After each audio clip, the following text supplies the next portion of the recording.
This playoff season, there's only one place where we'll bet, and that's Fanatic Sportsbook. Yes, they're our presenting sponsor, but it doesn't make sense to bet anywhere else if you're a sports fan. Because when you bet, you earn fan cash, win or lose, which means that your bets get you closer to accumulating fan cash for authentic jerseys, hats, memorabilia, and much more. Winning just hits different with fan cash. Gambling problem? Call 1-800-GAMBLER. Connecticut residents, call 888-789-7777. Massachusetts residents, call 888-327-5050.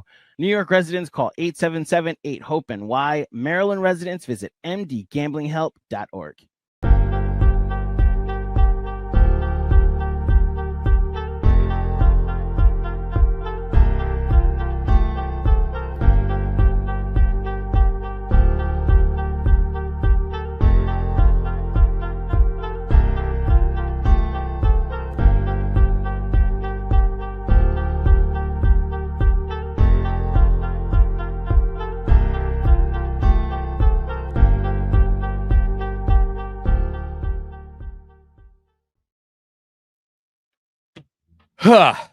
Welcome to the Knicks Film School Postgame Show presented by Fanatic Sportsbook.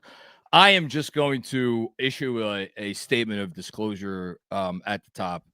I've been lucky enough to sit in this chair for several years now, and over that time, I have had people reach out with incredible kindnesses because, they with some version of like, Macri, after a big game or a tough loss or whatever, I tune into you because you have a way of putting what we witnessed into words. I've had about 7 minutes to process what just happened. I have no earthly clue where to begin, what to say. I don't even really know what exactly just happened, even though I watched it, and I have been watching basketball, 92, 93 a little bit, but really 93, 94. So we're going on 32 years now. I mean, 8 points in 8.9 seconds was like a thing that I thought I would like. But that was in 8.9 seconds. This was not that. This was something else. And I've never seen anything like it. I've never seen anything like it in a Knicks game. I've never seen anything like it in an NBA game. That was one of the most inexplicable endings to a basketball game or a sporting event that any of us has ever witnessed, to the point that, and y'all know me, I don't hold it back. I let the emotion run wild. There was no scream from me. There was no visceral explosion of anything that had been pent up, because the entire time that was happening, I refused to let it sink in that it was actually happening. I refused. And you want to know where I was, Benjy and Benjy Ritholtz? Thank the good Lord that Benjy is here with me today, because I mean, he's shaking his head. You better come up with something fast, buddy. You know where I was in this game, Benjy? You know where I was, honestly? I was at the point where I was upset every time the Celtics missed another open three, because I'm like, God damn it, we're wasting this shit on this night where we can't do anything, and we refuse to get out of our own way and play coherent, competent basketball for any meaningful stretch of time. That's where I was at most of like this. Really, it started in the second quarter, but for a lot of like the third quarter, even into the fourth quarter, honestly, at certain points in this game, I just was like, could we not waste this now? This is not happening for us tonight. I've been watching this team for 30 fucking years. I know when it's not happening, and it's not happening tonight. And now we are sitting here, and I ostensibly have to make sense of it happening. It happened. And I don't know what to do. Benjy, what? I don't think you watched. They didn't have a field goal for 8 minutes until the Tatum dunk. It was a 21-2 run. They didn't have a field goal. They didn't have a field goal for 8+ minutes in the fourth quarter until the Tatum dunk to give them the lead. Watching this game, the New York Knicks did not believe that they were this close, nor did they believe that they went ahead. Like, you watch their faces. They could not comprehend with the way they played this game. They could not believe it. Jalen Brunson postgame was speechless. They had him on the TNT or whatever, the sideline report, that he didn't know what to say. And now we have to get on here and try to say something. That was inexplicable in so many ways. It's why basketball is so beautiful, but it's also why all the analysis can feel like a major waste of time.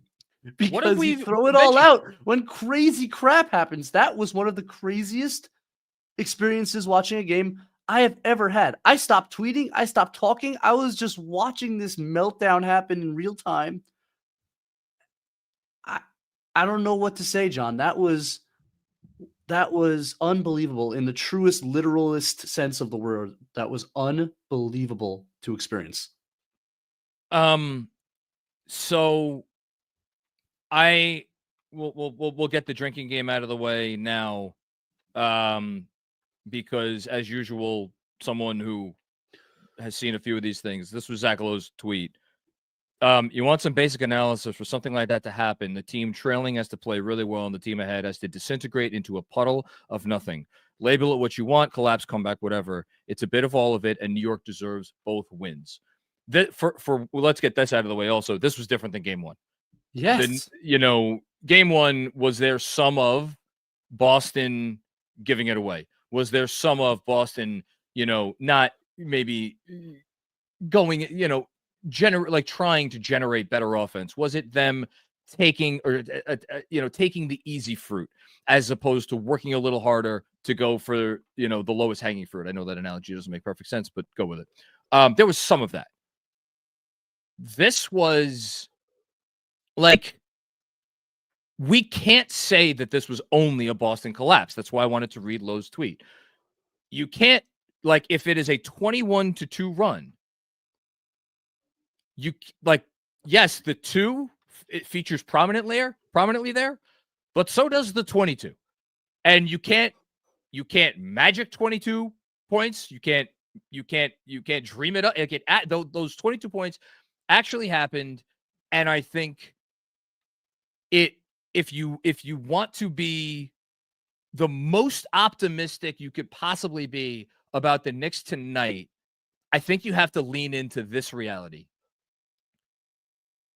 Whatever we thought exited this team with the departures of Isaiah Hartenstein and Dante DiVincenzo, that ethereal something that they possessed, call it toughness, call it grit, call it any of the buzzwords that we say anytime the Knicks get one of these big wins, and we were convinced, 51 wins be damned, we're convinced that those qualities were no longer a member of this basketball team, this roster.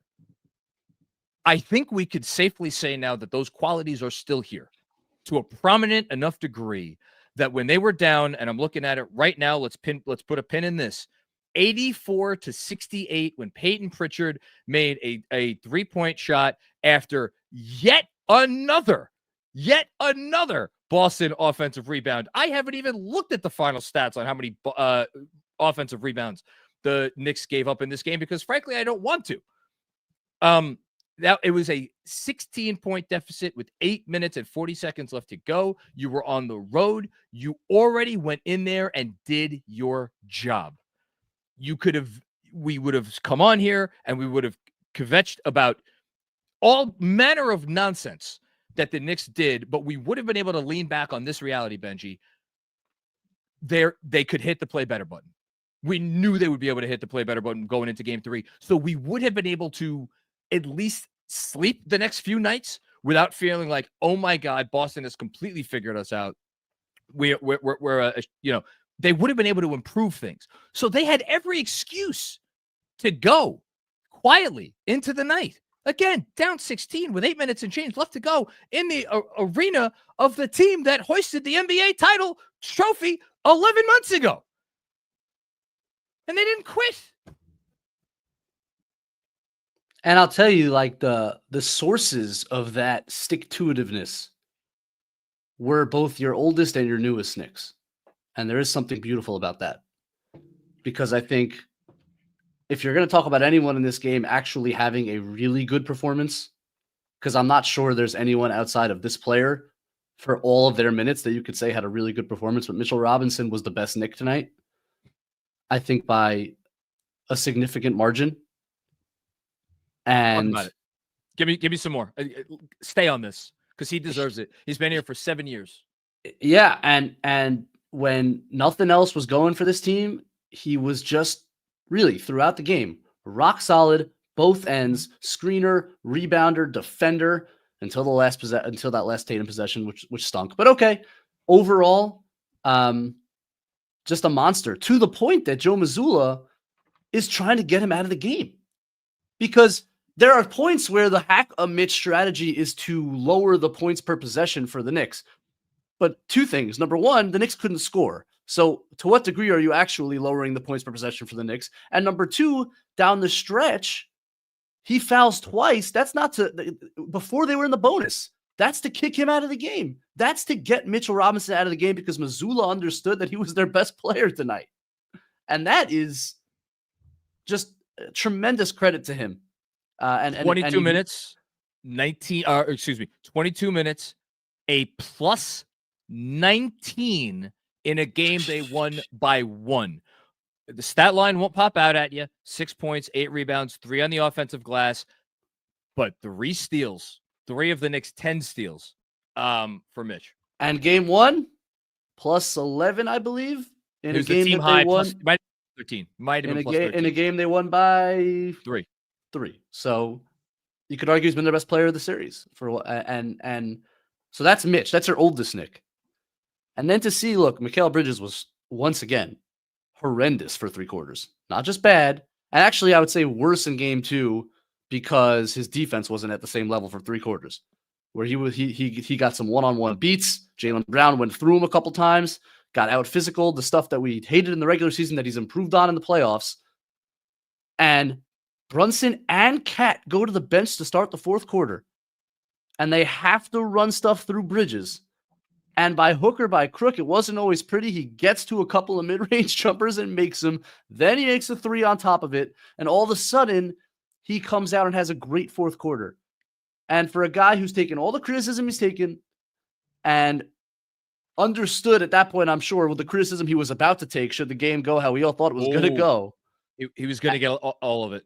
And for him to come out and win the game for them, to generate those buckets without Brunson, then Brunson deferred to him a bunch as that 4th quarter continued because Brunson understood he had it going. Again, some mixed results, but he manufactured a few buckets in there. And then to make, once again, how many times have we said this? The final defensive play of the night goes to Mikal Bridges. He's done that like 5 times now between the regular season and the playoffs. That there's something to be said. Like the guy understands how to get a stop when he needs it. So you have your oldest Knick, you have your newest Knick. Cat, there's a lot to talk about. Cat, I thought, had mixed as always, but a lot of positives. Certainly, he built on much better game than game 1. So yeah, collectively, like a refusal to let go of the rope. I'll pinpoint before I'll get back to you, John, but one more moment please. As I'm finding my voice now a little bit. You're like the Knicks. Yeah, they're down 20 with Porzingis makes a crazy 3. It was actually a great defensive possession. Porzingis steps back after Tatum had the pump fake off an OG contest and gets it to Porzingis on the wing, and he makes a tough 3. They go up 20 with 3:12 left in the 3rd quarter. Now, once again, they're up 20. This happened in game 1. It happened in game 2. They have 2 20-point leads this late in the game. It's actually absolutely remarkable. The Knicks come down and turn the ball over. It's a Tatum and Brown 2-on-1. It's an automatic bucket. And somehow Tatum throws a lob. Brown thought it was going to be, Tatum threw a bounce pass. He thought it was going to be a lob, and it goes out of bounds. Celtics go up 22 in that moment if they just execute a simple 2-on-1 with their 2 best athletes. Mm-hmm. And they mess it up. And like, I just felt in the moment had that been a dunk and a timeout, like it's probably over. And it's just, again, like this combination of the Celtics can't get out of their own way. That's one of the worst performances by a defending champion in the history of the NBA. There's no question about that. Like None. that was an atrocity. I mean, I can't wait to hear Tim Legler tomorrow on that performance. Now it's not because of the volume of threes. It's just because they look like the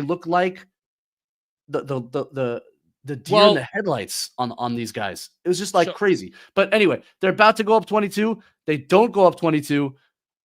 Somehow, to the Knicks' credit, it's like, all right, one possession at a time. We can stay in this. We can do this. And they refused for 2 games in a row now.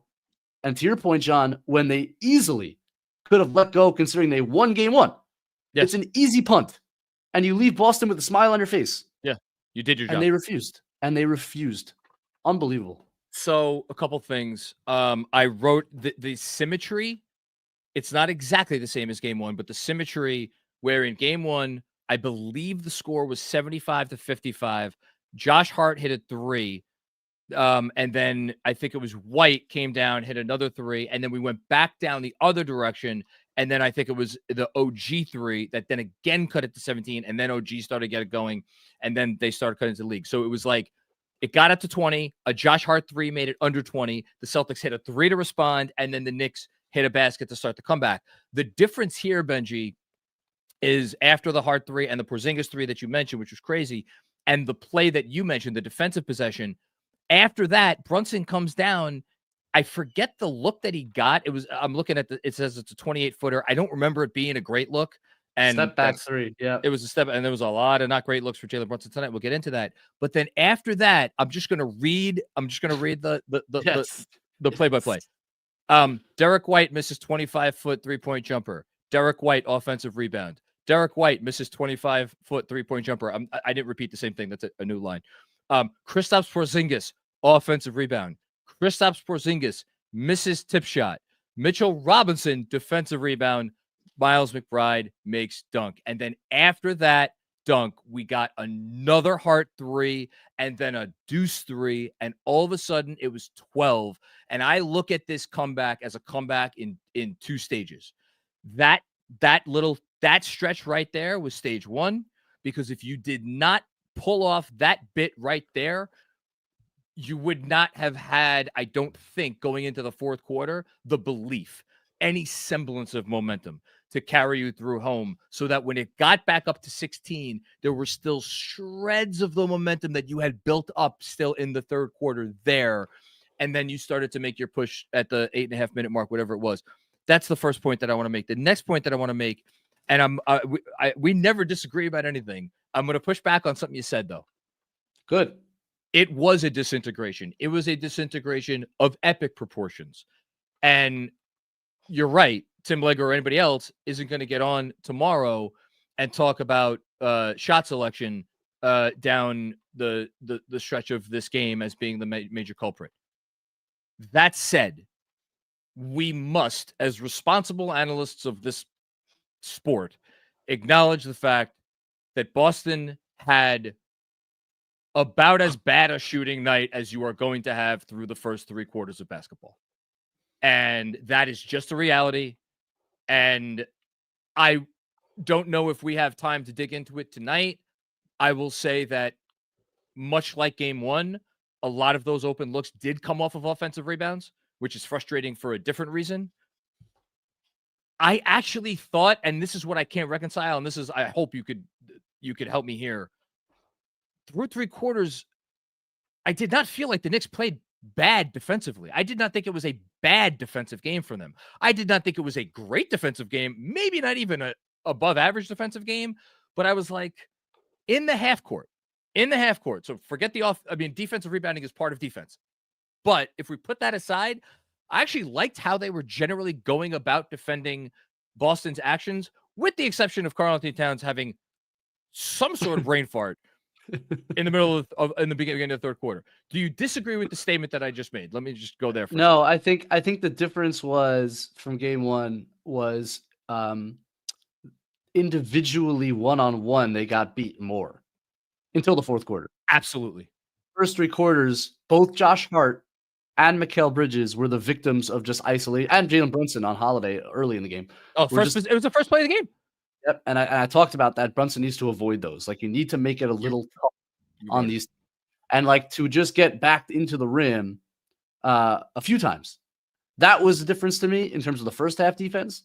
And then in the third quarter, it was Karl-Anthony Towns being told to fall into a drop coverage, which then shame on you, Tibbs, or forgetting where he was, had a couple drinks at halftime. I don't know. Well, but they came down. Tatum gets 5 easy ones, and then there's another 3 that comes off of the Towns drop coverage. Don't understand it. With the exception of those 2 things, I think the offensive rebounds were as bad in game 1 as game 2. I think they're just bad. They're not rebounding the ball well. I thought that, I agree. The defense was good enough. The final number, by the way, the offense is a bigger issue. 16 offensive rebounds for the Boston Celtics. Felt like more. Frankly, it felt like closer to 20. The reason why I wasn't getting too upset at those instances of them not holding their ground on defense is because to me, that was an admission by Boston of like, we're going to do something different than what we usually. That's not. I don't think that's how Boston wants to play, frankly. And I don't know if that factored into their performance, but I just don't look at that. Like, to me, that's not Boston Celtics basketball. Maybe you disagree. I don't view that as Boston Celtics basketball. The offensive rebounding, you mean? No. Them like going one-on-one into the paint. Yeah. Well, look, you're going to have to do that against a switching defense at times. And the Knicks haven't really seen much of that because they haven't switched in the regular season. So it's been more like blitz the ball, the Knicks have been in the blender against the Celtics for a whole regular season. Now they're mucking it up. To their credit, the switching scheme has mucked up Boston. Everyone in the league knows that's how you muck up Boston. This is no secret. You have to be able to switch and force them into one-on-one play. Absolutely. If Tibbs didn't do that coming out in game 1, it would have been a tremendous demerit on his part. Like, everybody knows. There's not an analyst who covers this team or nationally or anyone who thought that they shouldn't switch at least more than they did in the regular season coming out in game 1. And they are, and they were successful in game 1. And because of that, I think the Celtics understood we have to play a little bit more isolation-heavy basketball, and that's a plus. Now it's a matter of just holding up in those matchups a little bit better than they did in game 2. I'm going to give you 2 numbers. Second chance points for Boston, 23. Points off turnovers for Boston, 25. Between those 2 things, to get back to kind of where I started the show at, the reason why I was at such an apoplectic place where I was like, again, it was upsetting me when the Celtics would miss a shot, because I'm like, why? I don't want them to waste these misses on this game. Is for those 2 reasons, because they were rebounding the ball abhorrently, and some of the turnovers, man. Like, I'm having a lot of trouble giving the Celtics defense now. As I start to say, I'm having trouble giving the Celtics defense. When you are facing a defense that takes away everything that you usually want to do and all of the traditional ways that you would go about your business, I think by definition, it puts you in a place where you are outside of your comfort zone and you are trying to do things that you don't usually do. Is that a way to explain away some of the turnovers that looked inexplicable? Sure. It's still not an excuse. It's an explanation. It's not an excuse. And there's no explanation for some of the other turnovers. So it was those 2 things. And then the third part of it, which I want to get into with you right now, is the offense. And the half-court offense. And what half-court offense? Well, so look, man, they're up 2-0 in the series. They've won both games at the Boston Garden. You now have the luxury of losing a game at Madison Square Garden and still winning this series. It is a incredible place to be in. Jeez, I can't believe it. No one who, I don't think any Knicks fan that is being honest with themselves, who watched that basketball, as Benji's going delirious, as he should. I'm trying to make this. I mean, I don't. Should this whole post game? Did we err? Should this whole post game just have been loud noises? Loud noises.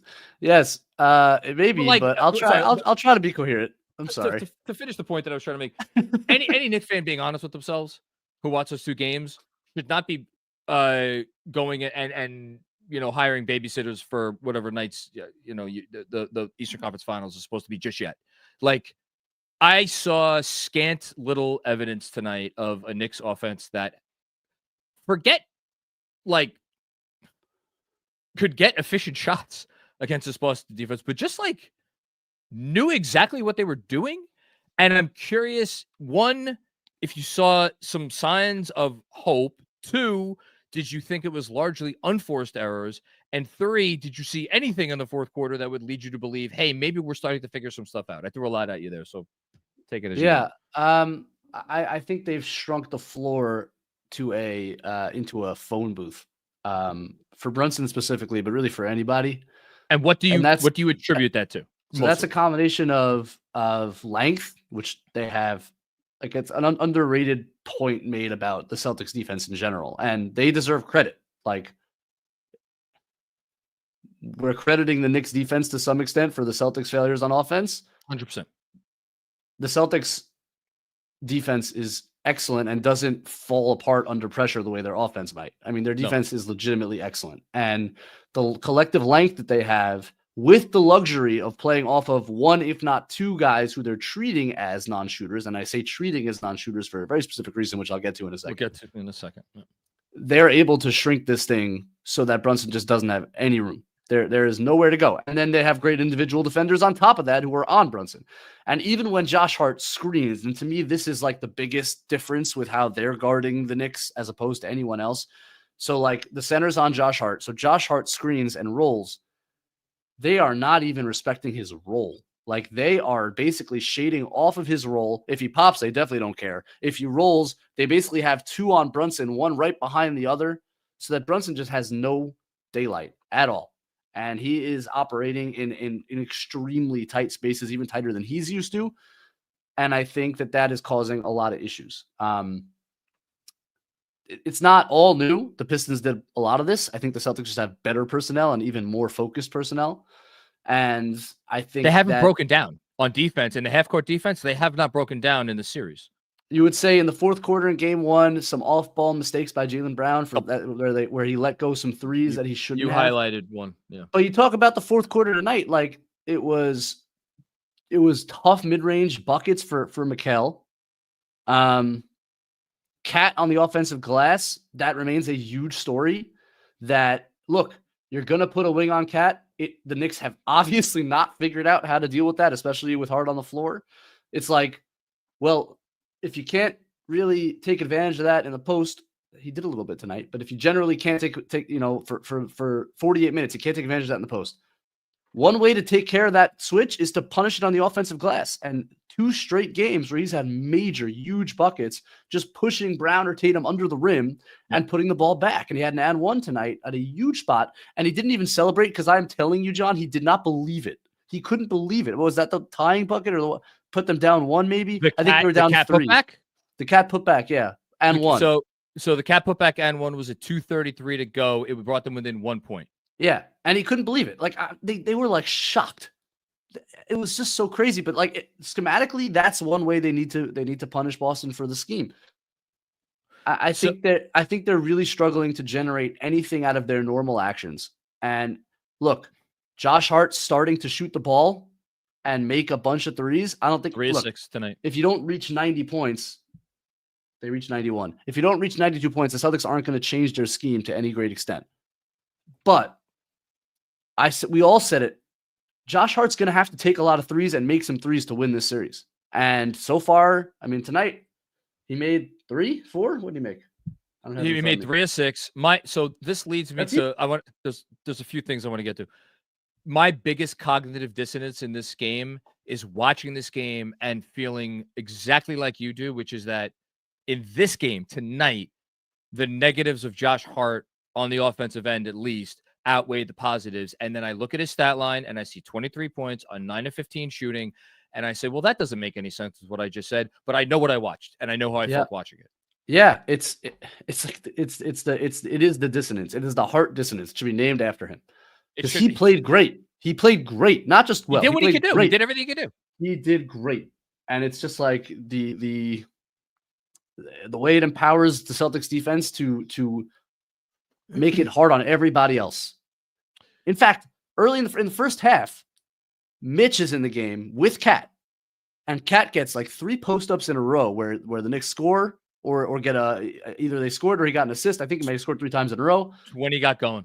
Then Mitch comes out. Quarter. Mitch comes out because of the haka. They put Hart in for Mitch. Hart's on the wing, not in the dunker spot like Mitch. He's on the wing. They bring the double from Hart's man. Cat has to throw it to Hart. Hart refuses to shoot, kicks it out, and they don't get a good shot on the possession. Even Mitch, as a worse non-shooter than Hart in some ways, because he's occupying the dunker and you can't leave him there because he's an automatic offensive rebound. Even Mitch has more gravity right now than Josh Hart. Maybe that changes with 3 made threes. I don't think it will. And if it doesn't, the only way to counteract it, if Josh Hart's going to play 43 minutes, is he's going to have to make threes. He's going to have to keep shooting them, and he's going to have to make them. And if he does, it's a plus for the Knicks. If he doesn't, and this series starts going the wrong way, and their offense cannot generate anything, at some point, maybe the Knicks haven't had to do it yet. If it ever gets to a desperate point, they're up 2-0, so oh my God. But if it ever gets to a desperate point, they might have to see what it looks like without Josh Hart out there for some period of time. And again, forcing the defense to make a different decision than the one they're making. And again, it's not. I'm not criticizing Josh Hart. Josh Hart was great. No one.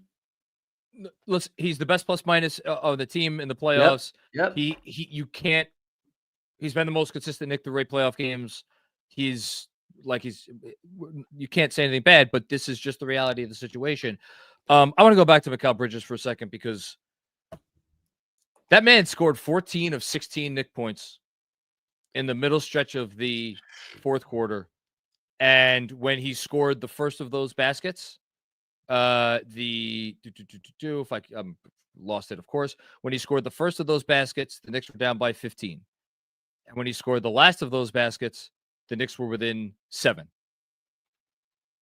We're not, needless to say, we're not having this conversation if Mikal Bridges does not go on one of the, I'm going to say it right now, one of the great fourth quarter scoring sprees in the history of this franchise. I don't care that the last of his baskets came with 5 minutes and 51 seconds remaining in the game. Yes, you needed Jalen Brunson to take you home. And thank you, Cap, for making a 3 and then making another a tough 2, really tough 2, and then making another 2-point shot with just under a minute to go on what was I wish we could rewatch that play, the one with just under a minute where he snuck in for, I think it was high off the glass. It was or am I imagining that? I don't think I'm imagining that. It was, we'll put them up 3. I don't know what player you're talking about right now. It was with under a minute to go. They were up by 1, and then Brunson made it 2, and it put them up by. Wasn't it the righty layup on the break over? Yeah, that's what it was. Oh, it was on the break. That's why I can't remember it. It was on the break. Yeah. By the way, side point: the Knicks know Al Horford. Al Horford a little bit looks like an old man in the series, and that's a huge deal with Porzingis' health. Well, hold on though. I thought he held up on switches against Brunson pretty well. That he's doing. But like you watch certain things, first of all, he can't make a 3, which is helpful. Second of all, on the break, they're just, if he's in the way, he just doesn't have any more of like the lateral ability. Yeah, on switches, he's still fine. He's still a good player. I'm just saying they know they can get by him on the break, and Brunson just challenged him on that play for sure. He absolutely did. Yeah. 0 for 5 from 3 for Al Horford, 2 for 11 from the field, a team worst in 29 minutes, minus 11. Again, sometimes game to game plus minus you throw out as meaningless. Tonight, I think you got a couple of meaningful stats. So, Mikal Bridges, it's the reason they won the game. I agree with you. Mitch was probably the best player of the game. Can we have a difference between best player in the game and most valuable player in the game? I don't know, but like, it's just incredible that it's Bridges, because through the first 3 quarters, we were headed to a really dark place. We were headed to a place that was almost going to, like, sometimes it's so funny how basketball games work and series work. Sometimes you can have a narrative after one game, and the narrative, it could have gone either way, and it was maybe like 55-45. And because I think actually purely because Bridges made that steal at the end, if it was OG making the steal at the end of game 1 and not Bridges, I think the narrative could have flipped the other way. Because it was Bridges making that steal at the end of game 1, the narrative was like, great move, Leon Rose. He's worth all the picks. This is the guy you wanted. Yada, yada, yada, yada. Right? But it wasn't all the way, because it was still 3 for 11. And now, here tonight, entering the fourth quarter, what was he? 0 for 8? He was 0 for the game. 0 points. It was more than enough to send the narrative back from the 55, 58, 60 zone all the way back. By the way, towards he has zero. he has now played 6 games against the Boston Celtics in the 2024-2025 season plus playoffs. Yes. Yeah. He has a single free throw in those 6 games. He has taken 1 free throw against the Boston Celtics in 6 games. That is remarkable. And he plays like 40 whatever minutes a game. And he plays right. So we're talking like 250 minutes. I want to just talk about his run though on the positive note because it was some run. We knew he was going to have a little more room against drop coverage in this series than he did against Detroit. I've been talking about that in the grade books. Kornet's going to sit back, so he attacked Kornet, and he is getting to that look. He's getting to his mid-range jumper, and again, strategic decision by Tibbs, which I was ready to kind of jump all over, and then it kind of worked. No Cat, no Brunson to start the fourth quarter. That was pretty bold, and they're running things through Mikal. They're running their little entry on the elbow, point guard clears, pick and roll to his left side. The goal of that play is to get to his mid-range jumper. The Celtics conceded a couple. Then Drew Holiday's like, that's enough. I'm going to guard him, and he's not going anywhere. He's not getting to his mid-range jumper. And Mikal made a play that... The assist to Hart? No, that was also a great play. I'm talking about the one where he took Drew Holiday one-on-one with a push dribble into a lefty reverse layup at the rim. Yes.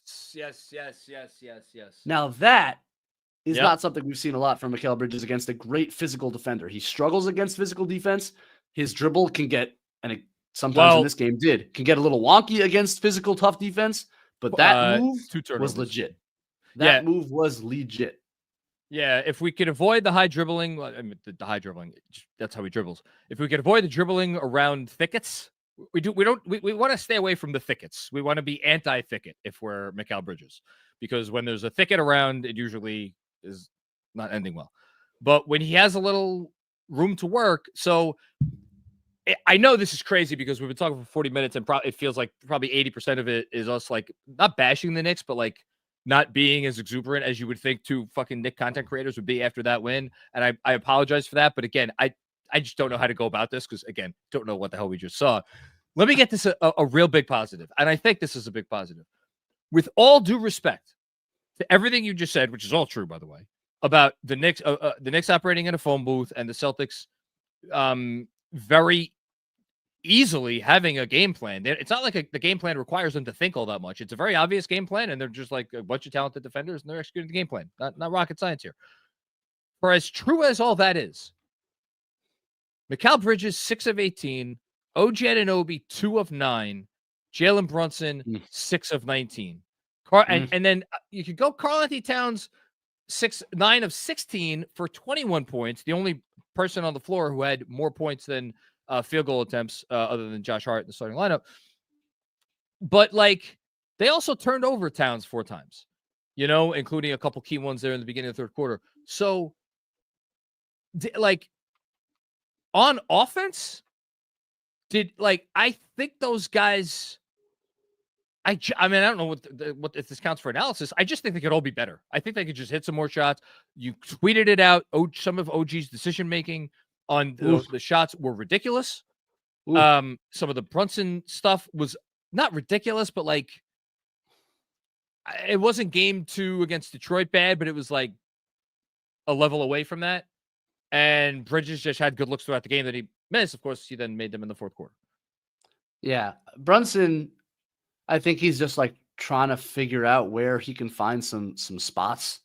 But man, like I can't, and he's not, and by the way, he's not getting any foul calls. And that's how the series is. And this game devolved into, especially mid third quarter, they're just beating each other over the head. And there's no calls, and that's fine. Brunson doesn't deserve calls if that's the way we're going to call it. Like Brown's getting hit on his mid-range jumpers. Like it is what it is. But there are plays that 100% are called fouls in the regular season that are not being called. And he, especially against a team like this, in the small spaces he's operating, to be efficient, he's going to need to get to the line a little bit, and he's not getting there. So that's an important part too. And I thought some of them were fouls. I did. Did get one called on Drew Holiday, though. And that's what I was getting to next. Is like, I can never, the fact that in the last 2 minutes of a game, I don't care what he's done to that point. I don't care what a defense is doing. It doesn't matter. This guy delivers every single freaking time. The shot he made, the step back over Drew, who's draped on him at the foul line, at the elbow. That is one of the most absurd, gorgeous shots. I don't even know where he finds that, because and Drew is all over him. So physical, not giving him an inch, and he finds with the footwork to create that space off one leg, basically. Magnificent shot. And then the last look, the Knicks go down 1. Boston comes out. I thought kind of brilliantly said we're just going to go fast right at Mitch on a high pick and roll, and he. Oh my god! What a great play call! It was a great play call. It was like, yeah, we can run this down, but we're probably going to end up with a step back 3 if we do that because we're the Celtics. So why not just go straight downhill right into Mitch? He can't stay with him with a full head of steam, and they were right. So the Knicks could have lost after all of this nonsense. 8 minutes without a field goal. We could have been here and the Knicks lose this game, and we would have said a golden opportunity they will never get again like this. And they missed it. I would have been. I don't know if you ever had a night in college, Benji, where it's coming out of both ends. This would have been I wouldn't. Which would have been worse? Because I would have been coming out the front, and it would have been coming out the back. Because I would have been sick to my. I would have been sick to my stomach in 2 different ways. Can you imagine? Like that was a very likely outcome. Andrew, you were a fucking choir boy in college. You don't know anything. Come on. I don't know.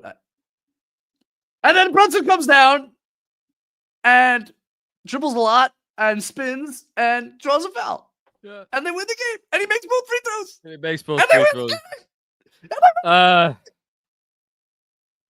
Oh man. All right.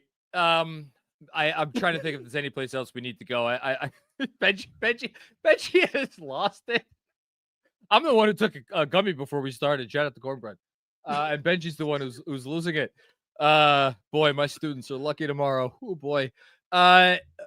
Is there anything else we need to hit before I attempt to interact with other human beings? Shout out Deuce McBride. No, we didn't shout out Deuce. Shout out Deuce Do McBride. the Deuce thing. Come on. Shout out Deuce McBride. Making shots again.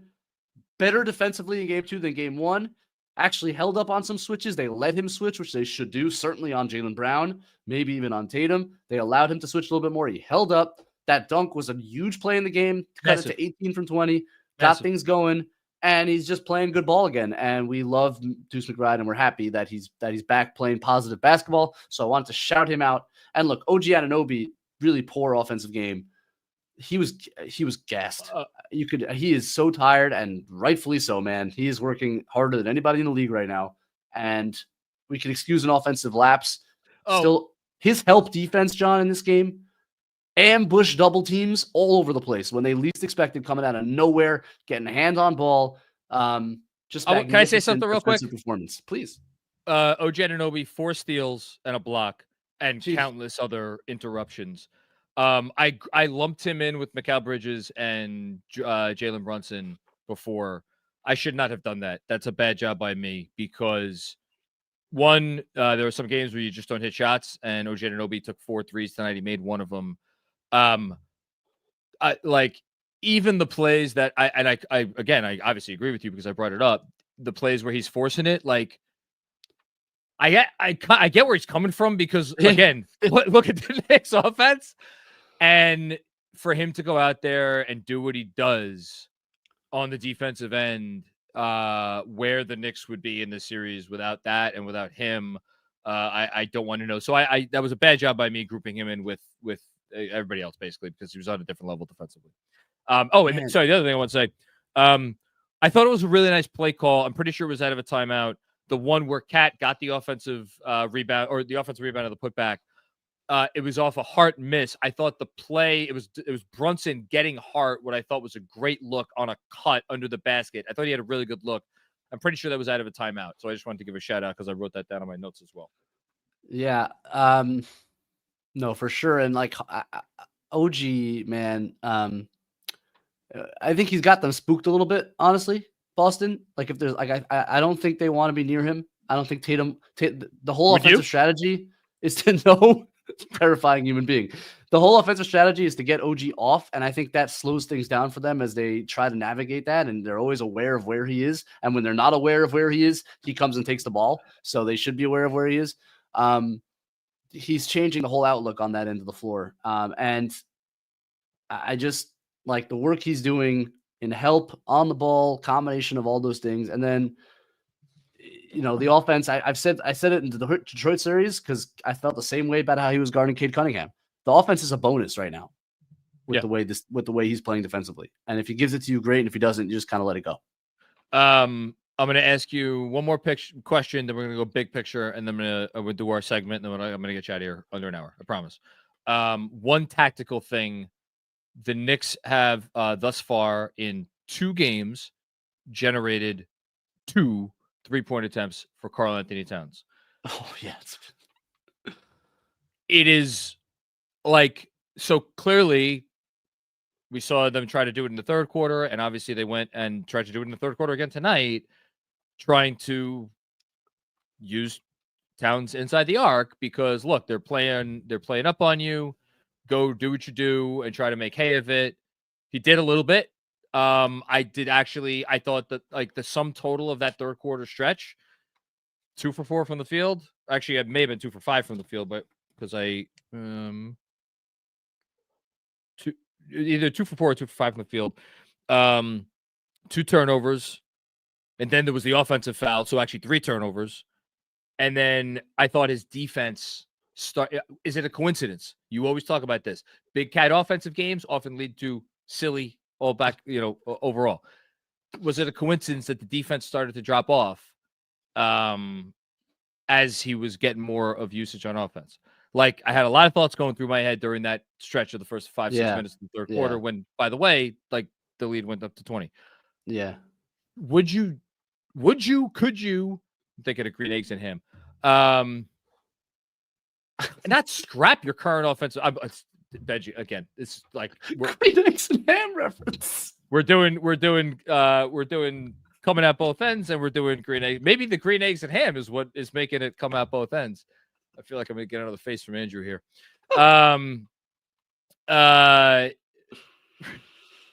Should they alter significantly the offensive strategy to just be like, look, we're just going to go for we're just trying to spring Cat for threes? I don't know how you do that. They don't really have a playbook for it, which is a criticism you would have of the team and the coaching staff all season, is they don't have a playbook, including stuff that they ran in Minnesota. DJ's been pointing this out they had flare screens from Gobert to Cat to get him threes, and they don't run anything. They run 0 plays to get Cat threes other than pick and pop. That's not good. Which is not working. That's not getting him threes. Well, there's no pick and pop if there's a wing on him, right? It's a switch. So it's a poor job by there's no question that's a criticism of the coaching staff. They run nothing to get their best 3-point shooter threes. Problematic. And I don't know how they find that now. And some of the post stuff was really good. He had 3 straight buckets against Horford in the first half, where it's not just Cat run to the post and post up. It's a little screen to get him deeper position. Oh, that's simple stuff that just a cross screen, man, to get in position makes a huge difference for Cat. No, the post offense is important. You got to stay with the post offense, but you also, I wish they had a little bit more in the playbook to free him up. It is what it is. Which is why I wonder. You just said they're running stuff to get him good looks inside the arc. Like, defensive game plan, clearly revamped it for this entire series. The coach knows the numbers. The coach knows how good of a 3-point shooter he is. The coach knows they're not getting anything else right now. It makes me wonder. I want to know why. Thankfully, Tom Thibodeau is very forthright in his answers when the press asks him pointed basketball questions. So I'm sure we'll find out tonight. Someone text Fred and tell him to ask Tibbs that question. I don't know. We're not going to get an answer. Okay. Big picture. I don't even know how to do this. It's too nothing.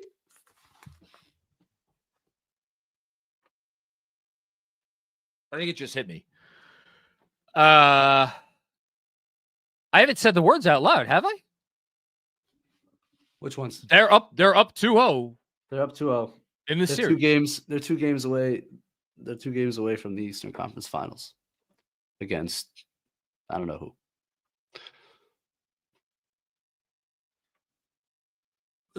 I mean, they were last year. After everything from the moment they made their moves in the offseason, it was about the Boston Celtics. Shit, I think the gummy just hit. And the whole season has been, how do we match up with the Boston Celtics? Well, actually, the whole season has basically been that we don't match up with the Boston Celtics. And what a panic, because we don't match up with the Boston Celtics after all the things we did. And here they sit. Here they sit with a 2-0 lead. None of us in our wildest dreams could have imagined this scenario. It is mind-blowing that they sit here with a 2-0 lead against the champs, the measuring stick, the team that everyone panicked about their insufficiency against. And they sit here winning both games in Boston and a 2-0 lead. Look, that is hard to comprehend. It's about winning 2 of the next 5 games. That's it. That's all it is. It's about winning 2 of the next 5 games by hook, by crook. It's been by crook. They've been doing it by crook more than hook. Yeah, Mitchell Robinson's getting the hook when they start fouling him. That's about it. Hey, credit to Tibbs, because I said it's not a starting lineup game. It's not fourth quarter. Starting the fourth quarter, not a starting lineup game. You have 2 guys in Mitch and McBride who are playing really well. Yep. The offense looks, and he stayed with Mitch until OG checked in with 2:40 to go in the fourth, I think. Yes. Until the hack. Because they kept Mitch over OG. Well, OG was also gassed. Yeah, but they kept them in for until that's real crunch time. That's a big deal. I don't want to get into a Tibbs conversation, but like outside of this not generating 3 or trying to spring cat for 3s thing, he's coached a brilliant series.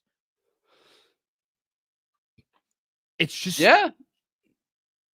It's just so, which is why I'm not gonna say. I don't know.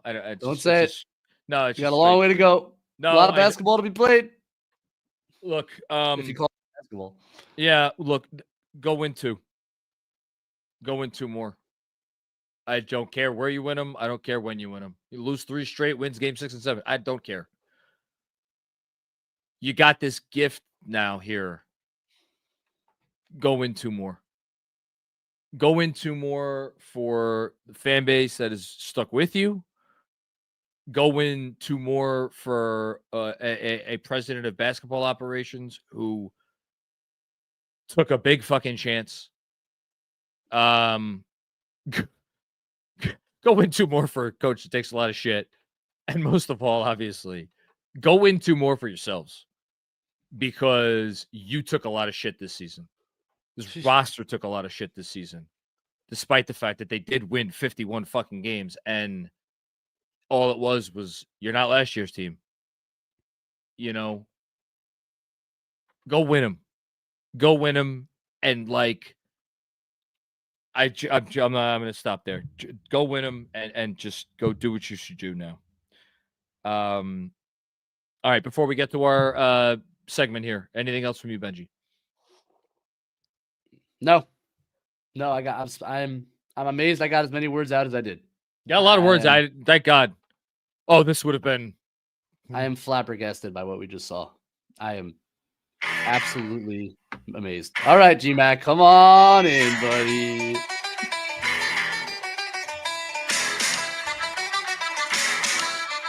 Hey, Macri! Hey, Macri! Yes. Whose car we taking? Hey, Jason Tatum! Mikal Bridges has a notice. There goes college soccer. Thank you, everybody. And thank you to Benji. Do you have any final words before you go? Unless you want to hang out for betting and sweating. I'll bet and sweat. Oh, you'll bet and sweat. Hell yeah. Right. So your team should deliver in the playoffs, and so should your sports book.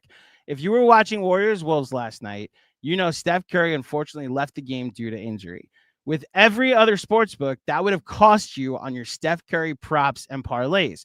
However, with Fair Play with Fanatic Sportsbook, which covers all first-half injuries of every NBA playoff game, your bet would have been saved. One bettor's $5,000 parlay was saved by Fair Play, resulting in a payout of over $224,000. $1,000. Download Mazel the Fanatic- tov! Mazel tov. There you indeed. go. Download the Fanatic Sportsbook app, the only sportsbook that has your back. Real quick, Wow, I have nice. I have a graphic to pull up, John. Read this real quick. I'm Is it still not on the looking for screen freaking thing. right now? Oh, you're kidding. John's malfunctioning. The whole time I was searching for it. We're a well-run operation today. Hold on. Not your fault. That is not your fault. Hold on. Okay. Forget the read. There's no other sportsbook that does this. If you this, bet yeah. on a player to produce, and that player leaves out of injury or Did John freeze for you too? Oh yeah, he's gone. Okay, so that's him, not me. I said he's malfunctioning.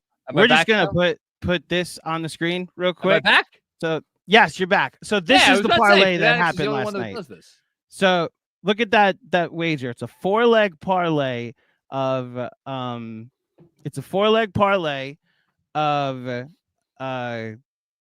money line 3-way draw. So it's it's two soccer bets. cross sport one. It's a cross sport one. It's two soccer bets, a Golden State Warriors money line, and then Steph Curry 28+ points. In other sports books, this gets voided, and with fair play, this not only was able to stay valid, but it cashed. So shout out to Fanatic Sportsbook and fair play. Gambling problem, call 1-800-GAMBLER. Connecticut residents, call 888-789-7777. Massachusetts residents, call 800-327-5050. New York residents, call 877-8-HOPE-NY. Maryland residents, visit mdgamblinghelp.org. Okay, fellas, I still can't find it. You're good. We'll have it ready for the next game. Still looking. Which, by the way, I cannot believe I'm saying this. The Knicks will have an opportunity to go up 3-0 at home on the Boston Celtics. Oh, Okay. I found it. Okay. You want me to read it again? You're good. We read it. We're good. Now we know. Now you know where it is. Bookmark it and don't let it leave your screen. Fair play. Fair play. Benji's got it. So this is our betting and sweating picks for tonight. Shout out to everybody that tuned into the pregame show. Nice, John. John Macri, points, rebounds, assists campaign. He needed to get 4. Did that Did I- did that hit? Wait, I Did thought I that- remembered. Hold on. He definitely got 4 offensive rebounds in one stretch there where he was just a monster on boards. So here's where you're going to be really annoyed. He did have 1 assist, John. That Oh my God. call your own shot, Hail So that's- Mary home yeah. run 3 that he That's- took after Dude, Cat had 3 straight. that to the back. 32 That was the craziest campaign. Campaign has had many crazy shots. That's Uh-huh. a great. Yeah. Dude pulled up from 40. I couldn't believe it. Cat's just posting and toasting. And the dude just like, I'm not getting back in this game anyway. I'm shooting it from 43. He recognized he had 1 minute left, and so okay, my time. The chances of me playing in the second half are the same chances as Landry Shamet getting a minute. I'm going for it, man. Listen, Benji, he do knew you I had know- to pick. Do you guys know what Leroy Jenkins, what that reference is to? Yeah, it rings a bell. Okay, so there's rings no bells. it's Halo, the video game Halo. Oh, that's not what Or it was. a bunch of guys were playing online and they're trying to coordinate a plan, and then one guy goes, "All right, let's do this, Leroy Jenkins," and he ran in and got everybody killed. That's campaign. He had a Leroy Jenkins moment where he just like, "All right, I'm gonna call my own number, Leroy Jenkins." That was campaign in that moment. So if that goes in, John, you hit, but unfortunately, Unfortunately, it had no chance of going in, sadly. none whatsoever. Karl Anthony Towns, who had scored 8 straight points great before bet. Cat did that. 20+ points. Mensa hits this at +110. That And was then a great bet by Mensa. I yeah. went Knicks +10.5. I should have been more of a backbone and had Knicks money line because it was +400 before the game, but I went Knicks +10.5 and it hits. I'll take it. 2-1 in betting and sweating. We are 5-1 in the Celtics series. Shout outs to the fine folks over at Fanatic Sportsbook. We are cooking in our booking here during the playoffs so far. Earn up to 10% back on your bonus bets, win or lose. Use fan cash on team gear with Fanatics bonus bets or profits boosts in the Fanatic Sportsbook app. Stay tuned for exclusive offers all playoff long. Must be 21 plus. Gambling problem, call 1-800-GAMBLER. Odds subject to change. Okay, we have an announcement, a winner of our contest before we move on to super chats. Benji, do you still want to hang out before we go? before or you want to hang out for the announcement? For a winner? Of course I want. Yeah, we have a winner. We have a winner. So What great vibes. we should say this. We're giving away $100 in fan cash. And all you had to do, if you remember from game 2, from game 1, is that you had to post your game 2 betting slip. And we had a couple of entries. So shout out to the people that entered. You had to post it on Twitter, your betting slip for game 2, tag Knicks Film School, tag Fanatic Sportsbook, and hashtag sweepstakes. And our winner of $100 in fan cash is at Appa_BP. Shout out to you. Opa! Indeed. So this is the bet that cashed a 4-leg parlay. I don't even know if this hit. I just know that this didn't hit because Jalen Brunson 25 plus points. But you do cash in on your fan cash bonus return because you win or lose. Whether you win or lose on your bet, you get fan cash back, and you get $100 in fan cash. So Opa_BP, DM us please, and we'll give you more details on how to cash in your fan cash. What can you get on fan cash, guys? You see the hat I'm wearing. You see the Brunson jersey behind me. You see John, the hat he's wearing. Benji, is there anything you have that you could get on fan cash? Did you cash any fan cash in lately? My dear son Caleb now has a delicious white Jalen Brunson jersey that is, I think he's sleeping in it because he loves it so much, but it's not behind me, but he is sleeping in it. Can I show this? Yes, of course. John, show it off. Show it off. This game came today in the mail. It's a piece of the MSG court. So you can get that with your fan cash, a piece of the MSG court. Yeah, I built up enough, and I got this. It's more reasonable than you'd think, but yeah, it's a piece of the actual MSG court, which is really awesome. There you go. According to the chat, by the way, it wasn't Halo, it was World of Warcraft. I'm being accused of not being a gamer. Guess what? You are right. Stop feeding Andrew misinformation. Clearly, Kevin, it's all your fault. All this being said, to let everybody know, we are doing this giveaway again for game 3 on Saturday. So please, same details, tag Knicks Film School, tag Fanatics Book, and hashtag sweepstakes. Post your game 3 betting slip. You could do it up until tip-off, and then you could do it during tip-off with a live bet slip. Just make sure you enter everything. We will announce a winner on the post game, which, by the way, one more time, the Knicks will have an opportunity to go up 3-0. And I will just add this context. He's going to hate me for adding this, Benji. Stop. No, why would you say this? On John's birthday. What could go wrong? What could go wrong? Nothing at all. You were born on that day. I was. Well, I seem to think this is a reason to celebrate win or lose. Just like fan cash, you earn it whether you win or lose. All right. Benji. Shout out to fan cash. Shout out to Fanatic Sportsbook. Shout out to Andrew. Benji, thank you for coming on board here. Any last words? Yeah. Mitchell Robinson. I know we spoke about him a lot. I just want to say this. I am guilty of it. I know you, John, are guilty of it. I know a lot of people are guilty of it. He was the contract to go out. He was the guy that should go. Can't match up with Boston. All the stuff that we've all said. I really want to reflect on the fact that he's been so excellent in this series against this team that we all thought he couldn't be. The longest tenured Knick. Man, he should be like really embraced and loved, despite a free throw that went about 3 feet total. But he should be embraced and loved for that performance. That was awesome. Shout out, guys. Enjoy your 7 hours of post game that you have left. I'm going to go eat something. 2-0 Knicks. Opa. Hell yeah. Opa. Opa. I love you, Benji. Thank you. Wicked W, John. Wicked W. Have you processed it yet that the Knicks are up 2-0 against the Celtics? I'm already worried about being one of the 15% of teams to blow it a 2-0 lead after you've taken the first 2 on the road. Notice I haven't said what you said at the beginning of the series, that the series is over. I haven't once uttered the words Knicks in 5. I am very grateful to be in this position. We get 2 days to celebrate that they're up 2-0. That is a very good team that has the tendency to go nuts when it comes to hitting threes. Yeah. I'm just going to enjoy the next 2 days of the Knicks being up 2-0 with a home game to look forward to on Saturday. I never once, not for 1 second of time before this series started allowed myself to believe that the Knicks could beat the Celtics. Not once. Didn't entertain it as a notion. I wrote about all the ways that exact outcome could happen. I don't know if any of them actually are happening, but I wrote about it a lot. I'm like, this is the blueprint. This is how you win. This is how you beat the Celtics. This is how you make a decent conference finals. This is how you make Leon Rose look smart. All the things. I never believed it. And now, and if I'm being honest, I'm just gonna. I mean, what? Why not? I didn't believe it after game one. After game one, I didn't think they would actually win the series. And now, for the first time, I have to allow. I mean, I don't know. They're up 2-0.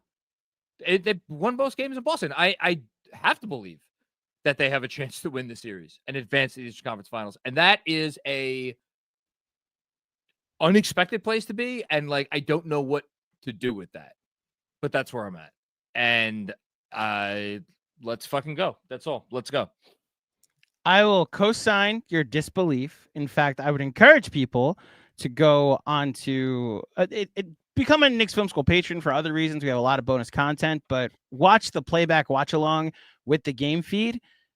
The belief never showed up until zeros were on the clock that the Knicks were going to win this game. And that's across the board. Like Jeff and Sean were leading the charge of like, believe they're going to do it. Yeah, Jeff and Sean believed. And then you started to believe. I was saying like, it's not that I'm going to disbelieve. I'm just like enjoying the ride here.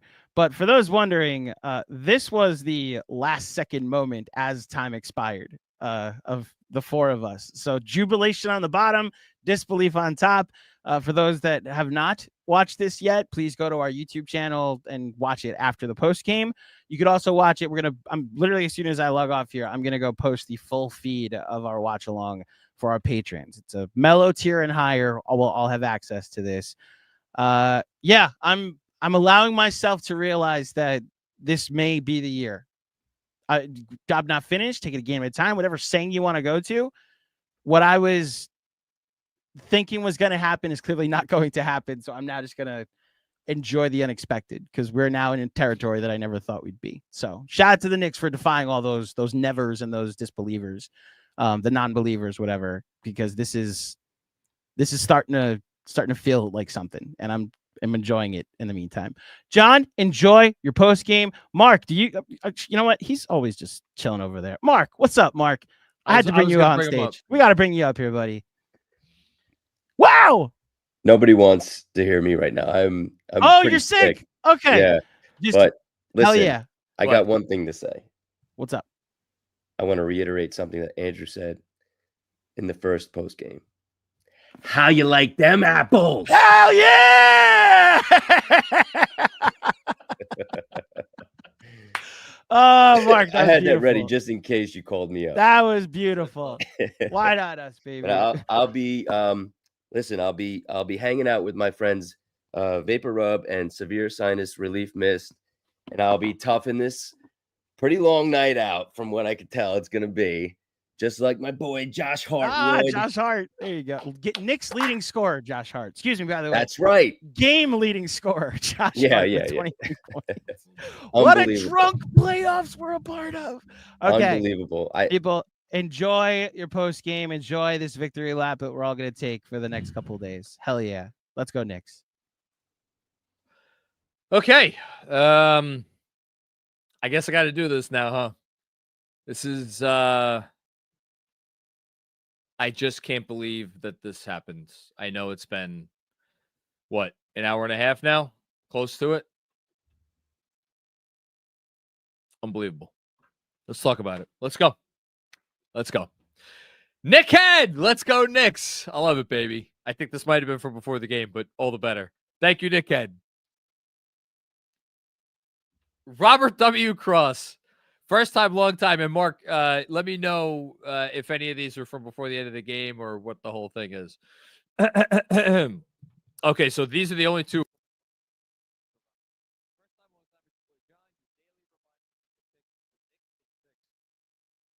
I mean, at this rate, you're going to have to amend that prediction?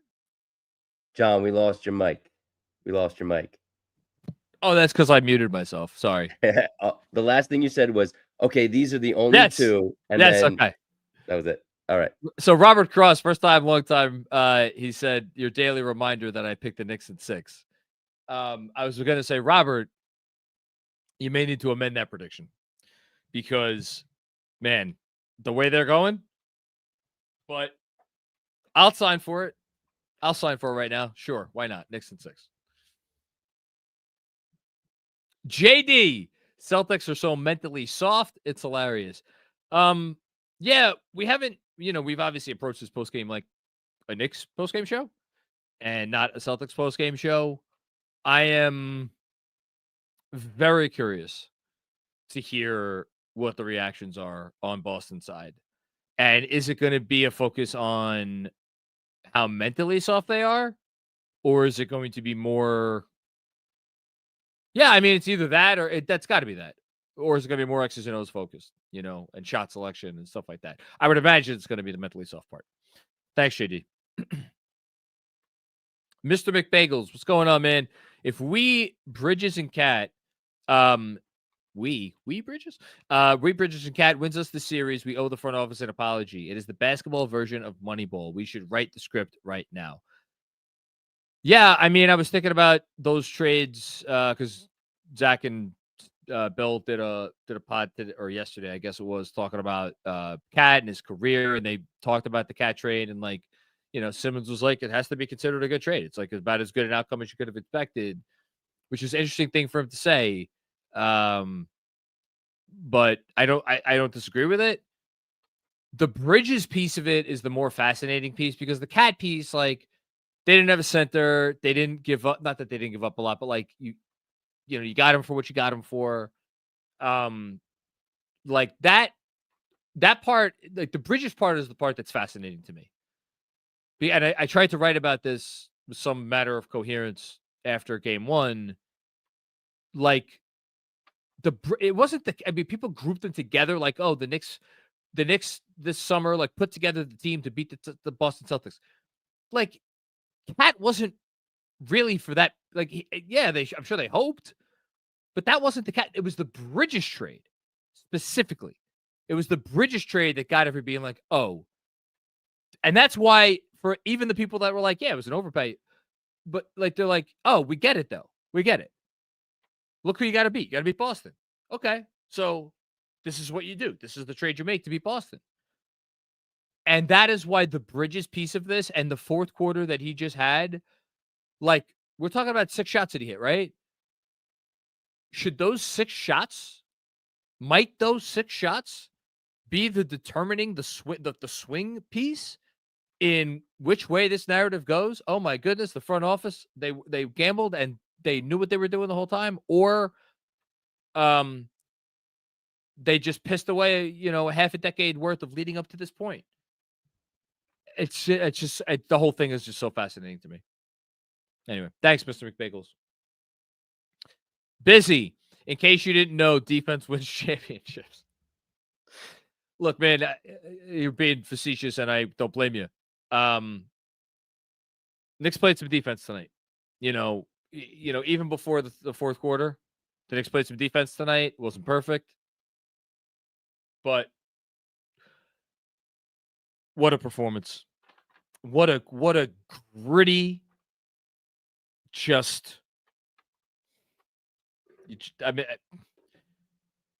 the mental fortitude, man. The mental fortitude. Thanks, Busy. Robert W. Cross, first time, long time. It's your boy John. Hold the rope? Nah. Defense. Listen, we're gonna get to hear those chants in Madison Square Garden starting this weekend. So that's awesome. 1 field goal? Or no, was it 1? I already forgot. This is why I have the memory of it not.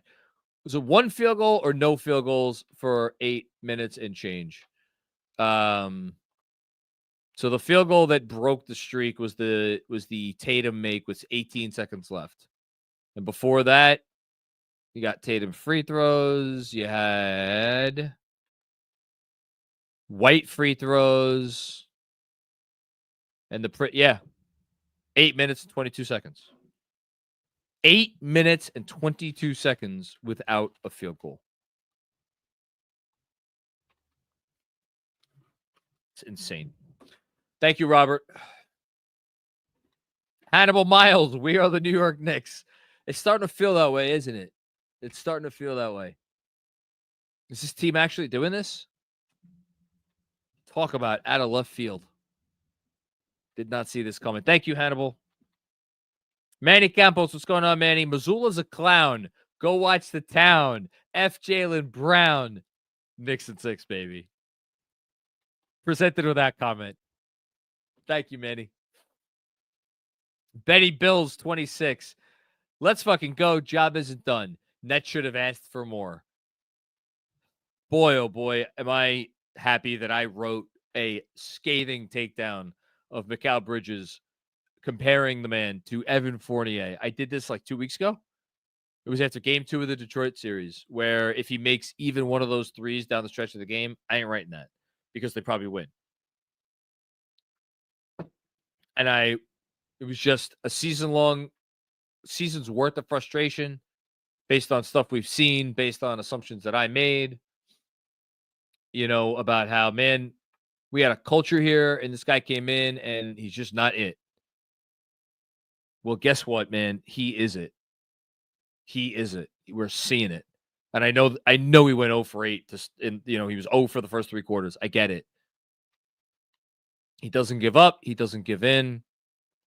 And to have the intestinal fortitude to continue to now go out there and perform on the largest stage in the sport after you have been dragged through the mud by the biggest fan base in the league for the better part of 6 months, to go out there and put all that behind you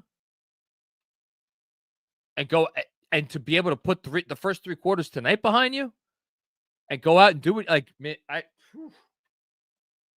there is mental strength and there is whatever that is, because that's something else. Thanks, Benny. Justin, I was wrong when I said Bridges wasn't built for New York. Speak of the devil. He has been worth every penny. Brooklyn should have asked for more. Let's go, Knicks. The savior tonight. Changed the game, did everything, and then obviously the defensive play at the end. How wild is it? How wild is it that we are sitting here after 2 games and the Knicks, and we are, 5 super chats in to, I don't know how many dozens are going to be singing this man's praises, correctly so, by the way, correctly so. And we are talking about a series that thus far, Mikal Bridges has gone 9 for 31 from the field. What does Tom Thibodeau say? You don't have to shoot well to play well. Well, Mikal Bridges has proven that right now. Thanks, Justin. Sergio Esquivel, worth every fucking pick, number 25. I love all the love he's getting. It's fantastic. Thank you, Sergio. Jesse Tutman, Road Warriors. The Knicks haven't lost a road playoff game yet. What? What happened? When? How? I'm like the 95-96 Bulls didn't win their first 5 road playoff games. I'm fairly certain the first KD Steph Warriors team did not win their first 5 road playoff games. Somebody double check me on that, but I'm pretty sure they didn't. Like, this is insane. It's insane. It's insane. The whole thing is insane. Thank you, Jesse. Anthony Sixto, I love this team. Fuck them picks. Mikal fucking Bridges. Also, no one ever called this team soft again. Hashtag Knicks in 4. Oh my God. Hey, listen, go bet it. Fanatic Sportsbook. I'm sure you get. Listen, they still have the Knicks or the Celtics as the favorite. I'm sure you can get some great action on Knicks in 4. Go through. It's not. Hey, listen, man, 2 home games coming up. Fuck them picks is right. Anthony Sixto, thank you. Sam Garcia, John, I'm speechless. Yeah, well, join the club, man. I mean, I know I'm talking. I know words are coming out of my mouth.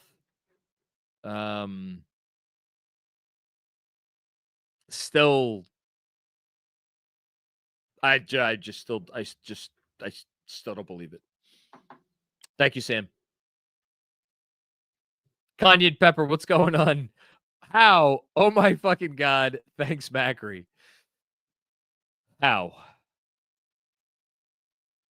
Grit, determination, culture. Culture. There's a word we haven't said tonight. Culture. Defense. Mitchell Robinson. Mikal Bridges. Jalen Brunson. So many things. And a basketball team that should be better and should know better. I mean, there's no other way to say it. They evaporated into thin air. Totally and completely evaporated. Thanks, Kanye.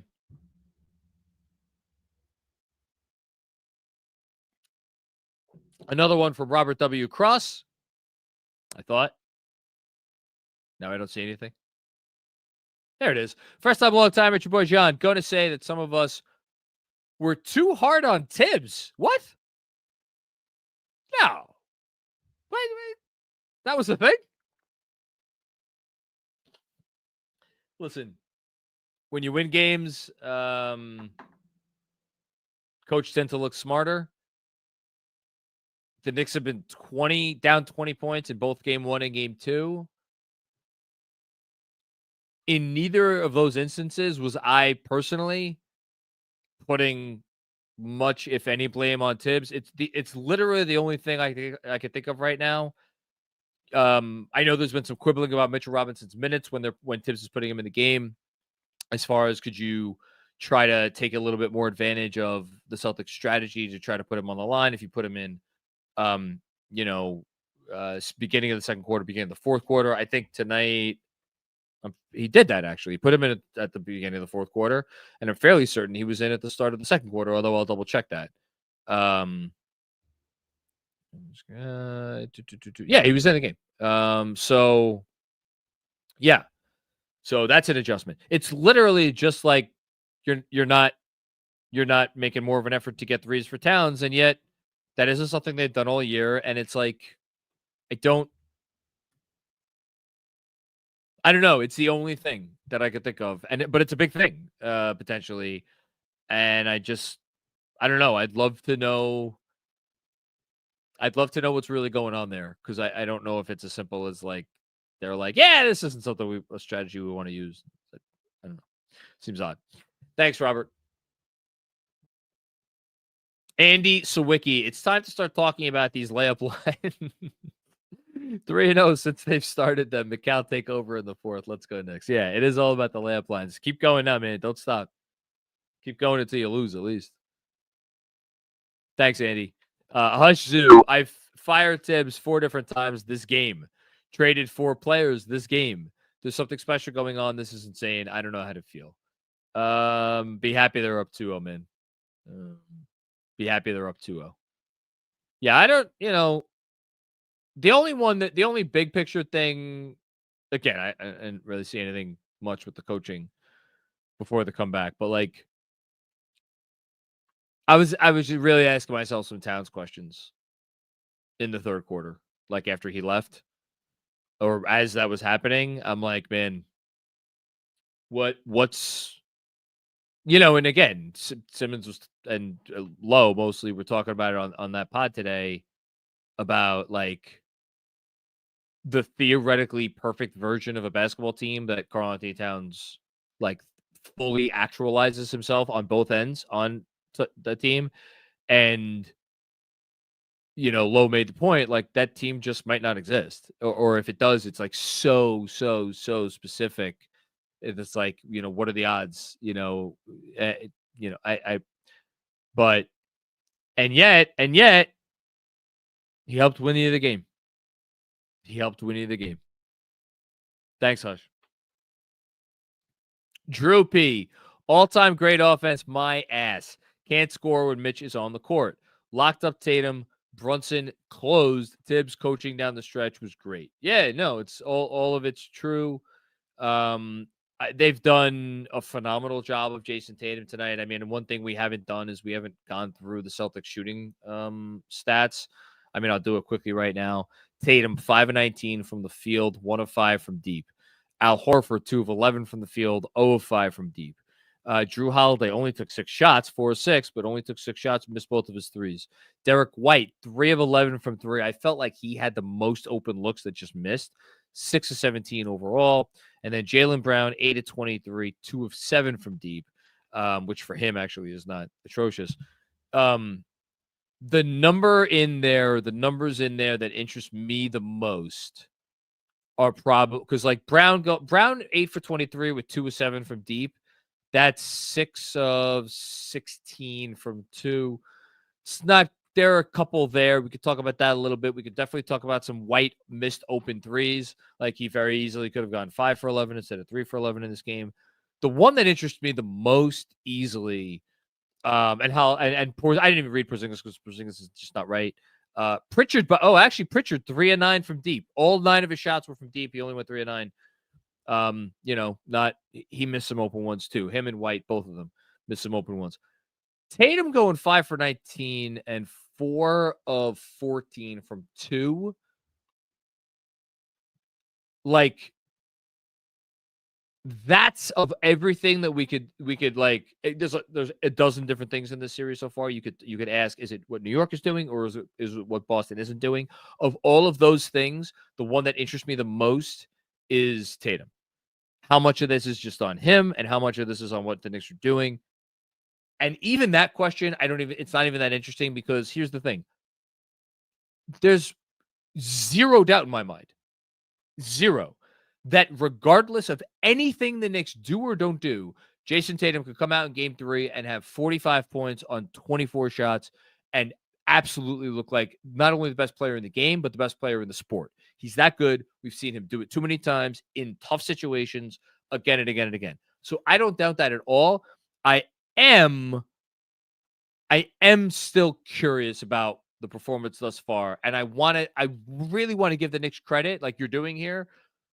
But I just know some of this is like just Tatum. It just hasn't been good. Thanks, Drew.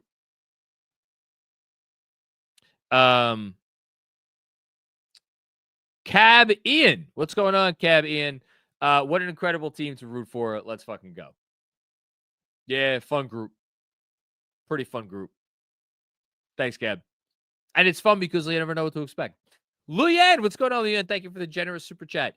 This team, man, so many storylines, but this team's heart is the real story. Longtime Knicks fan, and this team has more grit than any squad I've watched. Let's effing go Knicks.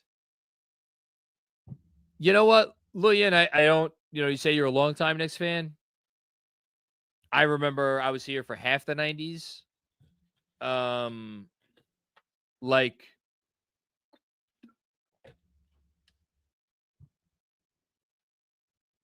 trying to think how many 90s teams I would put alongside this team, which sounds crazy because that, like, when you think about those teams, you think about the physicality and how, just how tough they were.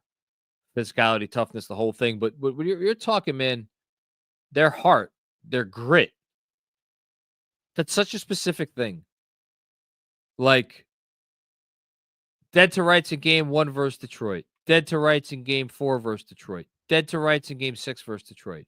Dead to rights in game 1 versus Boston. Dead to 1 in game 2. Dead to rights in game 2 versus Boston. They won all those games. They won every single one of those games.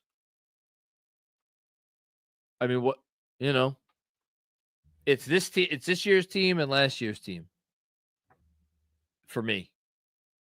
Different teams, similar qualities. Thanks, Leah. Knicks Fan Patrol. You and John Schmeelk were writing off this team 3 weeks ago. I ask you now, why not now? Yeah, I absolutely wrote. I didn't think. What odds would you have needed here? Fanatics. What odds would you have needed to give me for me to bet money on this team to win the NBA championship this season before the playoffs started. I would have bet him at 50-1. 40-1? Probably not. I would have probably thought better of that bet. 50-1 and up, I probably would have bet him. So I would have given him what? A 2% chance, a 2.5% chance, 2.3% chance, something in that realm. And yet here we are, up 2-0 after 2 road games in the Eastern Conference semifinals. At this rate, it looks like you might have home court in the next round if you advance past the Celtics. It is a team that gives you fits. If it winds up being the Pacers, it's a team that gives you major fits. But I can't believe I should have said the word Pacers out loud. What? Whatever. There is a road there for them. There is a road there for them. That's all I'll say. Rob DeLuzman, what's going on, Rob? Gentlemen, F the Celtics. That is all. That's what else do you need to say, man? Fucking Boston. They stretch out in so many ways, but they are beatable. Clearly. Thanks, Rob. Haitian Ferg, what's going on, man? I just woke up 4 babies in the NICU. My son just witnessed his first ever fourth quarter. No excuses tonight, Boston. We did it again. Let's go Knicks. Haitian, congratulations, man. I don't think I've had the chance to congratulate you on the show. You are amazing. The fact that you are in the hospital watching this and contributing. You're just one of my favorites. You've been with us for so long, and you're such a big part of the Knicks Film School family here. We did it again, as you said. We did it again. Thank you, man. Appreciate you. Oh, man. Kevin Danishevsky, the magic is back, baby. Want to highlight Mitch and Hart's impact. 2 players I was skeptical of, and they are shutting me up. And Mikal Bridges, JB, clutch. Mitch is obvious, and I was a little bit more mixed on Mitch's game through the first half, but he was good. I acknowledge that he was good, and then he just kept getting better. Again, the Josh Hart piece of it is it's just so fascinating because what do you do? Like tonight, again, it comes down to, does he make enough of the Josh Hart plays to mitigate the other stuff? And tonight, 6 rebounds, 3 offensive rebounds, 2 blocks, 3 assists. Like he did, in addition to the 23 points, obviously. Like he did some Josh Hart stuff tonight. Was it enough to overcome the spacing stuff? I mean, they won. He was a -7, but they won. So, yeah, I don't know. But that's actually an interesting number. Only because he played so many minutes. Well, Hart -7 in 43 minutes. Bridges -6 in 43 minutes. That's wild. You had 2 players who were a -6 and a -7 that played all but 5 minutes of the game, and you won by 1. That's insane. Thanks, Kev. Rich McLeod, there's no way. There's no way. There's no way. There's no way. There's no way. From this effing team to this fucking team. Rich, I haven't said it once on the post game yet. They earned it. This fucking team. What are we going to do with them? What a story. What a journey it's been for them. Now you got get 2 more. Get 2 more. Please get 2 more. Thanks, Rich. JD, feels good to put that garbage 0-10 narrative to bed. Yeah, I mean, the 0-10 narrative was it was a narrative. That's the thing. It was a narrative. Like, you go back, you watch each of those games, you diagnose them individually, and what are you going to find? You're going to find a game that they should have won against Boston. You're going to find a game that they should have won against Cleveland. You're going to find another game at the beginning of the year against Cleveland that they were up by 8 points, I think, or 13 points. They were up by a decent amount in the third quarter. You're going to find a game against Oklahoma City where they played as good a basketball as I've seen them play, through like 2.5, 3 quarters. You're going to find another Boston game where they were within 4 points, in I think late third, early fourth, and they did some nice things in that game. It's like, but ultimately, look, you couldn't pull any of them out. And it defined you. But here's the thing, JD. Until they pulled one out, like that, they still had to own that. So that's why game 1 was so huge, and that's why game 2 is even bigger. Thanks, JD. As you say, by the way. I am AK legend, Mikal, let's go. Fuck Missoula and fuck Boston. Yes, always. Fuck Boston. Fuck Boston. Thanks, I am AK legend. Jessica, what's going on? Jess. Oh, 2-0, baby. Tim's culture. Fuck Lucky. Let's go, Knicks. His teams clearly they do not give up, and they believe. They do believe. Thank you, Jess. Oh, the emojis. Yeah, I can't say them out loud. I love the emojis, though. I'll just say that. I can't say them out loud because I'm not putting that on them. Exhibition continues. What's going on, man? There are no words. What are even words? There are 2 words. Fuck Boston. Hashtag KFS. Hashtag how you like them apples. I want to go actually watch Good Will Hunting. I'm just not going to sleep tonight. I'm going to go into work on no sleep. That's the only reasonable answer here. Thanks, exhibition continues. Hush Zoo. The refs were clearly giving it to Boston, but we still outplayed the Zebras and the C's. F the Celtics. I'm on cloud 9. I hope this never ends. Why not us? Man, why not us? Like, the best answer I have left, other than like, I've watched this team now for 89 games, and they are fucking maddening. Excuse me, 90 games? 90 games. Yeah, 90 games.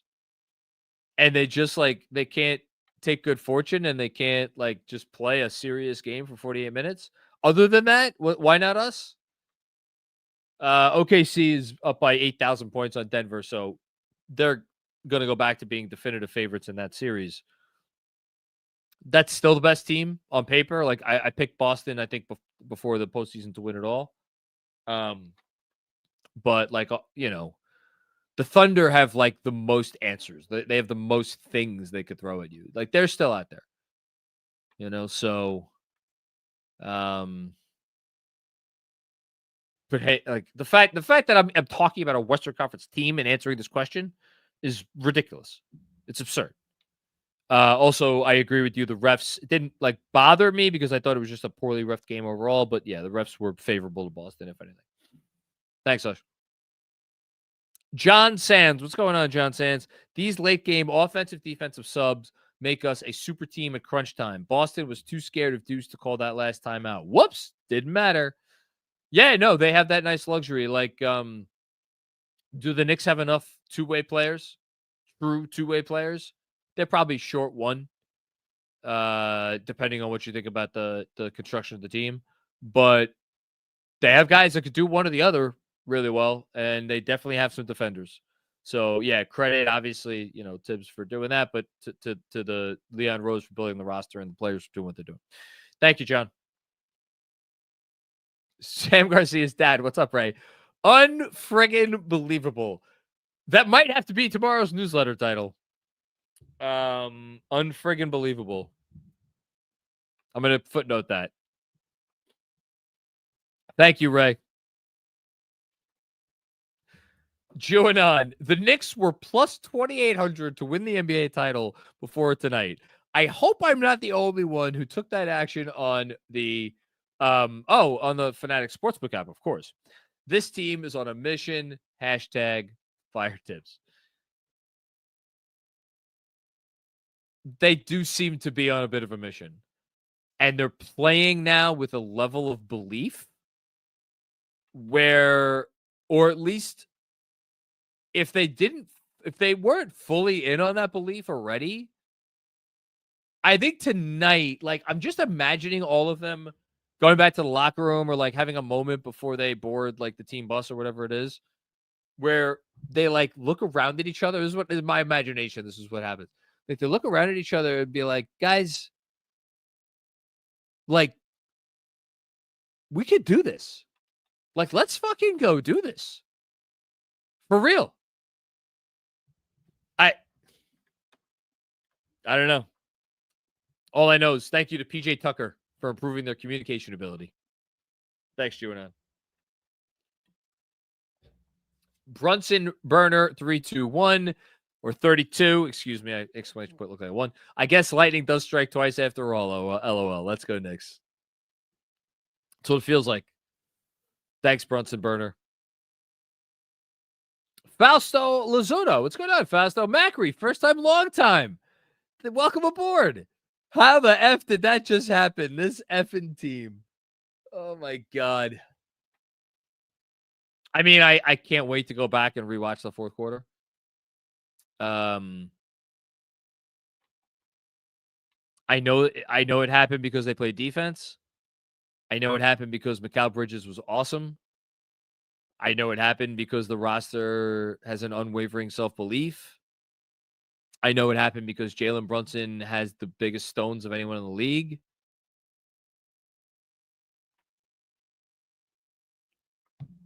And fuck Boston. That's it. Thanks, Fausto. TJ2K. We are the toughest playoff matchup this version of the Celtics have had to face. The blueprint has legs. Appreciate that. We'll shoot better at home. Hashtag 2 to go. It's my favorite thing that anybody said tonight, TJ2K. I think they will shoot better at home. You know, I don't know if the numbers actually bear that out. I'll pull up their home and away. It won't take me very long at all. Hang on. So in the regular season, the Knicks shot 49.2% at home. They shot 37.2% from 3 at home. On the road, regular season, 47.9% at home, 36.3% from deep. And if you want to just compare their effective field goal percentage, home versus away, it's 51.7 versus 50.6. So I think there's some credence. I mean, is that enough to like overcome the things that they're like really doing poorly? No, there's other stuff to clean up besides just like shooting better. But no, I mean, that's a difference. That's a not nothing difference between the two effective field goal percentages. You know, one is a top 10 number and one's like a, actually, wait, no, so I'm looking at playoffs. It's a difference. It's enough of a difference. Okay. Next up, Drew P. Neither game felt real. Plus 19. He can't guard Boston. One step at a time, but you're right. Neither game felt real. Mitchell Robinson, baby. Jay Stills, what's going on, Jay Stills? Knicks are like Neo in the Matrix. They're beginning to believe. And after that, anything is possible. I can't believe I ever doubted the grit of this team. We all doubted the grit of this team. Because how could you have full faith after 82 games? How could you? You know, like, and I want to say even one more word on that.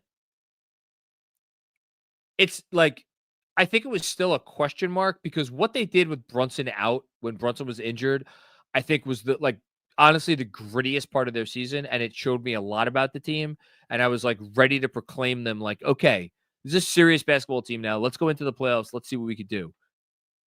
And I think I was overly skewed by how they closed the season, where there were just, and really even more specific than that, it was the fourth quarter versus the Pistons and then the second half versus the Cavs.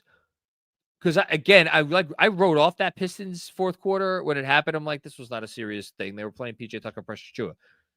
But then they followed it up with the Cavs game, and it completely skewed my view of the Pistons game. Even though, by the way, it was the second night of a back-to-back. So the more I talk about this, the more ridiculous that it was for me to actually allow how they closed the season to impact my view about how they would do in the playoffs. But I did.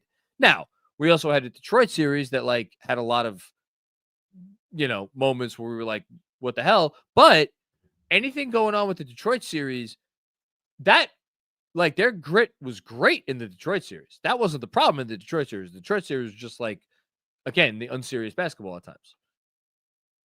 So anyway, maybe you're right. Maybe we should have never doubted it. Thanks, Jay Stills. Dan Hidalgo, what's going on, Dan?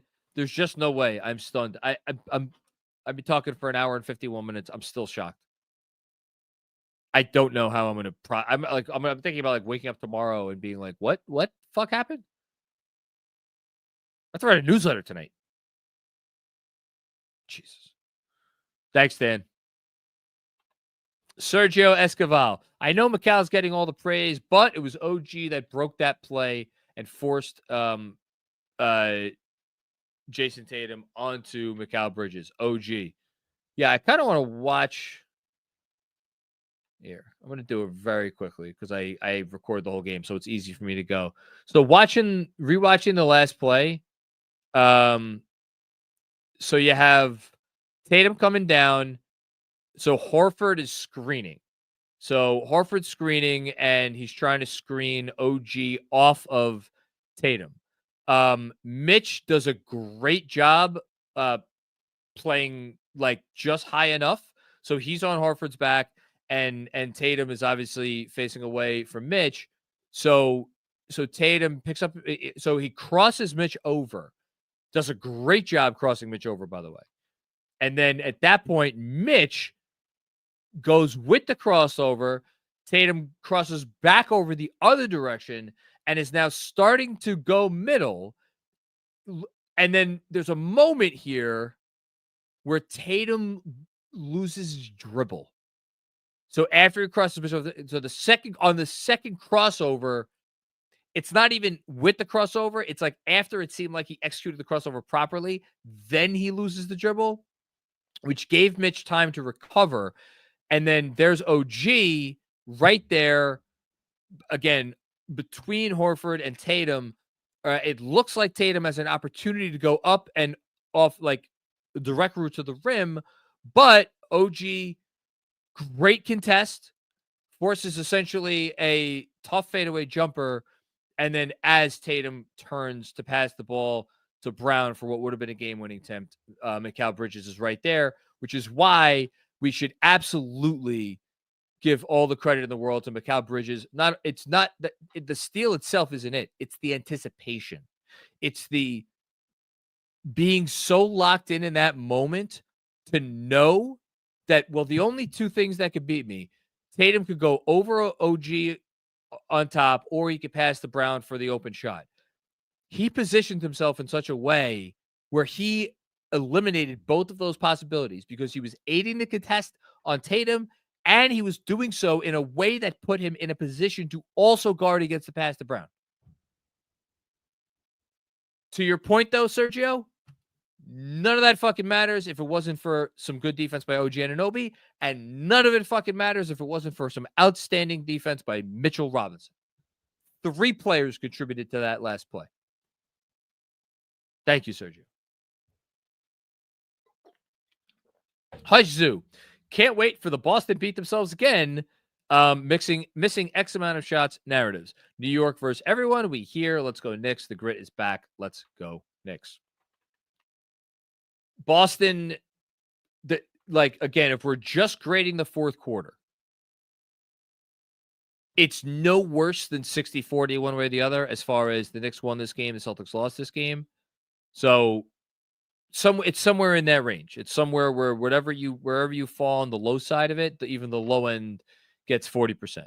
I'd probably go, I don't know. I honestly, I'd have to rewatch it. I don't want to give an answer right now. I'd have to rewatch it, but 60-40, somewhere in that range. The Celtics missed a lot of shots in the first 3 quarters. And I would love to sit here and be like, yeah, that's because the Knicks have taken them out of their offense.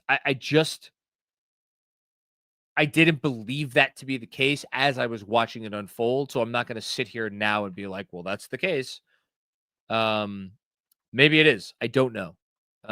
But that part of it is, I just think, more on them. Thanks, Hush. Spicy Sham. I'm not the smartest guy and I'm not the dumbest guy. My brain truly cannot process what just happened. None of us can. It's like the opposite of probably where Cavs fans were last night after that loss to the Pacers, except just the shoe was on the other foot. Like if you were a Cavs fan watching that, how did you process that? I don't know. I mean, if you're a Celtics fan, I can imagine how you're processing it. I think it's tougher for. I just don't know. I don't know. I don't know how I'm processing it. I guess I am. Thanks, Spicy. Ray, after the comeback, we had to win that game. #2 to go. I love that you're the first one that's phrased it in that way. After the comeback, when they went up, let's say 3, did they have to win it at that point to have a chance of winning the series? If the Celtics had allowed a 20-2 run and still found a way to win a game,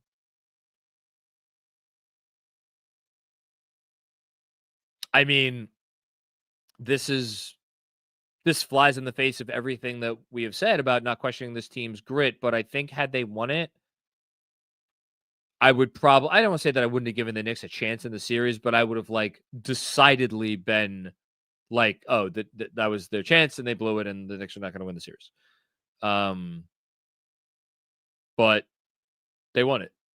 So there you go. Thanks, Sam. Or thanks, Ray. Parrish Duggar. Best in-game coaching by Tibbs and forever. Masterful. Hold on. I don't know.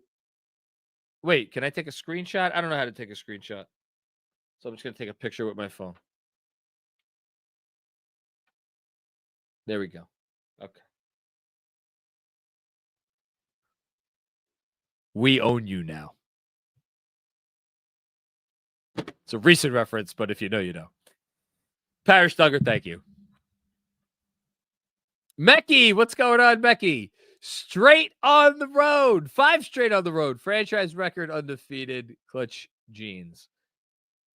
Man. And they've all been wild.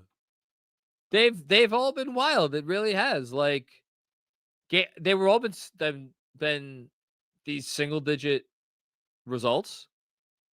You know, 1 possession results. Like, remember game 4 against Detroit? Remember when that was like the craziest thing that we had ever seen? Actually, no. Remember when game 1 versus Detroit was the craziest thing we'd ever seen? And then we watched game 4 against Detroit and we're like, oh, game 1 was nothing. This is where the real crazy is. And that's like now what is that? Is game 4 against Detroit like now the 4th craziest ending that has happened with this Knicks season? Like, what the fuck? It's all insane. It's all insane. Thank you, Mecky. Team of Destiny, man. Maybe. Brolic Jesus, McAllen, Brunson, yin and yang in the clutch. They make for, I mean, this is the vision, right? This is the vision. They almost brought the whole Voltron together. One of them, unfortunately, is missing, but no, this is the vision. This is the vision. Thanks, Brolic Jesus.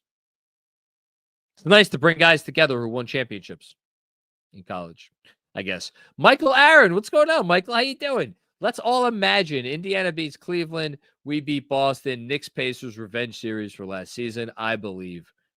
Again, I'm mad at myself that I said the words affirmatively without reading the word off of the super chat earlier, so I'm not going to repeat it. I'm not allowing myself to think about. I'm not allowing myself to think past this round. You know, I'm just not allowing myself to think past this round. And I am not even allowing myself to think past, hey guys, how are we going to come out and play in game 3 and play better? How are we going to come out in game 3 and try to find some efficient offense? How are we going to come out in game 3 and make sure that we aren't getting destroyed on the offensive glass? That's where I'm at. That's where I'm at. Thanks, Michael. Andrew Welch, send the Nets 5 more firsts. Yeah, if we had them. We have a couple seconds. Let's send them an extra second. Thank you, Andrew. Drew, my heart can't take this, John. I'm going to have a heart attack before the series is over. Let's freaking go. Knicks, build the McCall statue already. Again, we are talking about a guy that is 9 for 31, and we are building statues. And I'm not even saying it's crazy. It's not. Out of gold, they should be made. My heart can't take this. Tonight was not a heart attack game for me. And again, just as proof, just go watch the watch along that we did. It's on YouTube. You go watch it right now. You can watch me the whole fourth quarter. I don't even think I yelled because I just refused. I refused to buy into this comeback tonight. I refused to do it. I could not do it. Thank you, Drew.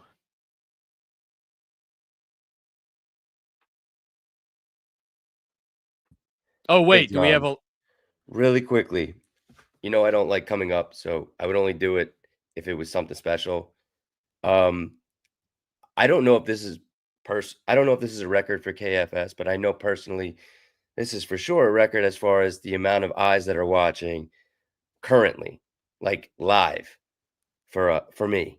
So I'm going to add it right now and show you. Holy That's shit. a 10K live. There are 10,000 people watching this live right now? Shit.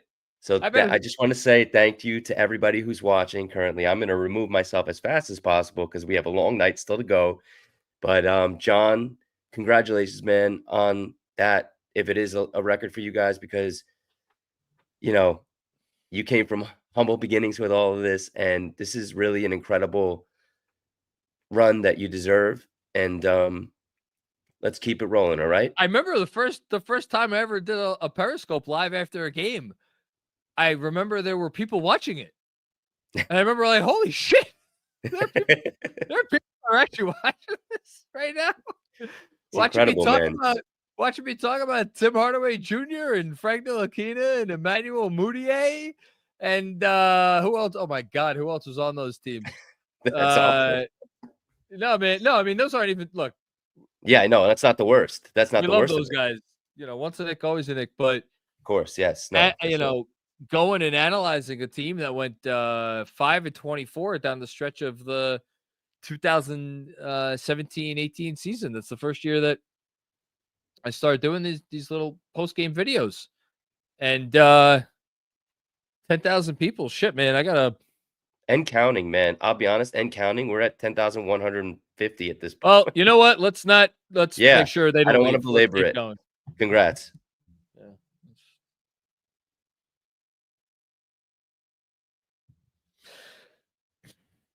Yeah. Zach Carhowitz, speaking of someone that's been a diehard from the beginning.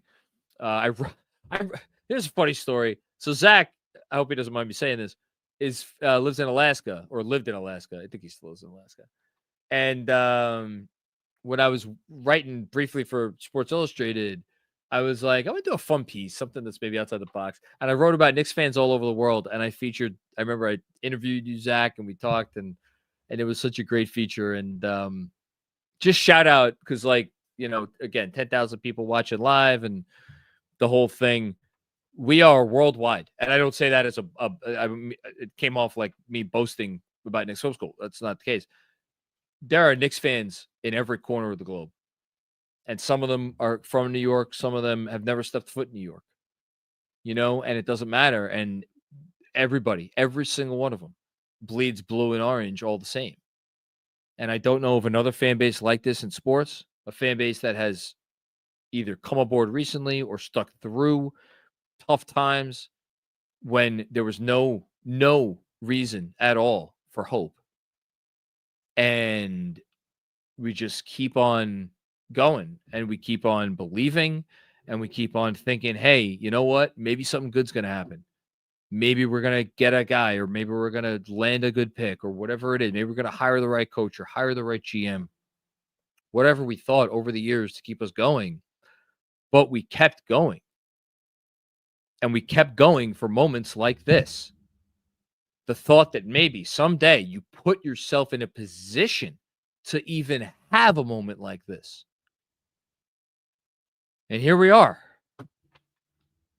And it feels fucking unreal. Literally. It feels not real. All right. Zach, what are they going to say now? Is that a big game too?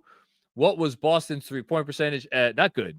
They got nothing to say. Now, by God, the MB scoring, McElbridge is scoring, and steals add one more first-round pick. I love the theme of the night is like, let's add some more picks. You know what? If the Knicks had any more first-round picks, I'm not sure I would want to add them to the trade because I'd want to keep them handy just in case, we need them for something. Man, thank you, Zach. Appreciate you. Dan Hidalgo, what's going on, Dan? I don't care if we lose the next 4. Tibbs stays. Voter support for Tom Thibodeau. I don't know how robust that support would be if they did lose the other 4 games. Look, I think he's coached. Let me just answer the question.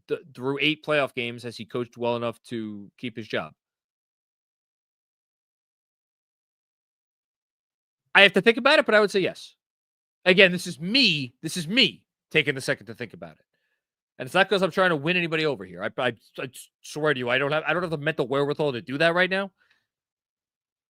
I'd have to think about it because Detroit, that series did not always cover himself in glory. I really do think he has coached a pretty brilliant first 2 games here against the Celtics. I would love to know why there has not really even been an attempt to try to generate some threes for Towns, but it's literally the only thing I could point to and have a big issue with. Or any issue with. Yeah. Thanks, Dan. Benny Bills, what's going on with another one? Another chat. Shout out to Josh Hart. You got to shout out Josh Hart. I'll let me see if I can get some updated stats here. Because they deserve any of the shout outs that they get right now. So on off for the playoffs.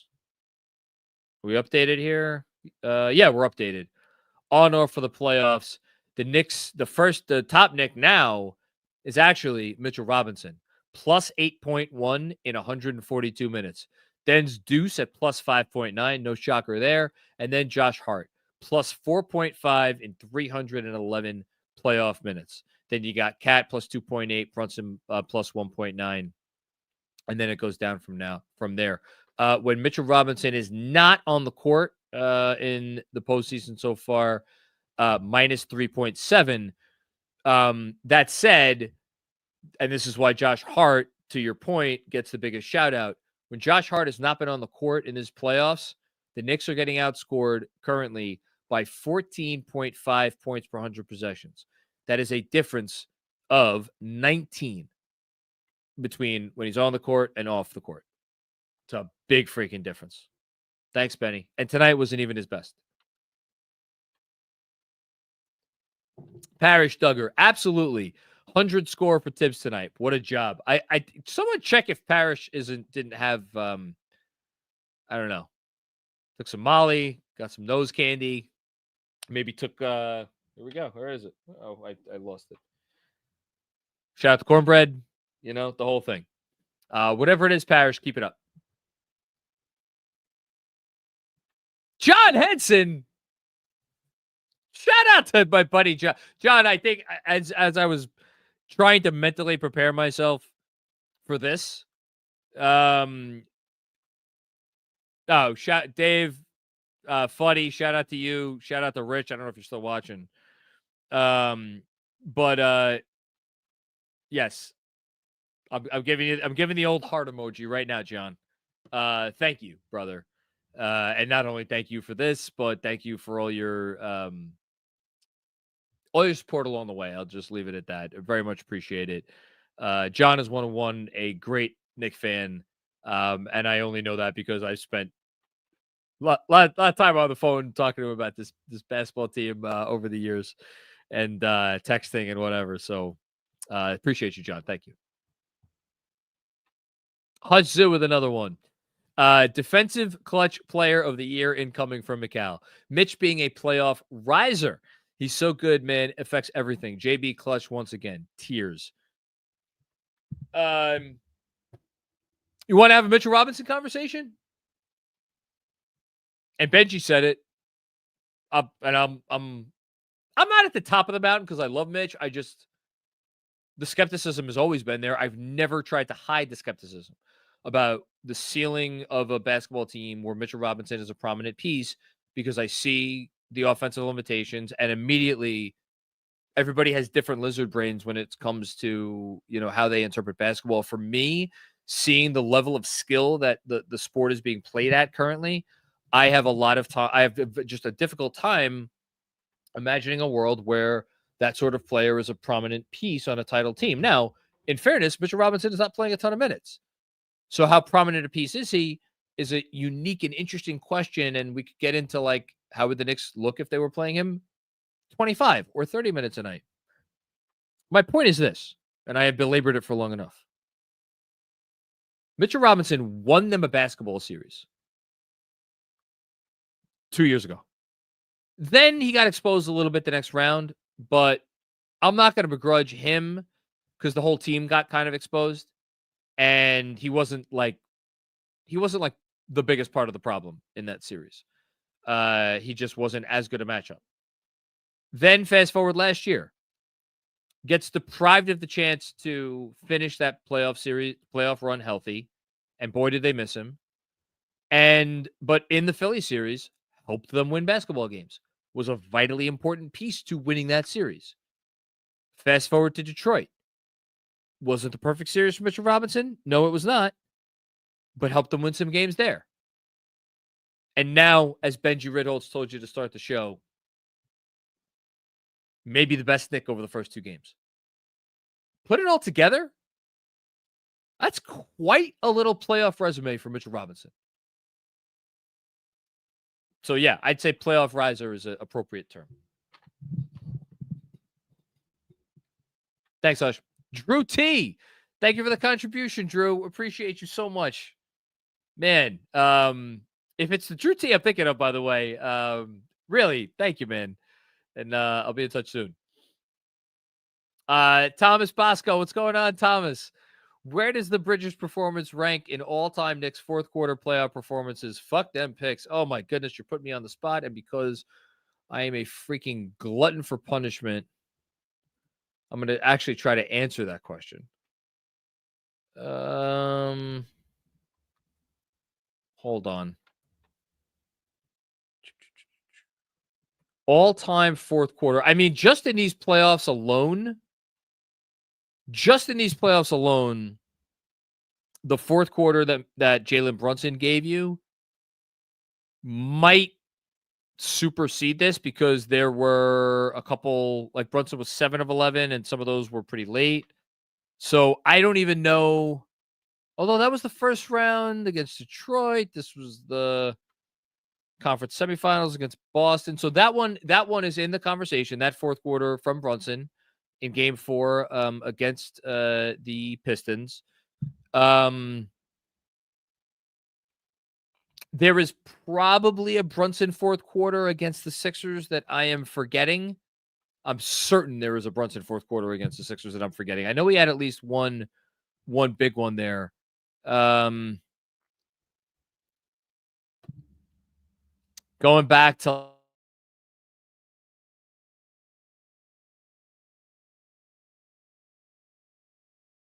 man, again, I've only been watching since the mid-90s. I'm trying to think of, was there a Houston or a Sprewell surge?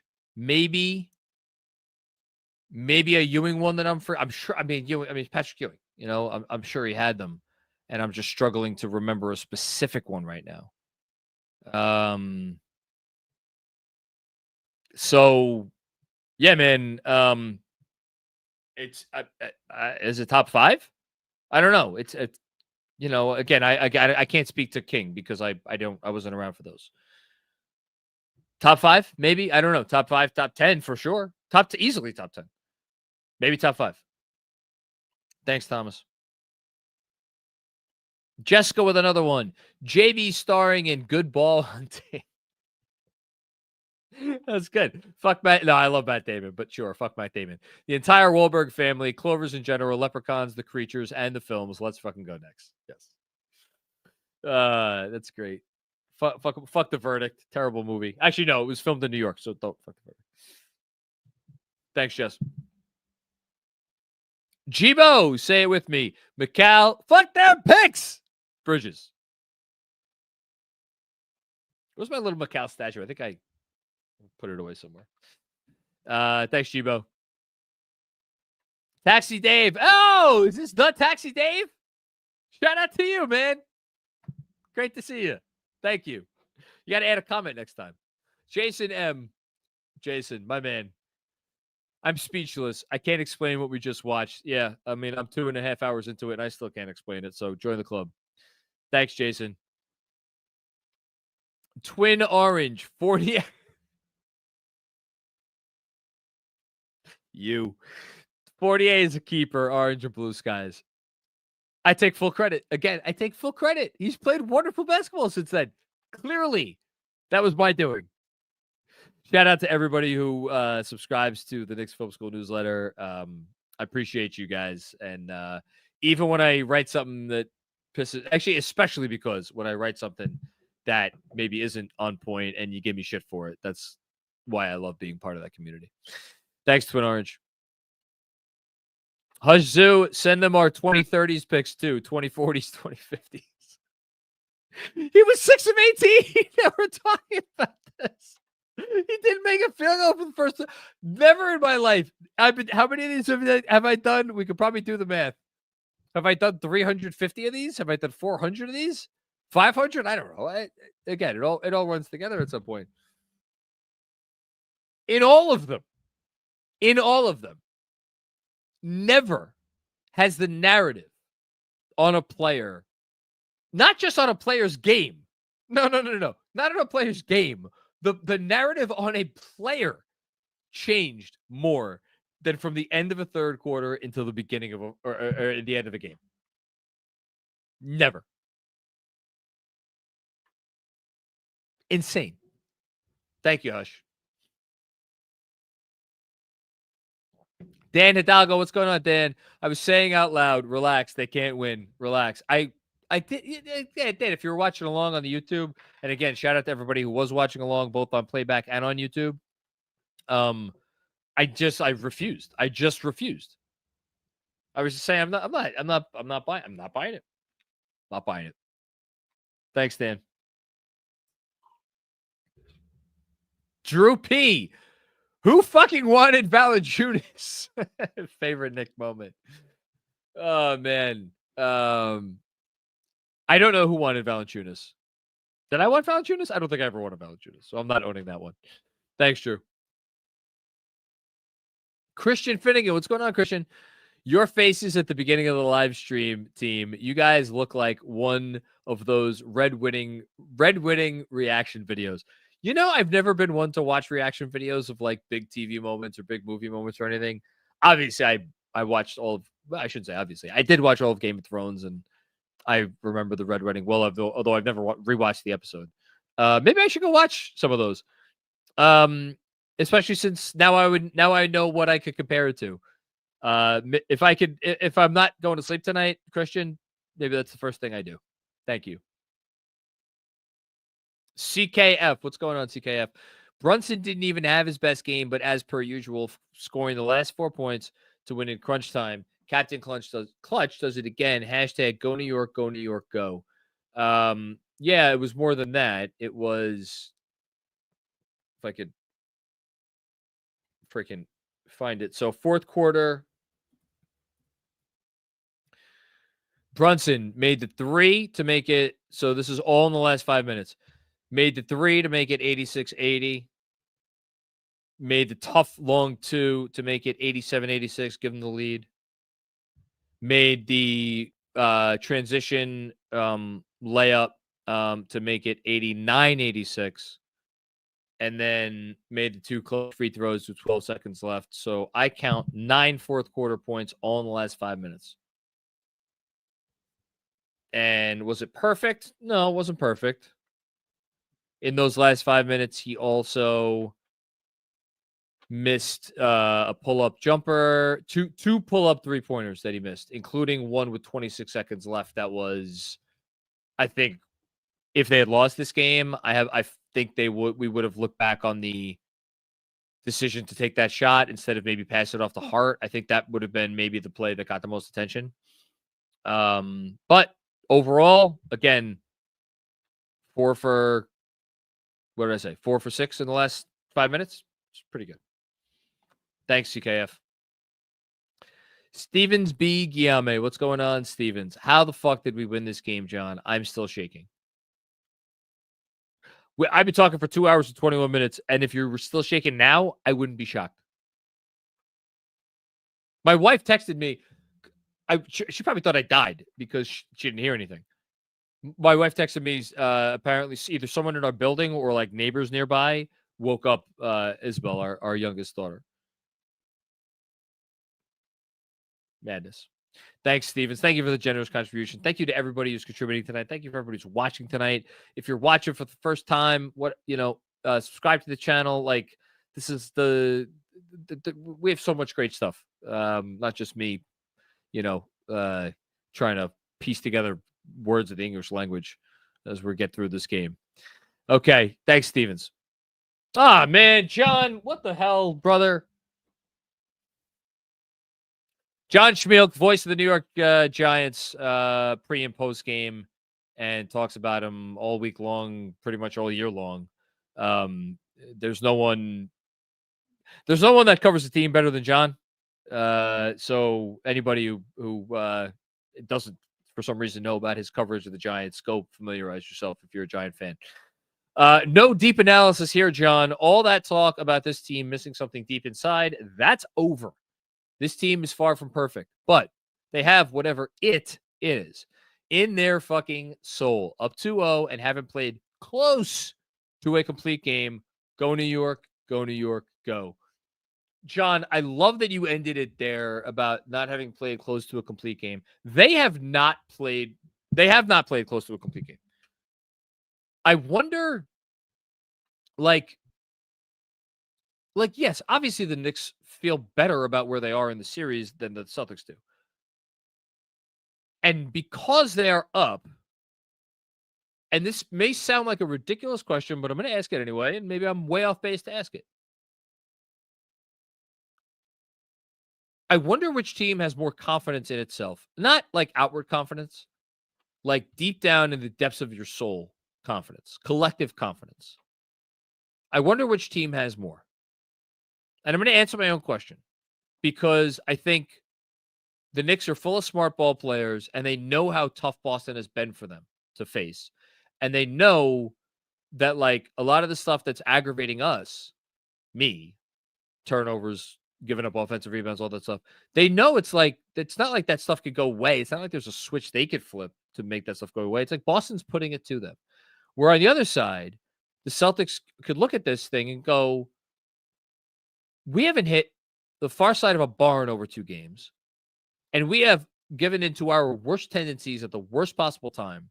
And yet, what do we have as a result of that? We have 2 one-possession losses that total 4 points. And just looking around at each other and being like, guys, let's just not be fucking ass clowns. Now let's go win this series. And then on the flip side, I go back to New York, where they're like, guys, we're up 2-0, and we're playing like a bunch of ass clowns. So, like, we know we got it when it counts. Now let's go actually really do it for the whole time and play like we mean it and not play scared and silly and, with our heads up our butts. So I'm going to answer my question to say, like, I think New York should have more confidence, and I think they do have more confidence, especially since for as much as the Celtics might want to try to talk themselves into a good game, they also know they did evaporate into a puddle for 2 straight games, and they have to own that, and they have to admit to themselves that that is part of their DNA. So I do think the Knicks have more confidence, but they do have to go out and execute better. Because if they don't execute better, eventually you're going to run out of miracles. Thank you, John. Appreciate you so much. Truly. Deadwards 604. I felt the need to text my dad to borrow some of his heart medication. I'm speechless right now and still trying to compose myself. We all are. We all are. But we try. We try to put together the words. Thanks, Deadwards.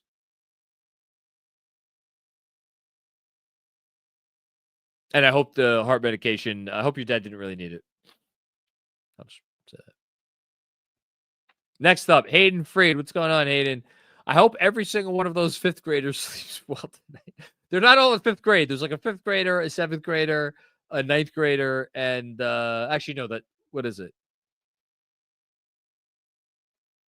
It's if there's a college freshman, so then it has to be, so it's a college freshman, a junior in high school, a freshman in high school, and a 7th grader. This summer, I think they could trade away the 5th grader. I think. Thanks, Hayden. Jesse Daniel, what's going on, Jesse? Bing fucking bong. Thank you, KFS. Love you guys. Thanks, man. Appreciate you, Jesse. Oscar from the other side of the world. I love that Oscar's become a part of the post-game show. Did the Knicks clutch up or did the Celtics choke? I don't know anymore. It's both. It has to be both. Like I said, it's 60-40 one way or the other.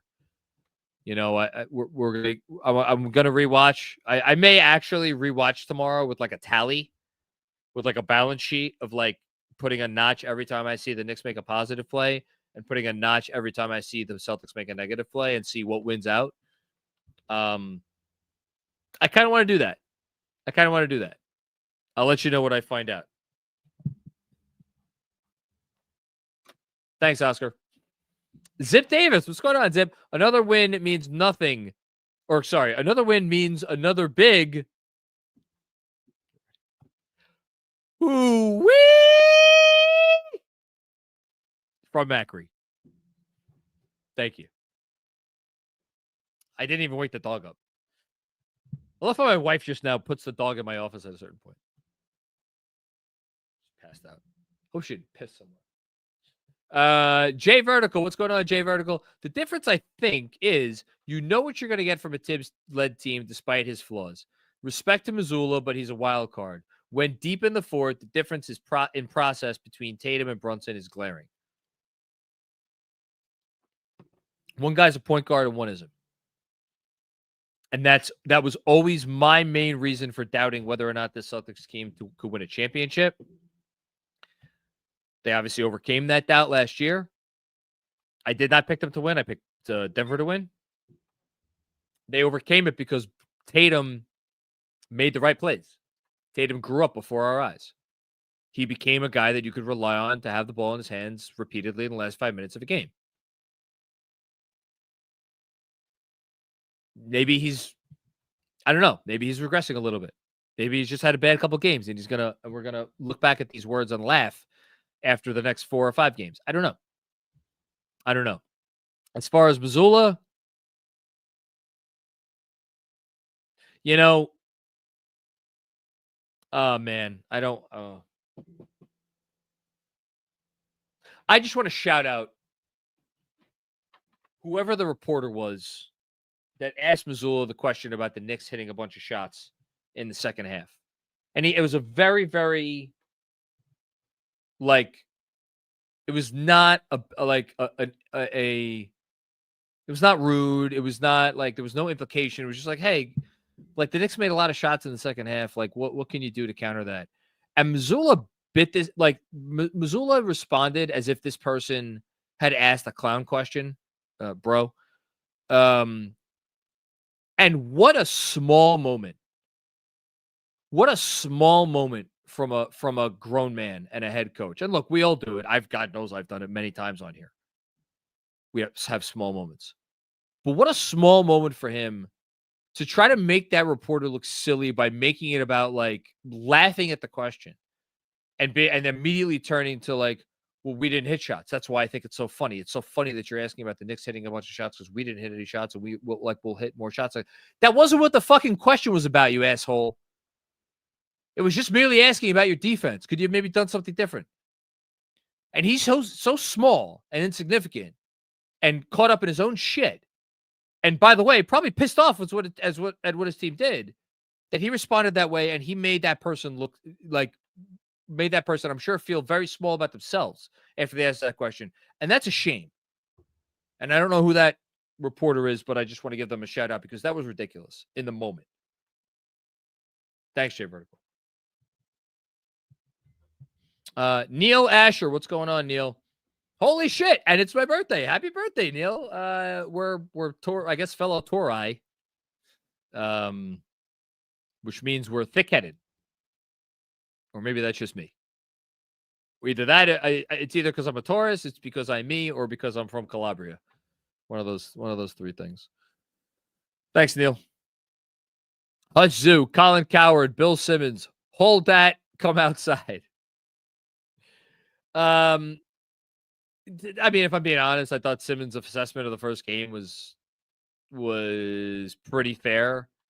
Or at least as fair as you're going to get from a Boston fan. I think he's had, he's been pretty vocal about all the fears, about all the misgivings he has about this team. And the biggest thing that I take away from a lot of what Bill said, I have never listened to a word Colin Coward has said in his life. I barely know who he is. The only reason I know who he is because my dad, watches him. Mark is telling me Coward said they'd only win one, and the win was the most insignificant game one win ever. Boston missed shots. Okay, I don't. His opinion is not relevant to me. Simmons, I actually do still respect, and when Simmons was like, this is not the Jaylen Brown from last year's playoffs. And I think for him, I think that was maybe the biggest overall takeaway from the playoffs so far. And I think it was the most significant thing he said because, Tatum has played badly. He'll play better, probably. Brown has not been himself, and there's a difference. So, and putting even the Knicks aside, if this is the version of Brown that they're going to get, this team can't win the championship. They just can't. So, anyway, thanks, Hush. D. Ebanks, what's going on, D? Rest in peace to I miss last year's team. This team is tough. I think more than anything, I want them to make the conference finals at least, just so they could say they went a round further at this point. And again, not that I don't love last year's team. I'm in the process of putting together my Knicks 25 for the last 20 best 25 Knicks the last 25 years. Hartenstein's definitely on the list. I don't see how there is a list without DiVincenzo, even though he played here for only 1 year. Love that team. Love the team. Gave me memories and just feelings as a sports fan and doing this that I had never had before. This year's team has now put their own stamp. And the only way that stamp could get removed or washed away is if they go down either meekly, which I don't think that they are capable of doing, or they just don't take advantage of this moment, And I don't want to. We're 2.5 hours in, and I don't even want to say this now, but don't be defined as the team that couldn't get out of its own way, that couldn't take prosperity, that couldn't maintain an advantage, that couldn't take the good stuff and extrapolate it on it and make it better. Don't be that team. There is still a chance for them to become that team. Don't be that team. Don't be the footnote to Boston's second straight run to the finals. Oh yeah, remember the Knicks were up 2-0. Boy, did they choke that series away. Or boy, what grit Boston showed losing the first two at home and then coming back and winning that series. The Knicks just didn't have an answer or couldn't get out of their own way. Don't be that team. Be the team that wins. Be the team you've been in the fourth quarter of the last two games. Be that team. It's right in front of you. We know they're mentally tough enough, but can they put it all together? That's the question. Thank you, D. Kento Cato, what's going on, Kento? Another Tibbs over Joe game. Yeah. Cat offense in the first half. It was good, not great, good. Hart in the second half. Good, not great. JB McCall down the stretch again, yes. And Mitch Deuce, huge minutes off the bench. 2-0 with this team, still playing far from their best. That is the hope.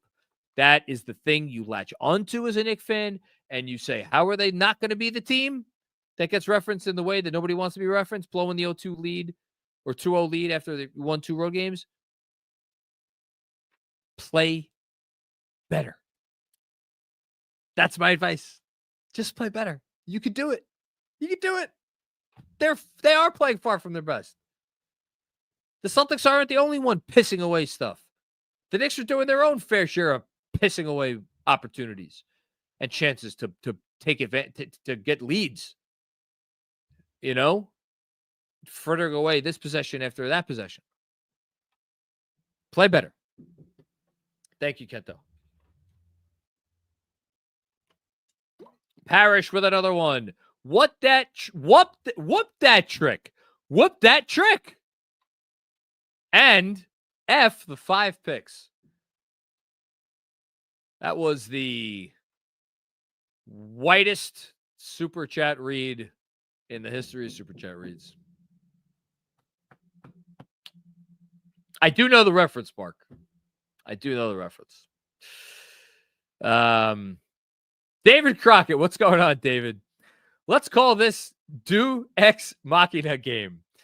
Yeah, the ghost in the machine. Whatever. It happened. It happened. And I am just thankful for that. And I'm thankful for you, David, always watching and supporting on the playback, newsletter, the whole thing. Appreciate you. Thank you. Jihad Brown. What the F is happening? I have no idea. Bourbon is happening. For me right now. Jibo. Tough series against Detroit was the best thing for us. Been thinking about that a lot, Jibo.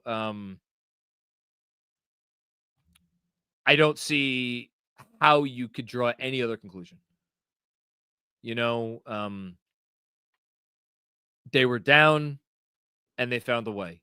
And in finding a way, it instilled a self-belief. Was it a self-belief they had before the playoffs started? I don't know. Maybe we should really all be thanking Campaign, who has done not a blessed thing in the 7 games since his game 1 heroics. Not a blessed thing. Maybe he gave them that self-belief. I don't know. But somewhere along the way, they got it. And they started to believe that they could win no matter what. And now they're winning no matter what. Go figure. Jason Kirsch, what's going on, Jason? Divine intervention. Some higher power is at work here. Figure out when to sit and start Mitch, and we make it to the finals. Yeah, I mean, I think it's harder than it looks, obviously. Mitchell Robinson. So I gave you the numbers for the playoffs before. I'll give you just the Boston series. When Mitchell Robinson is on the floor in 43 minutes, the Knicks are outscoring the Boston Celtics by 34.5 points per 100 possessions. When Mitchell Robinson is off the floor, in the 58 minutes he is off the floor, the Knicks are getting outscored by 22.7 points per 100 possessions. That is a difference of 57.2. The next closest Knick is Cameron Payne, which and it's skewed because Cameron Payne has played 8 minutes as opposed to 43. So I'm not even going to count campaign. The next closest Knick is Deuce McBride, who is plus 8.4 on, dead even off. So first place Knick, who have actually really played real rotation minutes, Mitchell Robinson, 57.2. Difference between on and off. Next closest, Deuce Pride, 8.4. That's a 8 times multiplier, almost. 7 times multiplier, excuse me. Forgot my times tables for a second. Thanks, Jason. Oh, yes, absolutely. Mark, hang on. And here it is. Giddy up. Shout out to Cornbread. I got some right here, baby. Always keep a supply on hand. Oh, my favorite thing to read. It rings truer every time. Get ready. Has life been a little crazy lately? What do you think? You know what one thing is that helps me unwind? Cornbread Hemp's CBD gummies. If you've been looking for a natural way to relieve, I don't know, aches, discomfort, utter disbelief, the CBD gummies from Cornbread Hemp are formulated to work with your body and not against it. If you've tried everything under the sun for peace of mind, to help you understand the meaning of life after these games, and just nothing's working for you, you know what? Give Cornbread Hemp's CBD gummies a shot. They're made only with the best part of the hemp plant, the flower. They're third-party lab tested. All the things you want. Right now, Knicks Film School listeners, save 30% on your first order. Just head to cornbreadhemp.com/KFS and use code KFS at checkout. Again, that is cornbreadhemp.com/KFS and use code KFS out at checkout. Shout out to Cornbread.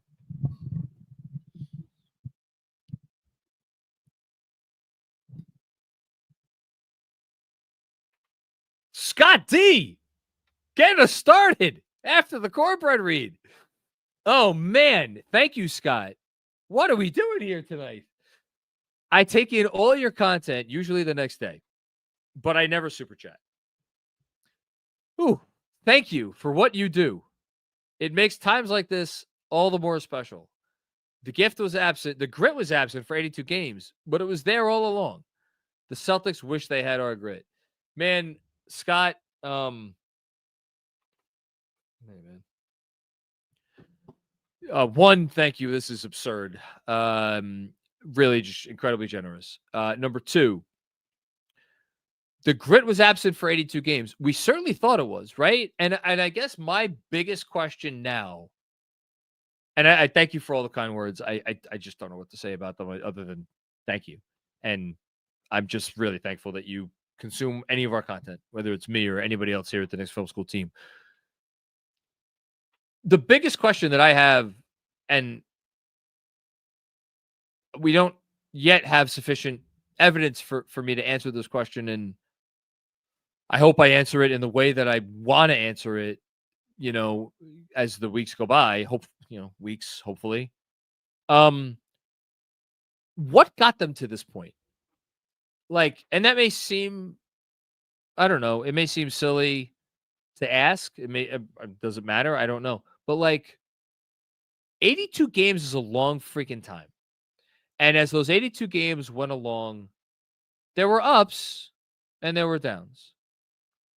And I know we, as fans, never fully believed that this team had it in them to pull off what they are suddenly in the midst of kind of sort of pulling off. That doesn't mean that they didn't have that belief. And that doesn't mean that they didn't start growing whatever it is you need to grow inside a locker room to get to the point where this was possible. So to go back to your point, the grit was absent for 82 games, they clearly showed signs of it. The signs were there, but I also agree with you that when push came to shove, come on. Yeah, I picked the Knicks in 6 over Detroit, but if you if someone came back in the time machine just before and popped out, just before game 1 of the Detroit series and said, hey, I'm from 3 weeks in the future, the Knicks lost in 6 games, I'd be like, oh, yeah, okay. I wouldn't have been shocked. I'd barely have been surprised. So whatever grit they had accumulated or they had shown us over the course of the season, I guess my point, Scott, is that it clearly was not enough to alter our opinions, big picture, on who they were and what they were going to do when the chips were down and they were up against it. But and again, I don't want to repeat myself, but like, that doesn't mean that wasn't growing quietly, and that's not to say that there weren't things pushing back against it, but it was growing. It was accumulating, because this doesn't come out of nowhere. This is not the calendar flipped to April, let's take it seriously now. No. This was always in there. And it's a matter of, is it discernibly bigger now? Is there discernibly more of it? Are they able to hone it more? Did it take time to grow? Or is it just, it was always there and they're just, it's kind of coincidental, like they're pulling it out now? I'd like to believe it's the former. That would really make this feel that much more earned. So, yeah. Thank you, Scott. Jeez, another one. Funny, man. The basketball gods have a wild sense of humor. 3 all-timers in a row. And you know what? We fucking deserve it. Shouts to Mitchell Robinson and Josh Hart for keeping us in this game. Shouts to Marcus Camby, just because basketball is beautiful.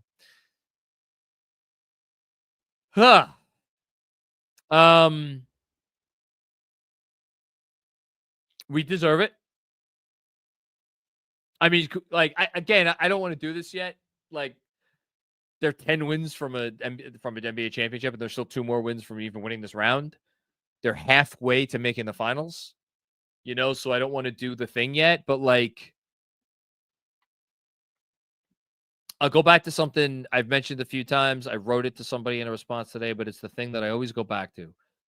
More than any, starting lineup picture with like Lou Amundsen or whoever, Alexei Shved, more than that, more than the losses, the record, more than the being the butt of like late night jokes, more than, for years and years and years as a Knicks fan, being unable to just enjoy like consuming general NBA media, because probably somewhere in there was going to be a crack or a dig at your expense about what a laughingstock this organization was.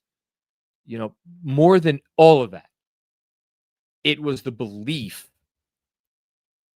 and to quote my buddy Bernardo Zarowski, that the rot is in the walls and that they would never, ever, ever figure it out, until, I mean, I don't know. Listen, we talked about it for years. I'm not going to try to like run from it now, until Dolan sold the team. That was the belief. And that's why, more than anything, more than any of that other stuff, the fact that I think there was just like this genuine feeling of like, man, it's just never going to change. And we had that feeling of despondence. And to now be at this place where they have a chance to do this, that for me is why everybody who's stuck with this team, and even people who have come aboard in the last few years, that's why I think we deserve this. And I don't pay attention to any of the shit about like people crapping on the Knicks or like Knicks fans or like how annoying this is. Like, fuck all them. We absolutely deserve this. Thanks, David. Jason with another one. Get in Mitch early in the quarter and get him in the bonus. Yeah, I mean, he was in early in the quarter tonight, both times. I went through it before. So, yeah, he's in there. And you got to probably play him even more. Got to play. Oh, maybe he hits his free throws at home. We'll see. Thanks, Jason. Star through hoops. What's going on, Star through hoops? The comeback started with the 2 Josh threes. Huge in the moment. Absolutely. Absolutely. Which is why, there is the Josh Hart impact that is outside of his scoring and his shooting. There was the Josh Hart impact that is his scoring and his shooting, and then there was the Josh Hart impact that is just his presence on there, and the pluses and the minuses that come with all of that. But like, yes, completely agree with you. That is when the game really started to turn. 25-footer with the Brunson assist, and then 24-footer with the Brunson assist to cut it to 15, followed by the McBride. The McBride one, even as I didn't believe it was happening, the McBride one was the first moment where you at least had to sit up in your chair. I agree with you, the Hart threes. I agree with you about the Hart threes. They started it. But the McBride one is the one where you were like, oh, okay. You have my attention. Thanks, Star Through Hoops. Jihad Brown with another one. It looks like we're in their heads. We've eliminated the way they want to play. No way Boston reinvents their offense down 2 games going on the road. No, and look, Mazzulla's gonna get up there and he's gonna say, we don't need to reinvent anything. We're doing everything we want to do. We're doing everything we need to do to win.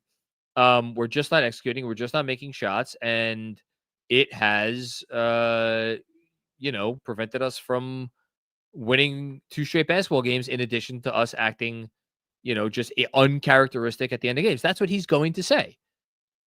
And he could look at 10 for 40 from 3 and second straight game where they shot 25% from deep, and he can say that.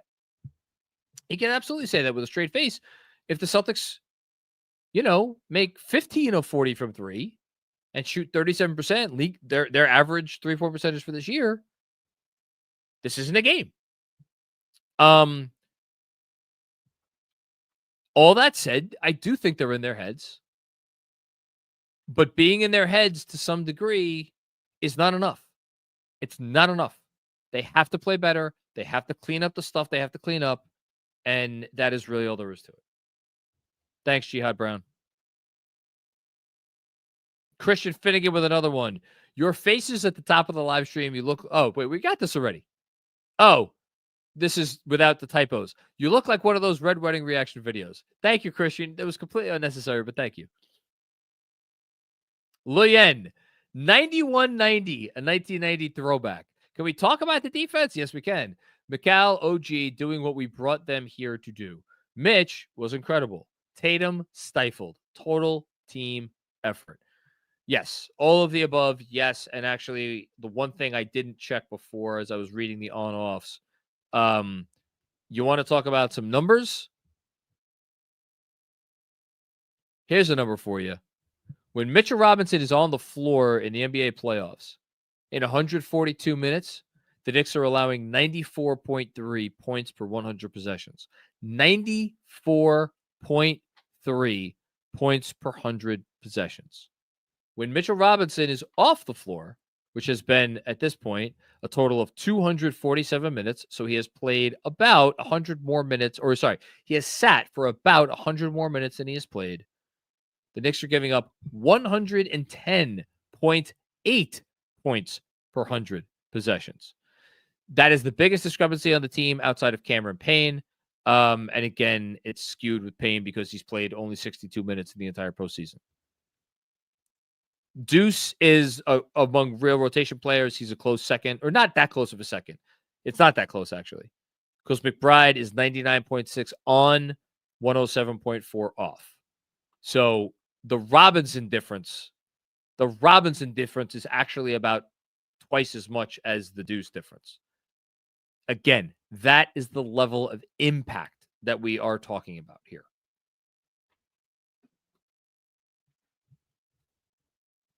Thanks, Leon. Axel Martinez. I watched the game in a flight across the country. I was trying not to screen and get thrown off the flight. I love you all. Knicks for life. Well, thank you for super chatting after you just watched the thing on a plane. Yeah, I saw there was a video going around of some people watching on a plane and getting pretty crazy. That was game one. Yeah, I mean, I guess they would have sent you out with a parachute, probably, right? Thanks, Axel. Franco Davey, what's going on, Franco? Thank you again for the contribution here. We can cross screaming on an airplane for a Knicks playoff win off my bucket list. Another airplane guy. What are all these airplane plans? What? Come on. Don't make flights during Knicks playoff games, guys. What are we doing here? As I think to myself, holy shit, what am I scheduled for the end of May and the beginning of June? Because I didn't think this team was still going to be playing. Oh, man. I love rooting for a Tibbs team. Well, you and me both. You and me both. We might still be in the minority, but you and me both. He is our coach. Jalen is our captain. Bridges is our guy now. Go New York, go New York, go. Has Bridges become a Knick? Has he become a Knick? Whew. Maybe. Think so. Thank you, Franco. Jihad Brown with another one. Thank you, Jihad. Our offense looks like a high-level pickup game, and I say that in the most generous way. Everybody's playing to their strengths. I wish I could watch this game, rewatch this game 5 different times so I could just look for 5 separate specific things. One of the things that I want to look at is how many half-court possessions, so not in transition or semi-transition, and not counting offensive rebounds, how many half-court offensive possessions were actually like the result of either like good offense, like move the ball and the whole thing, or even just like, listen, man, you got a matchup advantage, you went 1-on-1 and you scored. Like, even that is fine. I would want to go back and I would want to watch how many qualified. My guess is that the total number would be like, I don't know, how many field goals did they have tonight? They made 37 field goals tonight. I'm guessing there were probably 10 to 15 on offensive possessions where you're like, okay, that's good offense. That's fine offense. Again, putting aside offensive rebounds, putting aside transition points. In terms of field goals, but then there's probably more where they got good looks, because that's the other part of this. Like, look, the Celtics 3-point shooting is the Celtics 3-point shooting. They missed more open looks than we did, but the Knicks were only 9 of 31 from deep, and I know there was a lot of good looks in that 9 for 31. At least after game 1, you could talk about how the Knicks shot the lights out of the ball from deep. Can't say that same in game 2. You know? Can't say the same in game 2. They did not. They missed open looks. Very good open looks. So, you know, it is like a pickup game, and they do need to get better. Thanks, Jihad. My God, another one. Thank you so much, Michael. Michael W. What a birthday present. Oh, man. I'm supposed to be giving you gifts on your birthday. You're not supposed to be giving us gifts here, but thank you. Let's fucking go. I hope I didn't wake the baby. I'm sorry. Did I say Michael? I meant Mitchell. Mitchell W. I got your name wrong. You said it's such a generous super chat. The least I should be able to do is properly read your name. Mitchell W. I hope I didn't wake the baby, but fuck it. You should see this. I hope I didn't wake the baby. Yes, he should. I'm thrilled he gets to grow up when the Knicks and the Mets are relevant. Mikal showing up big time in the 4th. 2, love y'all. KFS, Knicks in 4. Holy hell.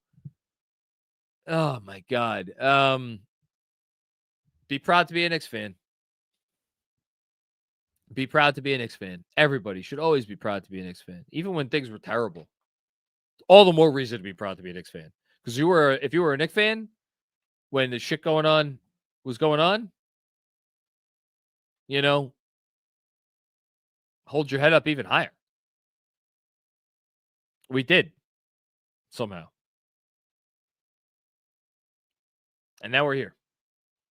Started from the bottom, and now we're here. I don't know if I don't know. Has like Drake gotten canceled? I never know about this stuff. Hopefully not. Thanks, Mitchell. Robert W. Cross, what's going on, Robert? I don't give a fuck about analysis. We are winning the title after 52 years in my 52nd year. Take that analysis. Yes. Robert Cross, for anyone who doesn't know, was born the Knicks won their last title. So shout out to you. And shout out to all the people watching. Apparently, we have like 11,000 people watching. If you're watching on any platform, make sure you're coming over to Knicks Film School YouTube channel and giving us a subscribe. So, more people get to see us and whenever we're doing what we're doing. And obviously, give this video a like because the more of those we get, I think then that's a good thing, or at least that's what people tell me. So appreciate all the support right now. Robert, well, how many wins is this now this season? They have 51 plus 6 now, 57 wins. 57 wins. That's pretty good. We're sneaking up on the 2012-13 team. I was thinking about that earlier today. The 2012-13 team got 60 total wins, which was the most by any Knicks team since 99, maybe 2000. So let's see if we can surpass 60. That would be nice. Thank you, Robert. Sergio Escobar with another one. Don't let him leave the garden floor alive. I love it. Listen, here's the nice thing. I don't got to worry. I don't worry about the Knicks coming out on Saturday in their building and playing like serious people. Maybe it's famous last words. If they're famous last words, I will be the first one to own them on the post game on Saturday. But I expect the Knicks to come out and play like serious people on Saturday from the opening tip. I do. I know that has not always been the case at home. I thought it was not really the case in Game 5 against Detroit. It certainly wasn't the case in Game 2 against Detroit. I think it'll be the case on Saturday. I think they will come out. I think they will play out like serious people. Does it mean they're going to win the game? No. We'll see. Thanks, Sergio. So focused. Have there been any teams to win every road game in the playoffs without a sweep? Asking for a friend. Who loses first, us or Indy? Not trying to jinx us. Let's go Knicks. Who loses first, us or Indy? I'll say Indy only because they play before us. We'll see. And has there ever been a team to win every road game in the playoffs without a sweep? That's such a specific question, Ja. I have no idea. Probably not. Thanks, Ja. In fact, I think I would be shocked if the answer is yes. Sam Minter, what's going on, Sam Minter? First time, long time. Thank you for the contribution, man. Wanted to support and say the game showed why the Tibbs minutes thing is silly. Plus 25 in the fourth quarter and overtime in this series because the Knicks are conditioned to play 40-plus minutes and the Celtics aren't. I mean, look, the Celtics, they play their guys. I don't want to make it like they don't play their guys. They play their guys. Mazzulla plays his guys. Hold on. I'll pull it up right now. I have a feeling Tatum. Actually, why am I doing NBA stats?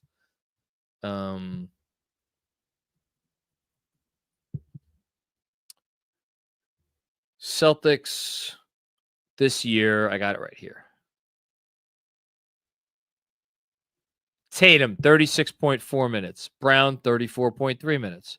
White, 33.9 minutes. Holiday, who's a little older, 30.6.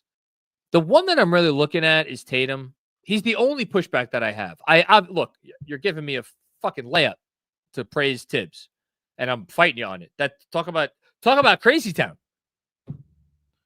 I agree with you, obviously, that Tibbs playing his guys the minutes he does has prepared them for this moment. The only reason why my brain went in the direction that it went is because of Tatum, specifically Tatum. And because of how many reps Tatum has gotten over the years, and specifically the last couple of years, and he played a lot of minutes this season. Again, 36.4 minutes is not nothing. And yet I blame him the most by far. I blame him the most by far for the disintegration of the Celtics in this basketball game. And so, that is what it is. And that's something that he has to own, and I'm sure he will own it, and I'm sure he will. I don't know about anybody else. I'm expecting a very strong Tatum game, and I should also note, actually, sorry, Jaylen Brown had 6 turnovers in this game. I don't know how many of them were in the fourth quarter. I'm sure a few of them were in the fourth quarter. He played a little bit less minutes. Is that part of it? Maybe. Or maybe just Jaylen Brown is always the guy that we thought he was. And last season's postseason kind of threw us off the scent. I don't know. Thanks, Sam. Either way, appreciate you chiming in. Will Oliver, what's going on, Will? Put some money on us down 20. Paid for game 4 ticks. Good job by you. No, I hope you bet with Fanatics Sportsbook. But great job. Shout out to the Fanatics Sportsbook app, by the way. Robert W. Cross, first time, long time. It's your boy John. I need to be clear that qualities are still here in part due to Tibbs. I swear to anyone watching, I did not pay any of these people off. I don't have a backroom agreement with Rob to Robert Cross to reimburse him for all of these super chats, or anybody who has said any kind words about Tibbs. Look, I understand I know what the biggest criticisms of the man are. And I think if you go down the list of the biggest Tibbs things that people criticize, I just think so many of those have been answered in this series. If you want to, the one thing that's left is like, maybe we just need a little bit more offensively creative coach. And yet that gets into it's tough to have that conversation and not talk about the personnel, which is not to say the Knicks have bad personnel, but it is a unique blend of players and skill sets that, you know, we've talked about ad nauseum this season. I think he's done a really great job overall. So yeah. Thanks, Robert. The Venture Reel. Thanks for the contribution. Shout out Venture Reel. Jess M. I'm speechless. I'm again talking for 3 hours. I'm still speechless. Thank you, KFS, for being there for the highs and lows. Up 2-on the defending champs headed to MSG. Wow. Let's go, Knicks. Again, I read that, and all I want to say is do not miss this opportunity. Relish this opportunity you have in front of you. Do not assume that you will get a better one. I know this team is built to stay together for the next 3 years after this, at least. Let's say 3. I understand. Like, you have time. You have a runway in front of you. No one. Josh Hart's 30 years old. Everybody else is under 30. Relish this opportunity like it is your last. Because, hey, there is a path for you. There is a path for you there. And then if you go far enough down that path, sometimes crazy shit happens. The 2019 finals come to mind. Sometimes crazy shit happens. And nothing that crazy even needs to happen because of this team has the talent. Thanks, Jess. Jihad Brown with another one. Jihad, you're all over the place tonight. Thank you so much. Resiliency is the one thing I thought this team lacked compared to last year's team based off of the regular season. Ironic how it's been the calling card of the last couple games. It has been the calling card of the postseason. You know, it has been the calling card of the postseason. But again, they showed signs of resiliency. They really did. Like we have to. I know it was a cakewalk schedule. Jalen Brunson goes down with an ankle injury that keeps him out for a month, and they excelled in that month without a guy that we all agree, if we're ranking how important is this player to their team, Brunson's whether he's top 5 in MVP voting or not, he is absolutely one of the 5 most important players to his team, and you could argue that he's pretty, like, not on the bottom of that top 5. And they stuck with it and they survived without him. So they've shown signs, but now they're really showing signs. Thanks, Jihad. Robert Cross, first time, long time. Money Mitch is my favorite Knick. And you know what? He is getting better. Love him.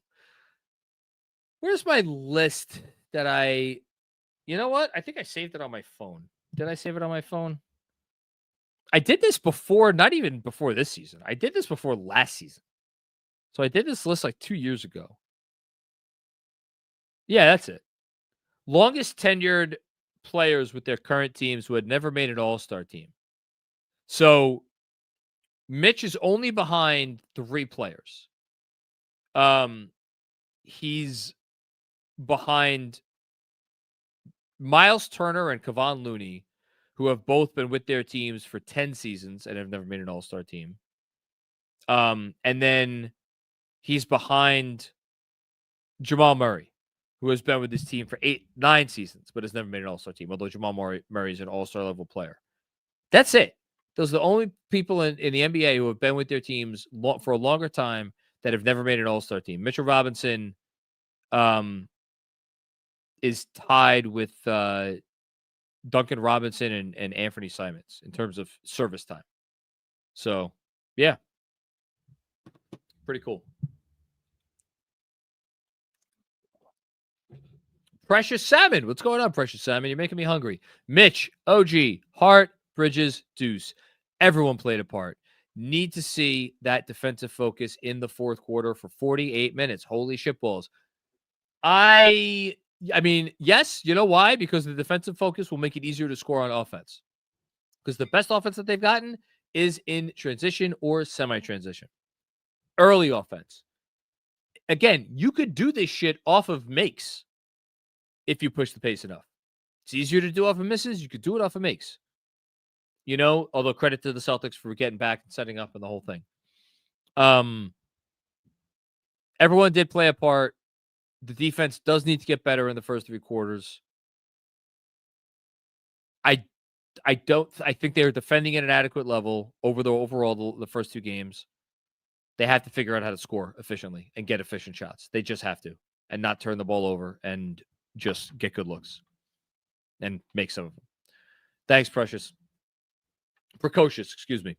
D Zilla, what's going on? D Mikal Bridges. Also, is Tibbs out coaching Missoula? This fucking team. Thanks, KFS.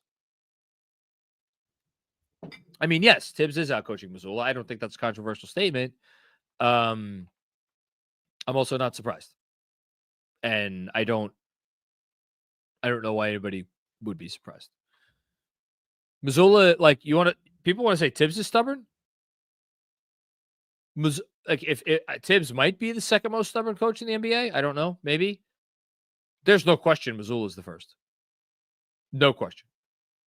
And like this team, like firing away from deep and like never giving up on that strategy, that is Missoula's stubbornness to a T. Now, you could argue that stubbornness helped them win an NBA championship, just like if the Knicks ever, God forbid, win an NBA championship under Tibbs. I'm going to argue that his stubbornness is a big part of that. But, and I'm obviously kind of cherry picking here, but I think Tibbs has known, or I think Tibbs has at times evinced a willingness to go against basketball principles that he holds somewhat dear. And I don't think you'll ever find a better example than that, and then in the first 2 games of this series, where he has switched more in these games than like ever with this roster. Or as the coach of the Knicks, or as a coach of the NBA. And yet Missoula's stubbornness is like, at this point, I think so baked into the DNA of his team where there is like not an inability to adjust on the fly, but like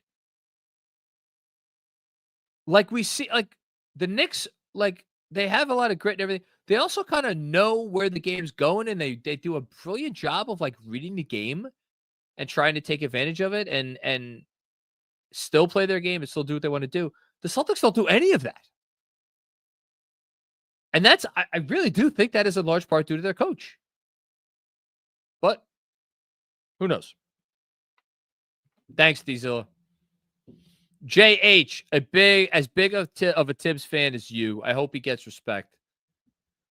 I mean, the respect that he's going to get from people are people that are probably always inclined to respect them, even with their frustrations, and the people who are ultimately not going to give him respect. He could win, half a dozen NBA championships, and it's not going to matter. And you know what?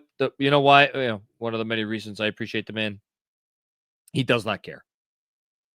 He just does not care. He doesn't care at all. He just cares about winning. Whether he goes about winning in the best way possible, that's up for debate. That's all he cares about in life. Forget his job. That's all he cares about in life. It's his purpose on this earth. And that is worth so much respect. Because the older you get, the more you start to question, like, what's the point of this bullshit that I'm doing or that bullshit that I'm doing? And for 60 however years old he is, most of which have obviously been spent in the game of basketball, just nothing else has mattered other than just trying to figure out ways to win. I just,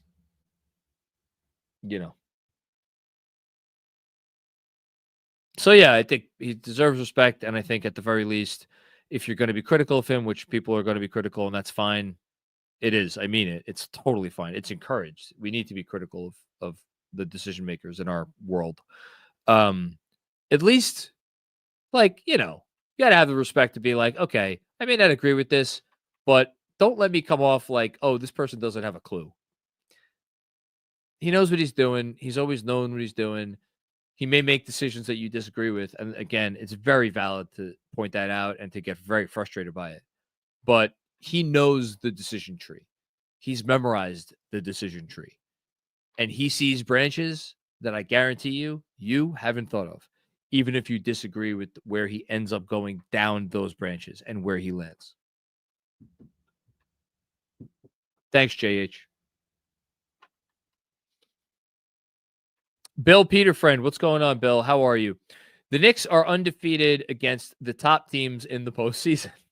Let's keep up the new narrative. Oh, and 5-0 on the road. 2 good games this weekend will help me get over the 2004 Yankees Red Sox. I remember Yankees Red Sox. It's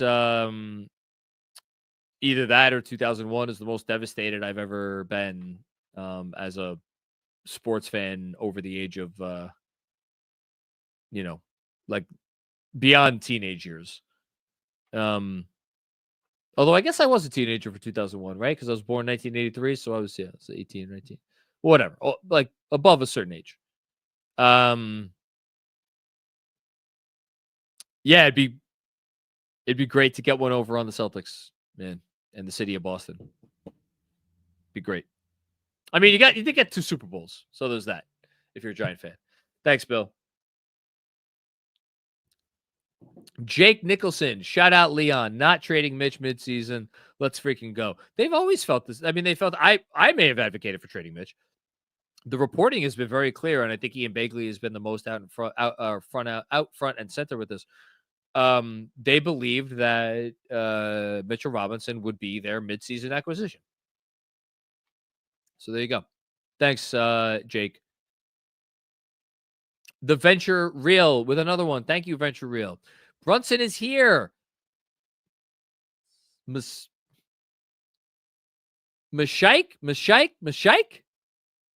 Did I get that right? Yeah. Did I get that right? I'm falling far short of whatever the intended thing is here. Thank you guys for all you do. I've looked forward to listening to the pod every morning the last 3+ years. Thank you. Well, thank you, Venture Real, for a very generous super chat. I always get people who are like telling me, "Oh, I'm sorry, I've never sent a super chat." Listen, if you listen to the pod, if you've listened to one Knicks Film School podcast, if you've consumed one video we've put out, if you've read one of my newsletters, anything, any support you've given any of us, if you've liked the film thread that Benji or DJ has done, anything, we thank you and we appreciate you because every one of you has helped support us to get to the point where we got this this thing going on here now. Oh, it refers to Messiah. Yes. The future redeemer of the... Okay, there you go. Listen, I am here to be saved. I am here to be liberated. I am here to be redeemed. I promise you, Venture Real, there is not one motherfucker out there who needs more redemption than this guy right here. So, Mashike. And how you doing? That's all I got to say. Mashigana, just because. Dylan D'Andrea says, John, GMAC, and crew, you guys have been a staple for me since 2020. Things are nowhere near over, but do you feel this first playoff run has changed your outlook on this core for the next 3 years? That's the first, cogent, big picture question that we've got. By the way, thank you for watching since 2020. That's awesome. Has it changed my outlook on the core for the next 3 years?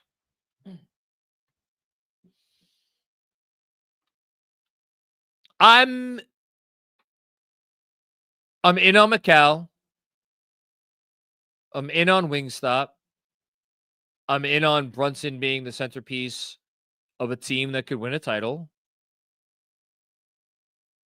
I'm in on a defensive center still being really important to a Tom Thibodeau team winning big in tough games. I'm obviously in on the coach. I wonder where we will be at on Towns by the end of the postseason. And again, I hope, I'm sure there's people out there being like, oh, you're being a hater. For anybody Dylan, you know this because you say you've been a staple since 2020. I think I've been on the 1 to 100 spectrum of you hate Cat this season or you love Cat this season. I think I've been at an 85, at least an 80. I think I would put myself in 85. Maybe there's some people that disagree with that.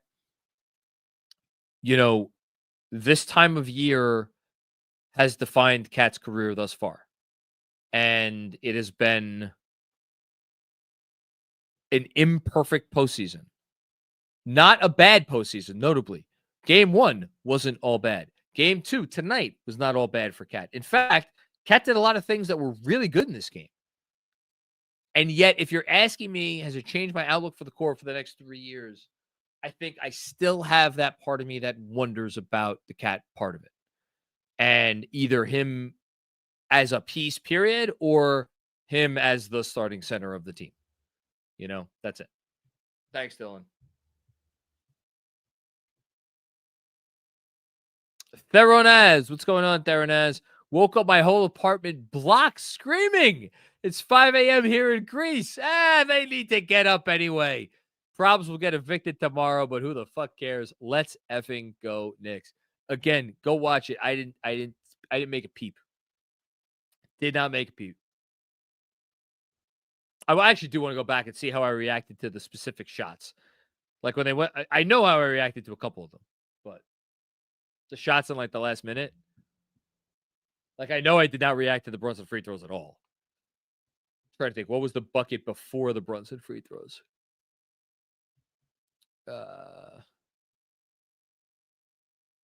The bucket before, the Brunson, the 2 in transition. That was when it was under a minute to go. Yeah, I was a little animated at that point. Thanks, Theronaz. Is Donovan Mitchell a Knick today? How you been, buddy? The Knicks wanted it more. You can visibly see it down the stretch. The Celtics need to go see the Wizard and find some heart. Yeah. Who was the one that didn't have the heart? The Tin Man, right? The Tin Man needed a heart, yeah. The Lion needed courage. The Scarecrow needed a brain. And Dorothy needed a fucking one-way ticket. Right? I don't know. What else does she need? I mean, she's Judy Garland, so she doesn't need anything. Thanks, is Donovan Mitchell and Nick today. Thomas Walter, what's going on, Thomas? This is where the fun begins. Yes. Thank you, man. Thank you, Thomas. It's been a fun night. It's been a fun playoffs. It's been a fun playoffs. If not a frustrating playoffs. The DDD 137. Holy crap! I watched until like 10 minutes left in the fourth because before I had to go to a meeting. What meetings are you taking during the Knicks game? Come on, DDD. Then I get out of the meeting and I check the score and we won. What on earth happened? Let's freaking go, Knicks. Shout out to Benji. He was with us tonight. He told a great story, and shout out to all of our Knicks Film School patrons, especially our Brunson tier or higher patrons who get to read Benji's grade book, extended grade book. He told this wonderful story about watching game one, and right as he got the kids to bed, but right as overtime begins, his daughter gets up and she's screaming, and he hears her from the other room, and he goes and he is like great dad. And it gets her water and takes her temperatures. It's a fever, so he comes, brings her, and again the washcloth, the wet washcloth, the whole thing. I don't know why oh yeah, you were in a meeting. He was parenting. We all have stuff going on, and it's a great thing to balance. It makes the rest of life fun. It makes it worthwhile to balance all the stuff. Thanks, DDD. Anthony Sixto, what's going on, Anthony? You at full speed, I'm walking. I still catch you. That's Jadakiss. This team has an identity, and it is Jason Voorhees. I like that. You could do Voorhees. You could do Mike Myers. Freddie was already dead, so it's not Freddie. Well, then again, I guess Voorhees was dead too. Mike Myers was not dead. Michael Myers was not dead. He never died. Voorhees was dead. So maybe I'd go Mike Myers because he never died. Just like the Knicks have never died. Great Jadakiss quote there. I had a favorite Jadakiss song. By Your Side, I think it was. That's Jadakiss, right? Yeah, By Your Side. I love that song. Thanks, Anthony. Hits keep on coming. Brian Carey, thank you so much for the incredibly generous contribution. I'm a Knicks fan living in Boston and went to the game tonight. One of the best sports moments of my life. The looks on Celtics fans' faces exiting the arena was pure devastation. I can't believe what we just witnessed. You know what you should have done, and it totally wouldn't have gotten you into any kind of physical altercations or discrepancies in the slightest. You should have put on your camera, and you should have walked up to every Celtics fan and went like this in their face. I'm just noticing that my daughter stuck a sticker of a flower on the back of my phone. In any case, you should have gone like right up to them like that and be like, right as they were, whatever the face they were making is. Here you go, sir. Madame. Hello. Yeah. Next time, or not, and just keep that for yourself in your memory banks. Thank you so much for the contribution. Seriously, awesome that you went and supported the team in Boston. That's really cool. Knicks fans travel better than any fan base in sports. I'm sure it's been a interesting year for you. I'm sure it's been an interesting few days for you. I hope you're wearing that whatever blue and orange piece of clothing you got loud and proud tomorrow, man, because you got to make sure everybody sees that shit. Thank you, Brian. Ian Ernest, excuse me. Thank you for the contribution. John, my voice is hoarse. I love and hate this team. It's absolutely love and hate. It's completely love and hate. A thin line between love and hate. McCall's fourth quarter Bridges. Should Cat be shooting more threes? Yes, he should. It's the one freaking thing. Love him getting offensive rebounds. He does he gets more looks. Good stuff from KFS crew. Bing bong. Yeah, no, he's getting offensive rebounds and here's the thing about the third and fourth quarters, or the third quarter in game one, third quarter in game two. There was good opportunities there to make stuff happen, and it's just poor execution on Cat's part. Is some of it more than poor execution, and is some of it that he is just not being put in good enough positions to be successful? Yeah, absolutely. Like, as with all this stuff, more than one thing can be true. More than one thing can be true. But it doesn't change the fact that I want to see him shoot more threes. Like, there's no reason for him not to shoot more threes. That's the reality of it. When it comes right down to it, unless he is actively telling you, I don't want to shoot more threes, there's no reason for Karl-Anthony Towns to not shoot more threes. You know, and let me say the obvious part that I've been implying. For the Knicks not to make more of an effort to generate Karl-Anthony Towns threes, because the notion that in the offense as it is currently constituted, he could just shoot more threes is not true because of how they are guarding him. It is up to the Knicks to affirmatively run actions to get him looks, to get him sprung for looks. And even as I say that, I acknowledge the fact that it's going to be very difficult because they are just going to switch it. And if teams are just going to switch it, it makes it tough. So you need to go over and above and out of your way to get Cat these looks. In the half court, is there more that they could be doing in transition or semi-transition to get him good looks? Yes. And that's where it started, by the way, in Game 3 against Detroit. It started in transition and semi-transition. So there's a lot going on here. I don't want to make it out like it's easy or simple. It's not. But right now, we're not seeing any effort to do that. And you have to think, if there is a path to this offense becoming functional, and boy, wouldn't that be nice? I think that's the path. Thank you, Ian. Jeff Katars, what's going on, Jeff? There has to be some credence to our guys aren't as tired playing these minutes. We have energy in the fourth, and they don't. Where are the minutes police now? Holy shit, I can't believe that happened. They're in their cave. My favorite, being Bondi, Steph Bondi, shout out to Steph Bondi of the New York Post.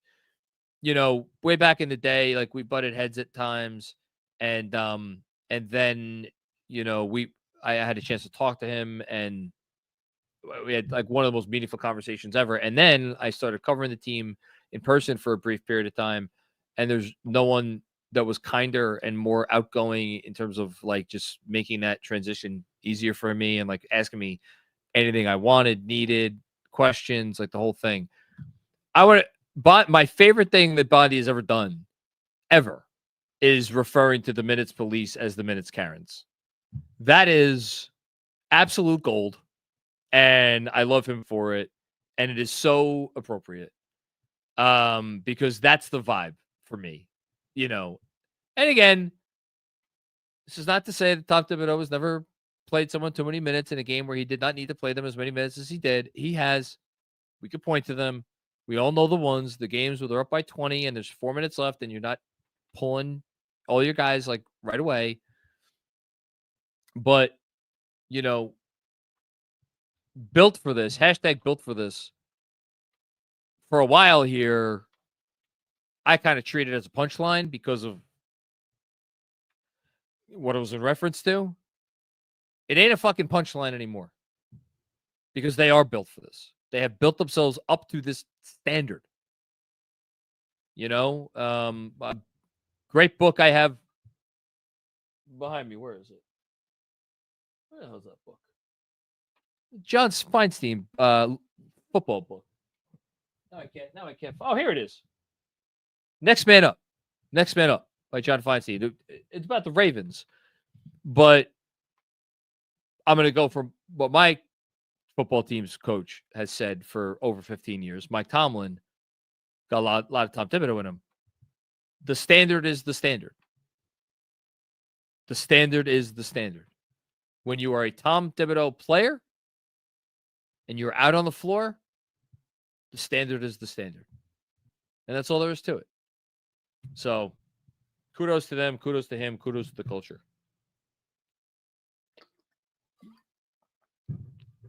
Drew P, what's going on, Drew? Mitch's ISO defense is so good. Twice in a row, he got to stop on a Tatum ISO to win. Brown, Pritchard, White, they can't ISO him.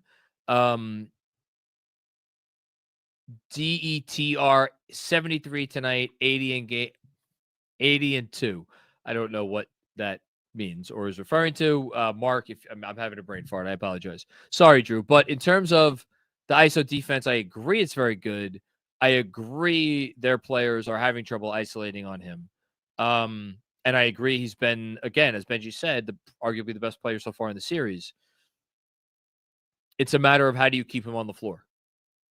And I mean that not only with the Hackimich thing, but also offensively, although offensively it's looked really good for the most part. It's looked really good.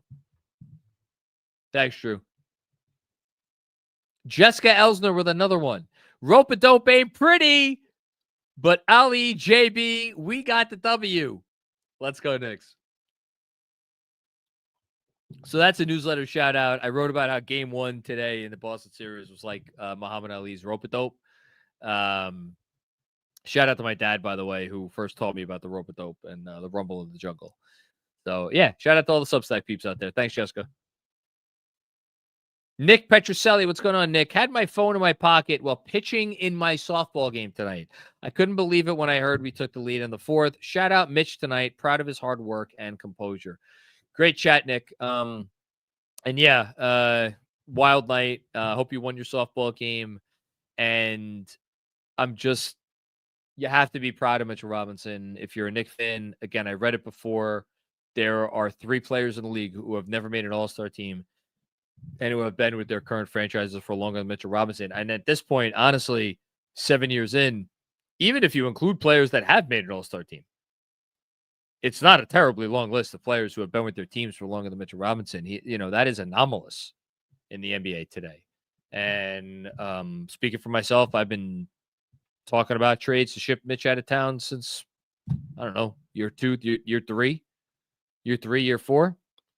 It's year 7. He's still here. He's still helping them win playoff series, whatever. Thanks, Nick. Brandon Kohler, what's going on, Brandon? Unreal win. This is a feeling I can get used to. I feel like Tibbs needs to scheme Towns threes to win the series. Not a slight on Tom. Let's fucking go Knicks. No, I'm not sliding Tom. You're not sliding Tom. No one's sliding Tom. It's just a matter of, is the juice worth the squeeze? And what are the other factors here that we are, considering, or he is considering? The other thing I will say, though, about trying, again, as difficult as it may be, to generate and scheme, to use your word, more Towns threes. The other benefit to it is he's back on defense faster. As opposed to, and there haven't been, I don't know if there's really been any of the crazy out of control drives in this series. But when you get that, then it's 5-on-4, and that's like an auto 3 the other way. So it's another benefit of trying to get him more threes, but I don't know. We'll see. Thanks, Brandon. Mitchell Berger, what's going on, Mitchell? Game 1 was one of the most shocking outcomes to a game I've ever seen. Then tonight happened. We're built for this. Let's keep our foot on their necks. They are built for that. I welcome. I hope they are in a position in Game 3 to take another game. Be in a close fourth quarter position with 5 minutes left. I would love nothing more. That would make for a really nice Saturday. They need to play better. If they do not play better, they will not be in that position. They have to cherish this moment and play better. They have to. Thank you, Mitchell. Danishevsky with another one. As of now, the Knicks are favorites to win the East. In my opinion, wild. Yes, we know it's in your opinion. The Celtics are still favored to win this series and win the East. I don't know if the Knicks need any. If they do, chalkboard material. Hey, we lost you for a second there. The first Am I thing back now? You are back now. Yeah. The last thing you said was, at least I lost you there. The last thing you said was that's fine. As of now, which was reading his tweet. His contribution. I think I was saying as of now, I'm reading his tweet. No, Yeah, the Knicks are his favored. super chat. Yeah, the Knicks are favorites Sorry, to win the East. I popped up because it went black and you were gone for a few seconds. And now I'm back. Okay, great. Yep, you're back. Sorry, the Bye-bye. internet, my internet can't handle the excitement tonight. Celtics still favored to win the series. Should they be? No. Either way, I don't know if the Knicks are down with like doing bulletin board material. If they are, put that up on a bulletin board somewhere. Thanks, Kev. A profound dream. What's going on? A profound dream. Shout out to Tibbs. Took guts to go with Hodor to start the fourth. Trusting Cal to get them offense. Understanding Mitch has been the star of the series. Mitch changed the fate of the Knicks tonight. So Mitchell Robinson tonight, or let's actually go even a step back there. So he went with the Hodor lineup to start the fourth. They were down by 12 points. The first sub to enter the game was when Karl Anthony Towns entered for Josh Hart. They were down by 14 points. So there were 2 more points to the lead over that time, and you were outscored. Hold on. You were was it 84 to 70? You were outscored 11 to 9 over 3.5 minutes. And you felt like you needed some more offense. But they did hold the fort. Hodor, right? They hold the fort. Then Cat came in for Hart. Then Bridges made 1 basket. And then Brunson came in for McBride, and Hart entered for Anunoby. And then the run kind of continued from there. At the very least, it brought some rest. But I agree with you. I thought that they did some really good things. Thanks, A Profound Dream. Nikki Double G, as a Nova alum, we got white smoke. Bridges for Pope. That's good. That's good. That's good. I still vote for the scenery chewing guy in Conclave, but yeah. Thanks, Nikki Double G. Eric Silver, we played like shit and still won. What the fuck? Hashtag KFS. They played like shit for most of 3 quarters. They really did. Inexplicable. Thank you, Eric. Matt Grode or Grod. What a win. Let's fucking go Knicks. Easier commute for this Massachusetts guy going to these games, but will be at game 3 as well. Utter shock and happiness. Hashtag pathetic Knicks fan. Nah, we're not pathetic. If you're a Knicks fan, by definition, you are not pathetic. Awesome stuff that you're going to the game and supporting the team, and even more awesome that you're coming here for game 3. I know that's not a pretty penny, but I hope when I tell you guys, I really hope they win game 3. Just take my word for it. Thanks, Matt. Mark Sable, my man in California.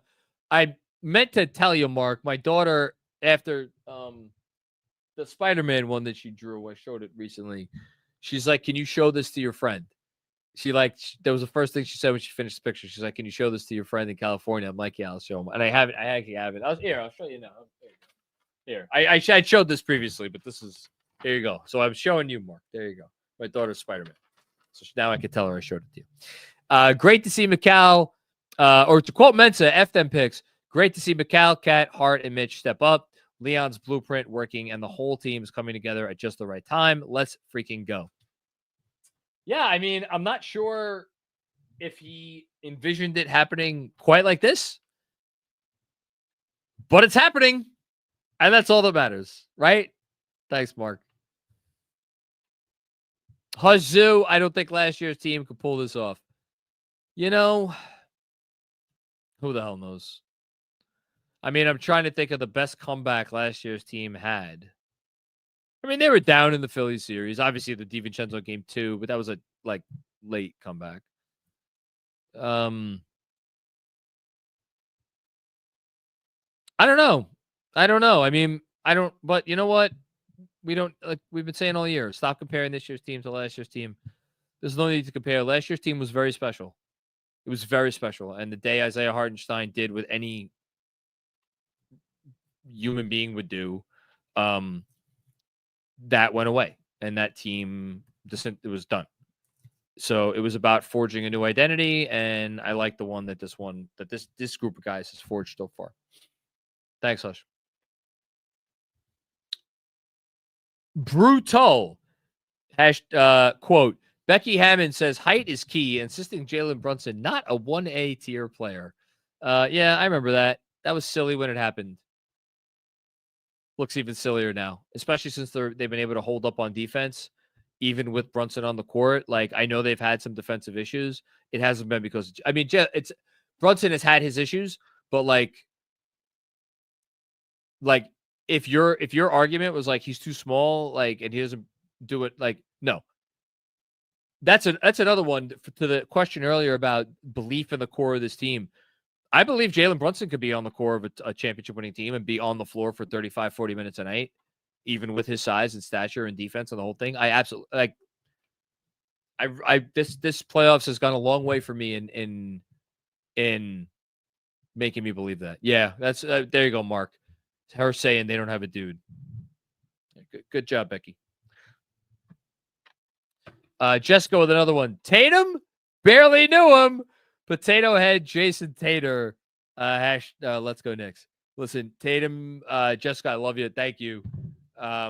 Tatum is gonna be heard from in this series. I promise you, Tatum is gonna be heard from in this series. He is too good of a player.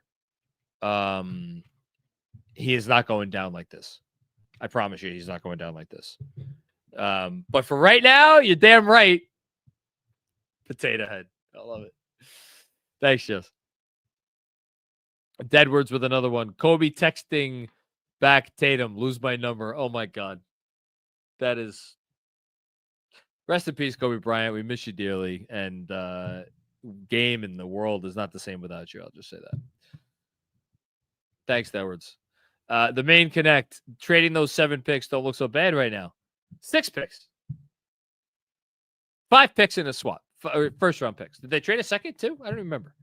They probably traded a second. Whatever it was. No, I mean, look, it's the picks were always about the opportunity cost. And we'll see what happens in the NBA, this summer and how the season ends for the Knicks and whether or not anybody here, is going to have any regret over there. But for right now, doesn't look that silly. That's for sure. Thanks, Main Connect. Eric Gentile. What's going on, Eric? Celtics and Macri were both high during this game. The gummies for everyone. I didn't take the gummy until after the game. I did not take the gummy until after the game. The game, Eric told me what to do. Thank you. Jack Weitzman. What's going on, Jack? We talked in the regular season about players scoring a lot on us because they got too comfortable. Our defense is making them uncomfortable now, causing misses. Yeah, and that's the back and forth that I had with Benji a little bit at the start, talking about how he was saying like the Knicks, where their defense left a bit to be desired tonight, was the Celtics got like they needed to just be a little bit more physical and be a little bit tougher on those times where they got backed into the post.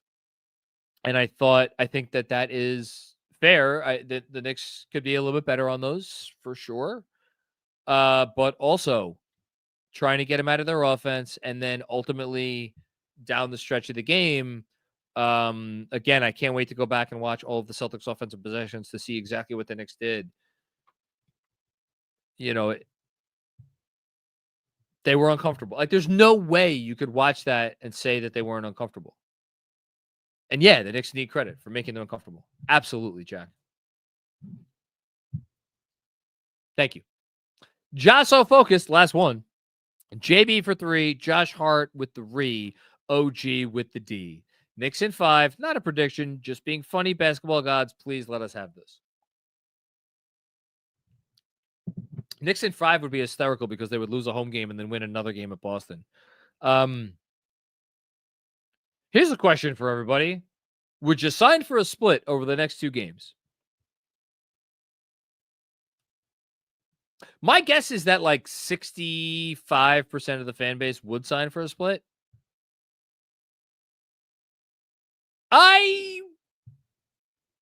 If I could sign for a split right now.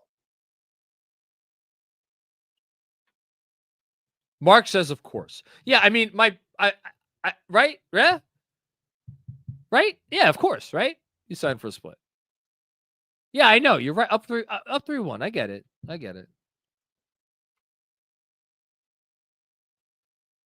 I don't know. Yeah, you signed for a split. Thanks, Jeff. The main connect. Boston looks like a team content to just win 1 chip. Brown content with finals MVP. Too easy of a road to the finals last year. No adversity yet. Don't see hunger. I think they came out hungry tonight. I do. I think they came out hungry. They were all over the offensive glass. You know, a team that isn't hungry doesn't do that. I think where you're right is they were never, like, I know they lost game 2 or game 1, whatever it was, to Miami. They were never challenged in the playoffs last year in a significant way in terms of being down in a series. They were never down in a series. They were like there was never it's like, oh man, if we don't come through in this 4th quarter, we're screwed. The closest they came was the end of game 1 versus Indiana, and Jaylen Brown hit that massive shot. And I kind of still wonder how that series may have evolved differently if Brown didn't hit that shot, because the Pacers had opportunities, at least in the first 3 games, to win those games. And, the Brown shot kind of set him on course. And that was a big shot, but like hitting 1 shot is different than the position that they were in tonight. So yeah, I mean, I don't know. I mean, this is the same team, largely. Not the same. Marcus Smart was here. Drew Holiday was not here. Kristaps Porzingis was not here. But like, this was the same team that went down 3-0 to Miami and came back to force a game 7. So it's why I'm just not burying them yet. And I think I think something's coming. But yeah. Thanks, Main Connect. You left blank. I cried actual tears at a SPO RT. I feel broken. At a sport, I feel broken. At a sport. Oh, I cried actual tears at a sport. I feel broken. I get it. Yeah, I've cried tears before. Everybody saw them last year after a particular Pacers game. So, yeah, there you go. Thanks, Q left blank. Daniel Rovin, say his name. What's up, Daniel? Josh Hart. Yes, you did put those tears in the video, Mark. Daniel with another one. See you all and the party bus T2 on Saturday. I think that's an announcement. Watch party Saturday at T Squared Social. Daniel obviously helps us out with the watch parties there.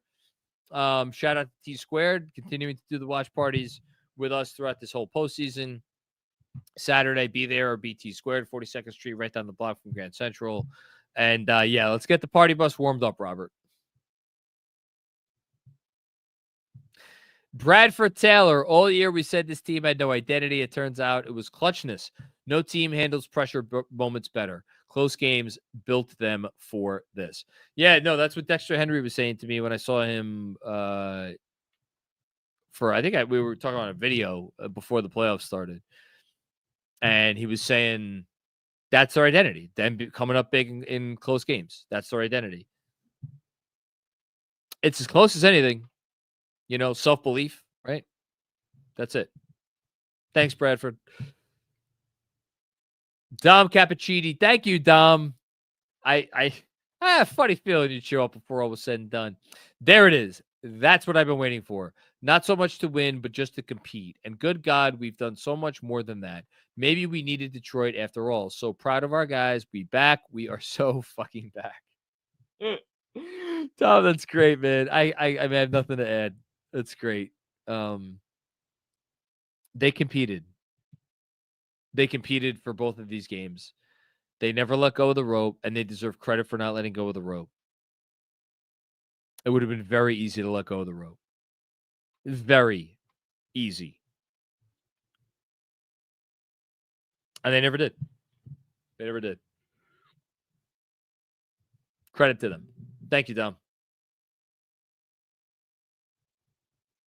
Sam F. What's going on, Sam? How many picks is Mikal Bridges' toe-turning ability worth? Turnover turning ability, I think you meant. Either way. He's got a knack for the moment. He's had a knack for the moment all year, in fairness. The dude's come through with a lot of big plays throughout this entire season when the team needed it the most, especially a lot on defense. We could compile a legitimate top 10 Mikal Bridges clutch defense plays video this year. And we know that the two that are going 1 and 2. Thanks, Sam. Riyadh Raheem, what's going on, Riyadh? I think that last year's team arguments can be put to rest. Tibbs has created this culture since day one, though how can he scheme first 3 quarters better? That is the question, Riyadh. It's why I wanted to talk to Benjy about it. I think he told you. I think Benjy laid it out. Benjy laid it out. If there is a magical scheme, we don't know it, other than, again, trying as best as you can with a defense that you know is going to switch everything. Trying to spring him for more threes, and maybe with some stuff. The problem is Cat's not like a movement shooter. So it's not like you're getting him off screens or, pin downs or whatever other shit they come up with. It has to be, high screens and even then, again, switching it in transition, semi-transition. But Benjy told you, keep leaning into the Brunson stuff, keep leaning into the Town stuff. But Josh Hart probably got to keep shooting. And if they keep not guarding him and you're just not coming across efficient shots, then you got to look at maybe some more extended minutes where Josh Hart is not on the floor. And again, I'm saying this about a guy who has been the best Knick in the playoffs, pound for pound, minute for minute. That's the Josh Hart conundrum. Thanks, Riyadh. Monroe Doctrine. What's going on, Monroe Doctrine? How you doing, man? Thanks, John. KFS is adding to the joy I take from this. I thought a lot of our early shots rimmed out. That and Mitch gave me faith in our process. Let's go, Knicks. They miss good looks. I talked about it a little bit. I probably should have talked about it more. They missed good looks. They had looks. They missed them. Brunson was very off. Bridges was very off. OG was off enough. Even Hart, I know he scored how many points he scored. Passed up some shots. Passed up some decent looks. So, amen to all that. And just shout out to you. And I hope you're doing well. And I hope, I just hope everything's going okay. I hope you're doing well. It's great to hear from you. Russ Guberman, what's going on, Russ? Hiya, John. How many times have we all mentally fired Tibbs over the last 3 years? Well, I've never mentally fired him, but I know a lot of people have. I never was able to cross. Talking about crossing the Rubicon. Talked about tonight, watching the game, and I never mentally crossed over to they're let's win. Let's go win this. Never allowed myself. I've talked openly for weeks now about, hey, maybe it's time. Maybe they need a new voice. Maybe the offense is too stale. Yada, yada, yada. I've never personally gone to that place where I'm like, this team would be better firing Tom Thibodeau. I need them to fire Tom Thibodeau. I will be disappointed if they don't fire Tom Thibodeau. But again, I'm one of 7.2% of people who could say that. And it's not rational, to be very clear. Anyway, back to your comment. How many times have his teams pulled him back from the brink? Yeah, but again, you can't disassociate his impact on his team's pulling him back. Like when you phrase it like that, you make it seem like, oh, he's on, a life raft and they're pulling him along. That's not true, and it's obviously not fair.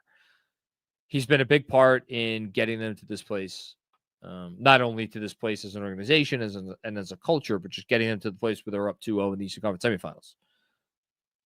Pushed a lot of right buttons against a team that has more answers than his team. Way more answers. But yeah. Thanks, Russ. Man. Here we are. We just crossed hour 4. And man, thank you, Brad Shanker, so much. Thank you, John. KFS makes moments like this feel even more special. We really appreciate everything you do to make this Knicks community feel #meaningful. This soft-ass Knicks team are a bunch of dogs. Let's close this shit out. Go Knicks. It's Bedlam in the Garden on Saturday. Couple things, Brad. One, that's incredibly kind, and thank you so much. And I appreciate. I will never, ever, ever, ever, ever, ever, ever in my life not appreciate the opportunity that I have to be able to do this and have the audience that I have and that we have, and that I could justify this to my family, because Knicks Film School faithful and Knicks faithful all over the world have put me in a position where I could make this part of obviously how I earn a living. And again, it's just thank you. On Saturday, I said during the first round, actually after Game 5, I was on a radio station in Albany, ESPN Radio. They're kind enough to have me on every so often.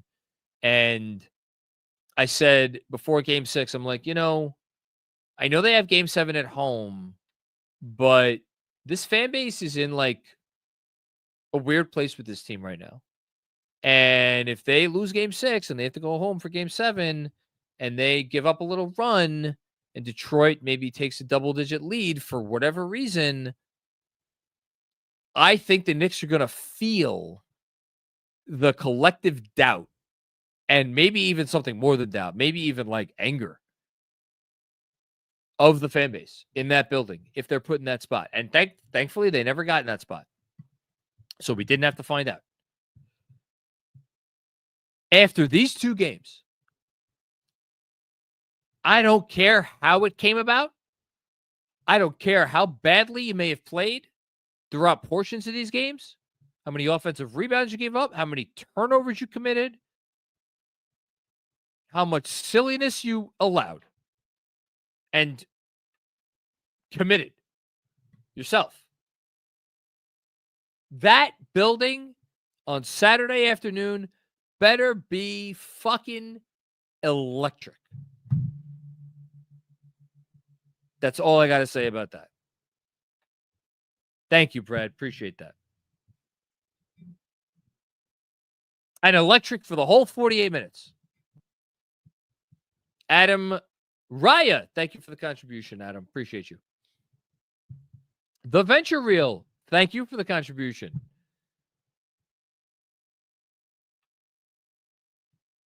A lot of contributions tonight. Thank you.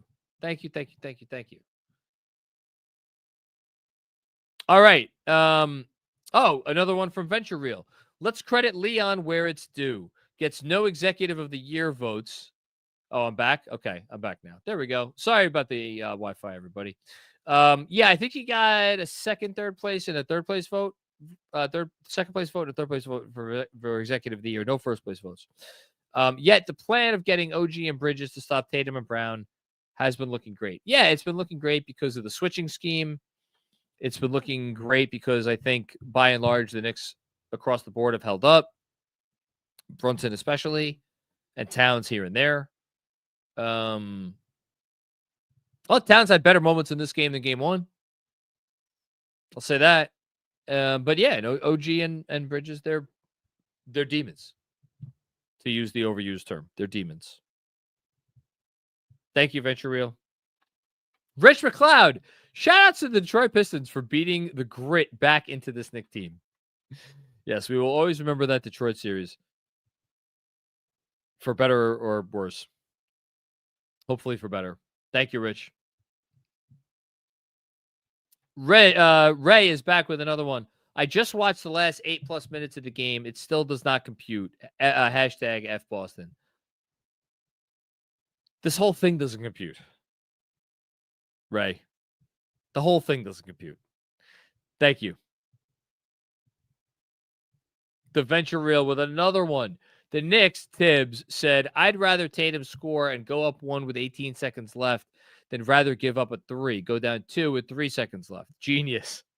And we can do that because we have Brunt's him. No, I don't know if that was the quite the plan. But I tell you, when they got the quick 2, I wasn't all that upset. Number one, because they had a lot of time left. But even further than that, I was like, all right, you got 18 seconds left. You can go early-ish. And then if you miss it and you don't get the offensive rebound, there's enough time to foul. And even if they make 2 free throws, you still get a 3. So I you know, obviously you never want to lose the lead, especially on a play like that. I know you're being facetious. I don't think that was designed, but yeah. Thanks, Venture Real. OG team. I don't know if it was mentioned, but Macri telling his family mid-game to get out of the room in back-to-back games. Get out of the room in back-to-back games had me laughing. Unbelievable game. It was only my wife. And it was only my wife for a very specific reason. It's because for reasons I don't know, and I have not asked her because I haven't had a chance to talk to her. I set up the cable box in the other room. I had taken it out for a while. I set it up. She's fully capable of watching the game in there. But she was paying attention to the score on her phone. And the phone gives you the score before I could see it. So I just didn't want her to react to something before I could see it. Because then, of course, I would just light on fire. Thank you, OG team. And thank you to my wife, Dolores, who's the fucking best. Greg Film Stuff. I can't believe we were able to pull this off. McCall is playing his best ball when it matters most. Tibbs is coaching his ass off, and most importantly, this team refuses to lose. We can really do something special here. Yes. Tibbs is coaching his ass off. I believe that. They do refuse to lose. McCall is playing his best ball when it matters most. They still have Jalen Brunson. And they could still get better from Karl Anthony Towns. I know they could get better from Karl Anthony Towns. I'm convinced they could get better from Karl Anthony Towns. He has it in him. He has it in him. Thank you so much, Greg. Appreciate you. Sam F. with another generous contribution. Listening to you and Benji, I feel like a kid in the 1950s listening to baseball on the radio under the covers with a flashlight. Magic. Thank you to the KFS crew.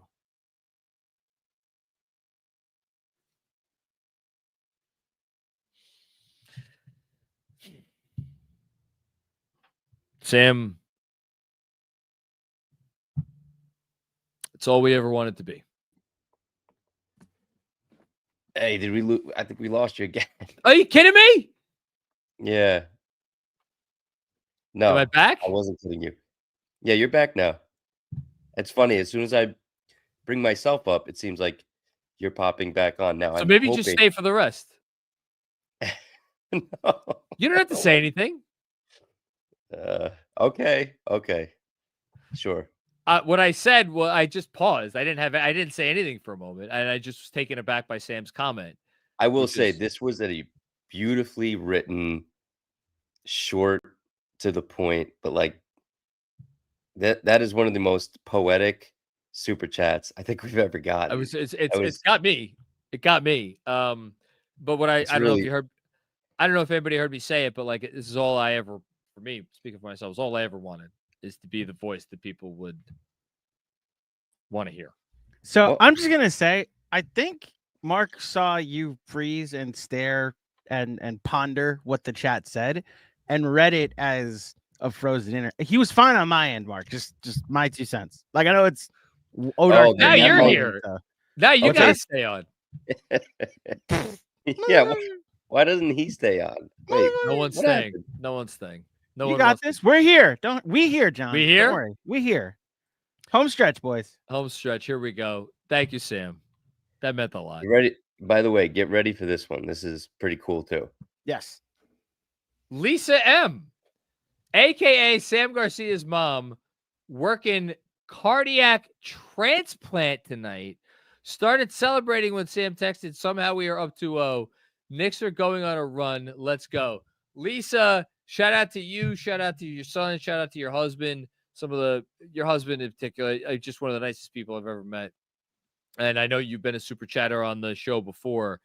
I just want to say that all I can think of now, with your comment, is the movie Ambulance, starring Jake Gyllenhaal and some other people who are all really good, but all I can remember is Jake Gyllenhaal because he's crazy in that fucking movie. And I don't think they were transporting a heart or anything. I think they were just like getting hijacked, and then that was the movie. But I think what you must have been going through getting the text from Sam was probably akin to what, the ambulance people were going through getting hijacked. So great job by you to stay composed. Thank you, Lisa. The real Taryn, thank you for the contribution. Poe, thank you, KFS squad, for being second to none. It's hard to believe we are up 2-0. Long way to go. 2-0 with Cat not hitting a single three. If that isn't this fucking stat of the second round. If you would have told me Cat did not have a three in the first two games, I would have said we'd be down 0-2. And I wouldn't have had to think about it. Would not have had to think about it. He's taken. Was he? Has he taken? He took two, right? He took one in game one and won a game, right? Took one tonight. One. Josh Hart. Josh Hart has 11 threes in the series. Karl Anthony Towns has 2. Josh Hart 11. Karl Anthony Towns 2. The Knicks are up 2-0. My mic fell over. By the way, Andrew, if you're watching, I need a new microphone arm. You need a new microphone altogether, or Arm. a microphone arm. The thing that secures it up broke on me tonight, and now I'm propping it up. I've been propping it up on a stapler. Oh wow, it's like that. Not a red stapler. Okay, I will get it by the time the live stream's over, which might be another hour or two. No, it's not. No, we're getting out of here. Where these Come on. live streams have gone. The way the live streams have gone lately, but on it. Thanks, Poe. Z Raheem, hashtag the Boston Massacre. I hope it earns that moniker. Boston Massacre, one that I think of is what did the Yankees go into Boston and they swept, was it 4 games? I want to say it was like 20 years ago or 20 something years ago. It was when the rivalry was at its highest. 5 games in 06. It was a 5-game series. Games. Yeah. There was a rain out that happened, and they took all 5, and the margin of victory was like, I wanted to say it was 5, and I didn't trust myself. I'm like, baseball teams don't play 5-game series, and yeah. There you go. Yankees won tonight, by the way. Shout out to the Yankees. I'm feeling generous. You got Andrew Claudio over here saying, shout out Yankees. Shout out to the Yankees. Walk-off win. Huge W against San Diego. And Juan Soto hit 2 home runs as well. Between knowing that baseball reference and then shouting out the Yankees, I'm very glad that Andrew came back. You're welcome. Michael Bill DeRicci. It is now tomorrow, and I am still losing my mind. Mitch in Leon we trust. I'll have my Bridges apology form signed and notarized by the morning. Again, remarkable poise and composure down the stretch. We can win this thing.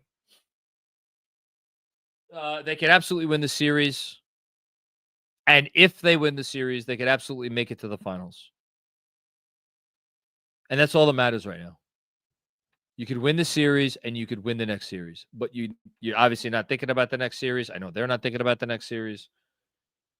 They know how good this team is, and they know how fortunate they've gotten. I guarantee you they know how fortunate they've gotten. Joe Mazzulla is going to go up there, and he's going to continue to stick his head up his ass. And I don't mean to say this. He's not a good coach. He's a good coach.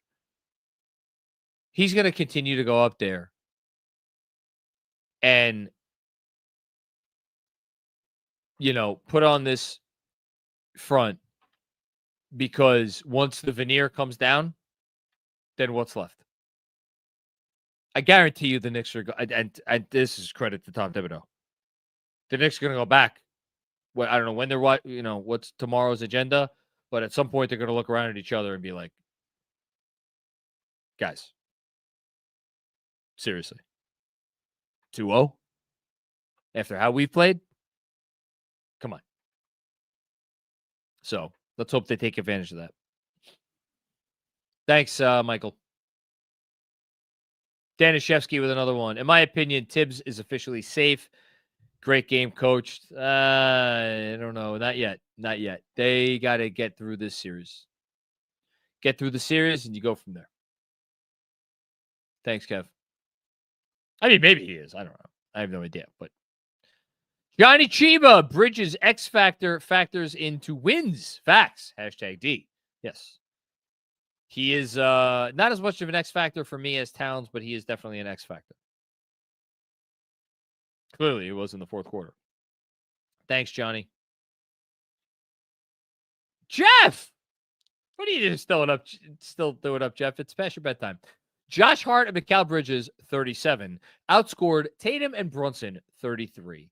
Bridges scored all 14 of his points in the fourth quarter. Nuts. Also, Celtics equal basketball hubris. Well, now you're preaching to the choir because of what I just said about Joe Mazzulla. And again, the team takes its cues from its head coach. So, this is where they are, and this is where we are, and this is where Boston is. Again, do I think Joe Mazzulla is a bad coach? No, I think he's a good coach. He's a really good coach. I don't know if he's helping right now. I don't know if he's helping. Thank you, Jeff. Rich McLeod with another one. OKC just had the game 2 clapback that Boston needed. Yeah, OKC, but OKC, I think that the other reality that we at least have to not acknowledge, because we've already acknowledged it, but really take pretty seriously is Jaylen Brown does not seem to be Jaylen Brown. Kristaps Porzingis obviously is not Kristaps Porzingis right now. And even Drew Holiday, I wonder where he's at. Harford's obviously getting I'll say this. The biggest fear that I have with Boston for the rest of the series, I think they know this is their last dance. Horford, you heard Benji say it. You see in his age. They can't afford the team next year. It's probably going to be Porzingis. Maybe Holiday, but probably Porzingis. Because you could get value for Porzingis.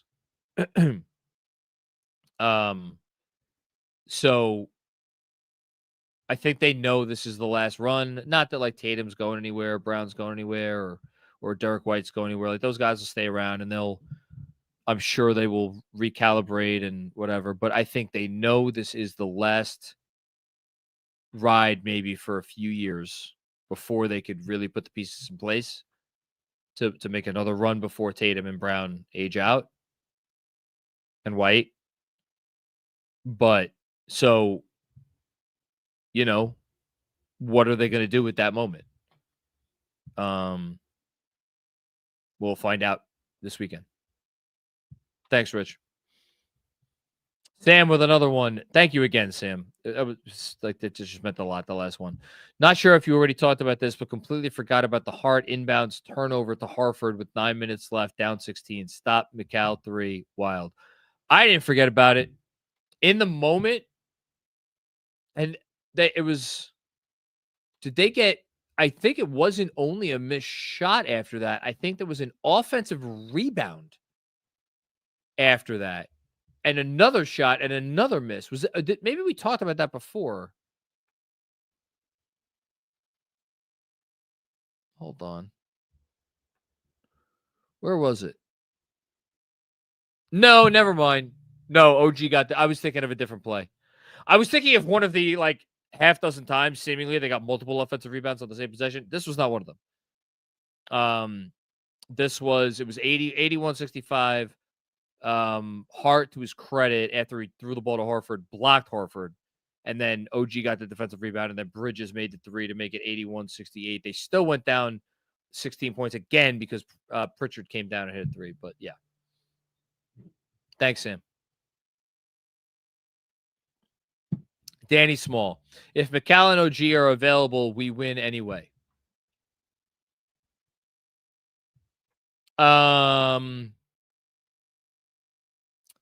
If McCall and OG are available. Yes, I agree. Thank you, Danny. What? If McCall and OG are available, we win anyway. I'm staring at this one. I was already typing that. If they're available, we win anyway. I agree. I'll agree too. If they're available, we win anyway. You know, I found go through the chat to see if he left a clarification. Go ahead. You found what? That the easiest way to get out of a conversation you don't want to be in is when someone is talking to you and saying whatever they're saying. If you just respond with "I agree," it's the safest way to get the person to stop talking. I'm now going to go back through every pod we've ever done and see how many times you've been like, agreed. Yeah, I agree. Next up, Zach Lowe said this. I hate you so much, and I hate you, and I hate Benji and Fred. I hate Fred. I don't hate you, Mark, but I really do hate the other 3 of you. I really do. I just hate you all so much. And we love you. Yes. I agree. I've been talking for 4 hours and 23 minutes. What the fuck? We're on the last one. Mark, Robert Cross is the last one. Robert Cross is the last one. Let's go. Come on. Let's do it. First time, long time. It's your boy, John. Newsflash to all of KFS Nation. I will be in the house for Game 3. Let's go, Knicks. Is this true? Or is this fake real? news? I want to see the flight ticket, the boarding pass. I'm sure he'll send that to you. He should. That would be cool.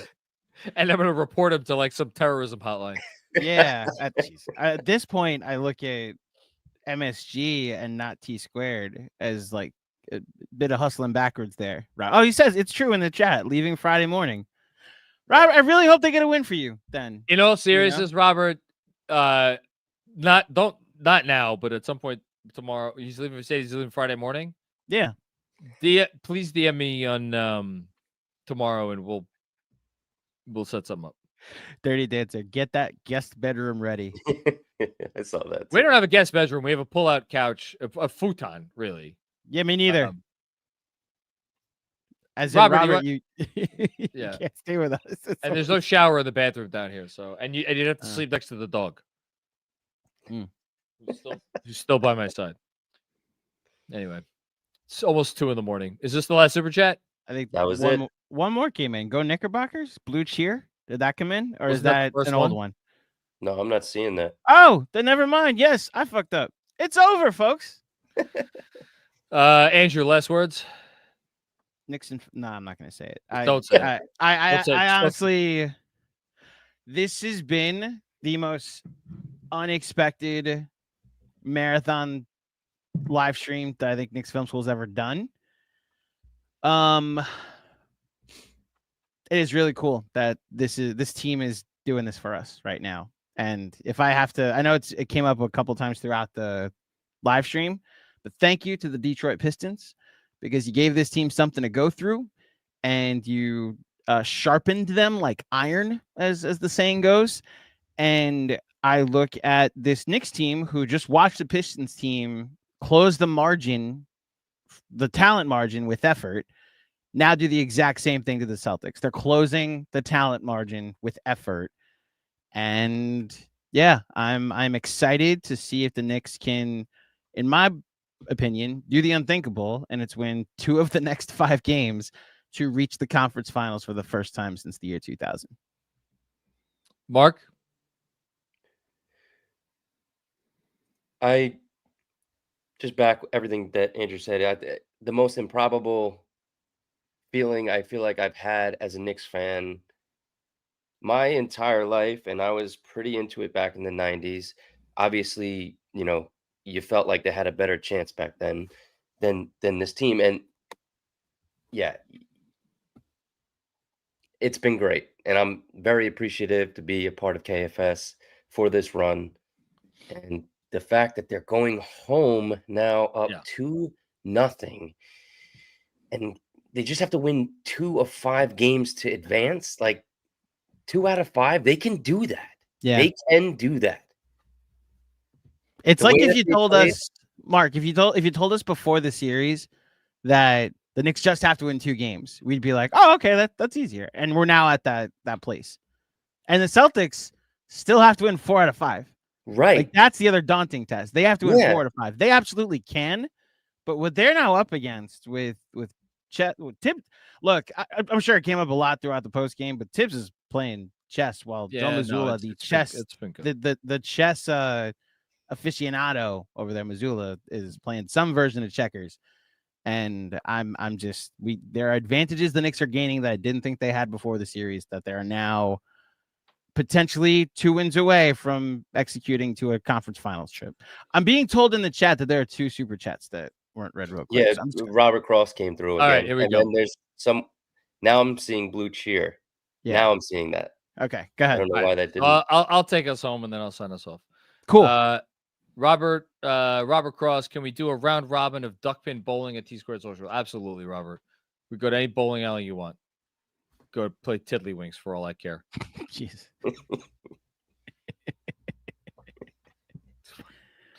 Blue cheer, go Knickerbockers. This win was for Dickie Barnett, who just passed Oh. away. Oh, He would be beside himself right now. Yeah, no, I was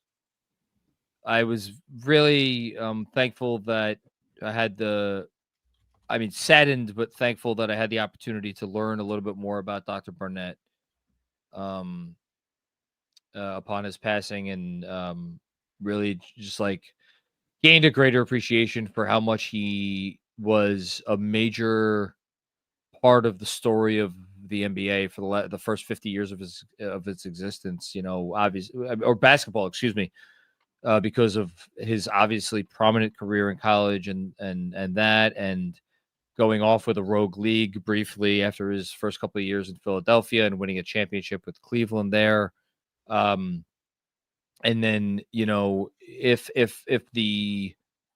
if that era of Knicks basketball is defined by all for one for all, everybody being selfless,